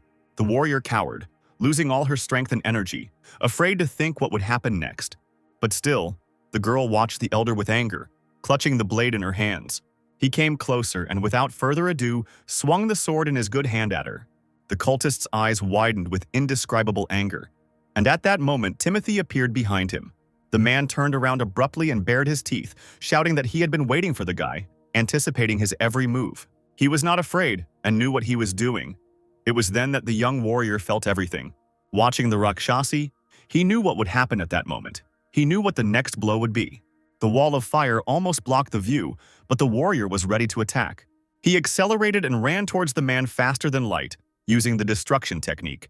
He didn't immediately realize that he had barely stayed on his feet and had lost all his energy, and the boy was behind him in no time. Rakshasi growled, and did not even realize that these were his last moments of life. It turned out that Timothy had not simply run, but in a matter of seconds, invisible to the human eye, he had attacked the elder, inflicting a mortal wound on him. Both Molly and her students let out a strangled cry when they saw what had happened to their opponent. Timothy still hadn't turned around, as if he invisibly sensed what was happening. After a few seconds of attack, the enemy's heavy body fell heavily to the ground. At this moment, Heavenly Swordmaster Victor, the head of the Monits, was engaged in a sword fight with the head of the opposing sect. The man froze for a few seconds and frowned, feeling the death of his right hand. His faithful assistant lay on the cold ground, his mouth open in a death scream and his dead eyes rolled back. The head of the sect pursed his lips. He knew that it was that unusual boy who did it.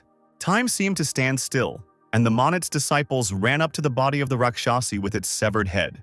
Timothy raised his hand with the blade, loudly addressing the leader of the Sword of Tyrant. He warned them. He said that he would cut off his right hand, but they didn't believe the guy. The man looked sharply at his assistant's killer, trying in vain to control his emotions. Timothy ignored the angry looks the chief's henchmen were throwing at him. Howard ran up to his friend and suddenly stared in shock at his fallen victim. The guy straightened up, made a funny face, and took a deep breath. Then he shouted at the top of his lungs, announcing that a warrior from the desert fortress had cut off the enemy's head. Even those drivers of both sects who did not know about this were now aware. The battle stopped in an instant, and to top it all off, one of the tyrant's sword warriors announced that the elder had been defeated. The monet's disciples could not believe their ears, because the sinister Rakshasa, that very elder, was famous for his mighty power. This news hit the minions of the devilish sect hard.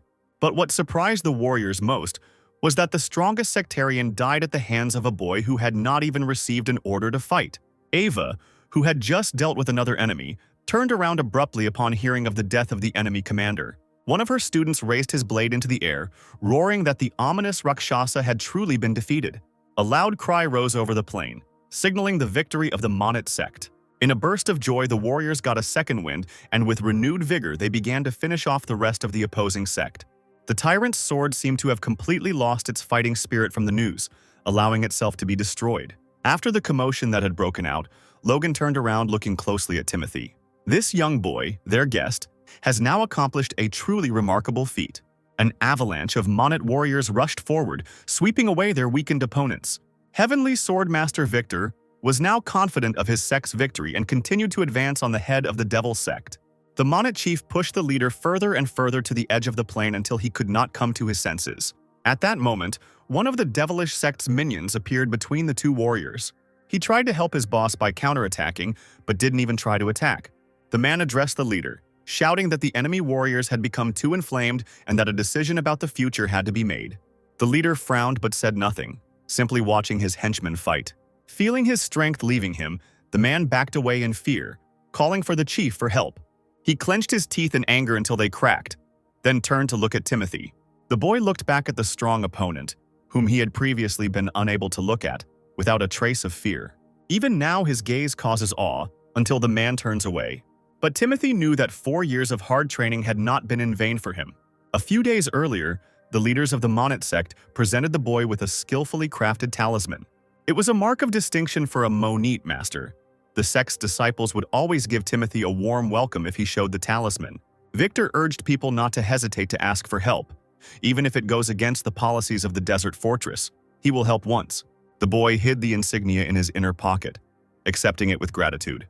After remaining silent for a while, the boy asked to tell why his family home was destroyed. Ava nodded. She also believed that Timothy deserved to know the truth about the incident. She looked sympathetically at the guest, beginning her story with the fact that it all started because of the World Tree. The guy was surprised. This was not at all what he expected to hear. The World Tree is a divine tree that supports the world. The very laws of the universe are hidden within it. The Walker clan's lands were fertile precisely because the roots of the divine tree touched its streets. Timothy lowered his head, thinking about what was said. The elder was silent for a moment, giving him time. Surely the boy had also heard that the martial arts of the desert fortress were supported by the fruits of the tree. But this did not give Timothy a full explanation of what had happened. He again asked why the clan was destroyed. It turned out that the Sword of the Tyrant wished it so, because they were the sworn enemies of the desert fortress, and they had ample reason to destroy one weak house. At that time, the Monets received a letter from the desert fortress. It contained a request to protect the Walker home, but the clan failed. Ava hesitated. It was hard for her to speak about how this land was now a wasteland in the hands of strangers. The woman admitted that she was truly ashamed in front of Timothy, his brother Dave, and little Alice. When the battle was over after the elder was overthrown, it was time for the Ma-Guanic boys to leave. Timothy stroked his little sister Alice's head, and she pursed her lips touchingly, and tears glistened in her eyes. The guy wished her to grow up big, and if she became a swordswoman, she would be able to get into the desert fortress. Timothy looked up, nodding to his older brother, who was also looking at him with tears in his eyes. Seeing that the boy had said goodbye to his relatives, Molly approached him and asked if they would meet again. He smiled and shrugged, replying that if there were no tasks, he would ask to study the dragon sword. Logan said it was always nice to see the streams of friendship flowing like the branches of the longest river. This is truly a joy for an old man who has already lived out his golden age. Timothy supported the elder, saying that he was confident that Logan would live for many centuries. The old man looked closely at the boy's face, seriously wishing him the fulfillment of all his dreams. Once the formalities were over, Howard and Timothy bowed respectfully to the representatives of the sect. Timothy immediately turned to leave, and Howard continued waving to those seeing him off for a long time. After some time, Magwanig's disciples arrived at the inn.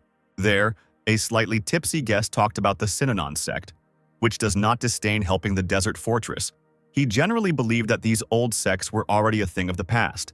When he said that the likes of the Monets could boast of defeating the sword of the tyrant, one of the guests at the next table became interested in this speech. The dark-haired traveler took a sip of wine, saying that he immediately saw that the guest was a newcomer to the world of martial arts. Because even a foolish warrior knows that he must keep his mouth shut if his head is valuable. At these words, his two companions nodded in agreement. The drunk and talkative guest slammed his fist on the table and jumped up from the table, offended by someone else's words. He raised his sword, shouting that he was right, for where were the vaunted achievements of these incomparable warriors? The traveler who had touched him only grinned, savoring the wine in the cup. The talkative guest's interlocutor, with a satisfied look, told him about the blue swordsman Magwanig, who had recently lost an eye. The guest chuckled, loudly saying that the blue swordsmen only know how to talk. He wanted to add something else, but at that moment a sharp piece of wood stuck into the table a few centimeters from his hand. The man was taken aback and suddenly fell silent, looking at the tree in front of his nose. Silence reigned in the hall. The warrior and his companions also became distracted, looking for the one who had done this. The guest jumped up from his seat, even more frightened, without taking his eyes off the wood sticking out of the table. Timothy, who had heard his words and appeared at the door, slowly approached the guest. It was he who threw the stake at his desk, and now angrily demanded that he repeat what the man had said. Howard appeared behind Timothy, lifting his cloak to show everyone the distinctive sign of Magwanig.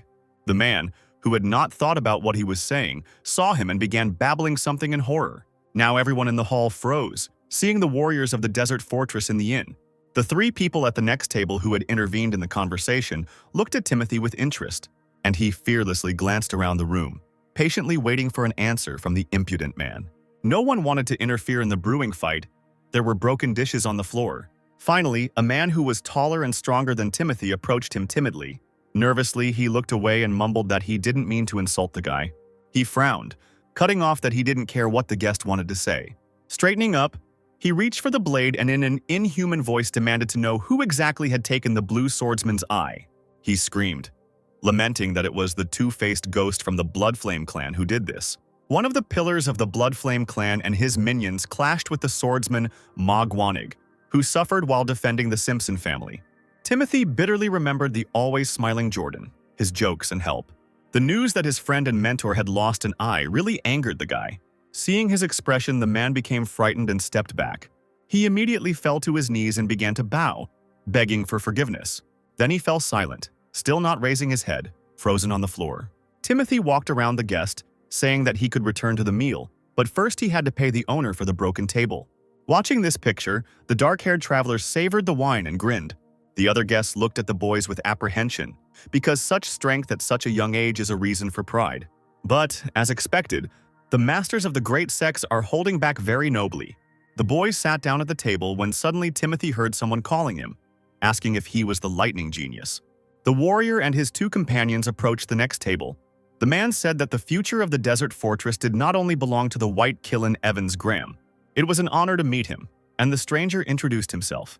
His name was Perry Ward, of the Ward family from Ohio. When Timothy introduced himself in response, Perry smiled.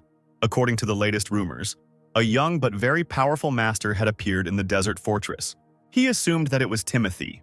The girls next to him blushed, looking at the guy. Timothy did not share his friend's delight, who immediately exclaimed that Perry was very insightful. After asking if Maganig's party was heading south, the man asked if he could go with them. He added that it probably sounded burdensome coming from the first person he met, but he really wanted to establish a relationship with the masters of the desert fortress. The group's student found all this very suspicious and asked Perry how he knew their route. The traveler smiled slyly, replying that after the battle between the Monets and the Sword of the Tyrant, everyone and everything was talking about the desert fortress. All eyes are on the guys. Even the most seedy sects are already aware of what's happening. Turning away from Perry, Timothy poured himself some wine, saying that he would continue his journey with his friend after the meal. The man bowed and thanked the boy as he continued to rest peacefully. A few hours later, the travelers were already on their way to the desert fortress, and Howard couldn't help but talk about what happened on the battlefield. He repeated the words he had shouted then, but attributed them to Timothy. Smiling, the boy proudly reported that his friend's cry was like the lion's roar of a Shaolin monk. Howard made a face as he said this, causing all the Monets and Sword of the Tyrant warriors to hesitate and start turning around.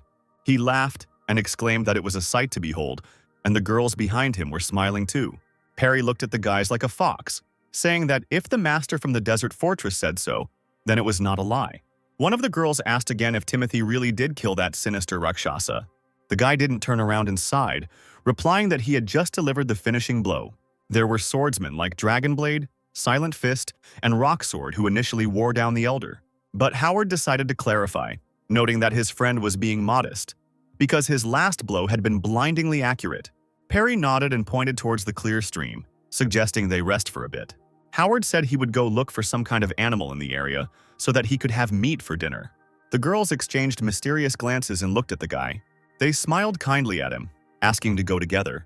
Timothy and Perry were left alone, Magwanig's disciple leaning over the water to collect some in a makeshift bottle made from reeds. Perry, who was sitting on a rock behind him, suddenly asked if Timothy by any chance had a left hand. He, without being distracted, replied that in battle he relied on his right hand and had studied techniques with his left hand a little, but not deeply. Perry nodded, smiling, and replied that he understood the guy. He was obviously distracting Timothy, and at that moment he carefully reached for the blade hidden in the inner pockets of his clothes. Like a wildcat, he was about to pounce on the boy, exclaiming that his left side was his weakness. The previously smiling man's face was filled with genuine rage, and his eyes were wild. There were only a few centimeters left to Timothy's face. Everything happened in literally a few moments. As soon as the tip of the dagger touched a strand of dark hair, a flash of fire appeared in front of Perry's neck. Blood splattered in all directions as faithful Howard came to the rescue. He was able to skillfully cut down the traitor, and at that moment Timothy already assumed that he would be attacked, and also held a knife in his hand. The man's body fell into the water like a stone. Timothy wasn't even surprised by this turn of events. Both of Magwanig's students saw the black dye come off Perry's hair in the cold water, revealing its true color, fiery red. Howard shook his head, stating the fact that a bloodfire assassin was trying to gain their trust. Timothy asked where his companions were, who introduced themselves as merchants' daughters. Howard shrugged, assuming they were already crossing the 3 roads of the River of Death. He had already dealt with them earlier. The boys gazed at the horizon visible beyond the dense forest. Another half day and they will be there, returning to their home group. When both arrived in San Antonio, Timothy was hailed as a winner who had accomplished something unimaginable. Jordan, whose left eye was covered with a bandage, was beaming with happiness because killing an elder of the 13 heavens was a feat even he had never accomplished. Seeing him, Timothy froze in disbelief, and Howard opened his mouth in a silent scream from shock. He just whispered something silently about Jordan's eye, and Jordan shrugged, scratching his cheek. The boys were upset that all the rumors turned out to be true. Their friend was really injured. Christine looked reproachfully at Timothy, who followed in Jordan's footsteps, because it was reckless to go against the elder of the Sword of the Tyrant.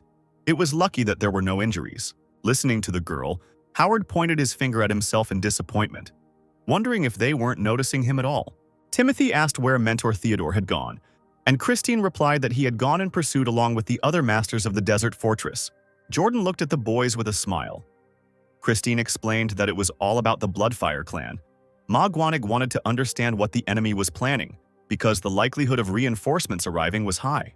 Timothy looked at Jordan sympathetically, asking why the elder had lost an eye. The girl sighed heavily, preparing to tell the story. The two-faced ghost, aka Kennedy, used a bomb, the technology of the 4 Heavenly Halls clan, during the fight with the blood demon with a sword. Jordan, whom Christine called a fool, could have easily dodged, but there were civilians behind him. And so it happened that this damn bomb exploded right in front of the warrior's face. Jordan scratched the back of his head and chuckled under the disapproving looks of his friends, saying that he shouldn't have stabbed that thing with his sword. At that moment, the paper walls of the monastery shook, and making a hole in them, that same bomb flew into the room. Timothy and Howard didn't understand what had happened at first, but the frightened looks on their friends' faces indicated that something terrible had happened. There was a powerful explosion that alarmed many streets in the area. Luckily, the warriors managed to get outside before the explosion sounded and the monastery caught fire.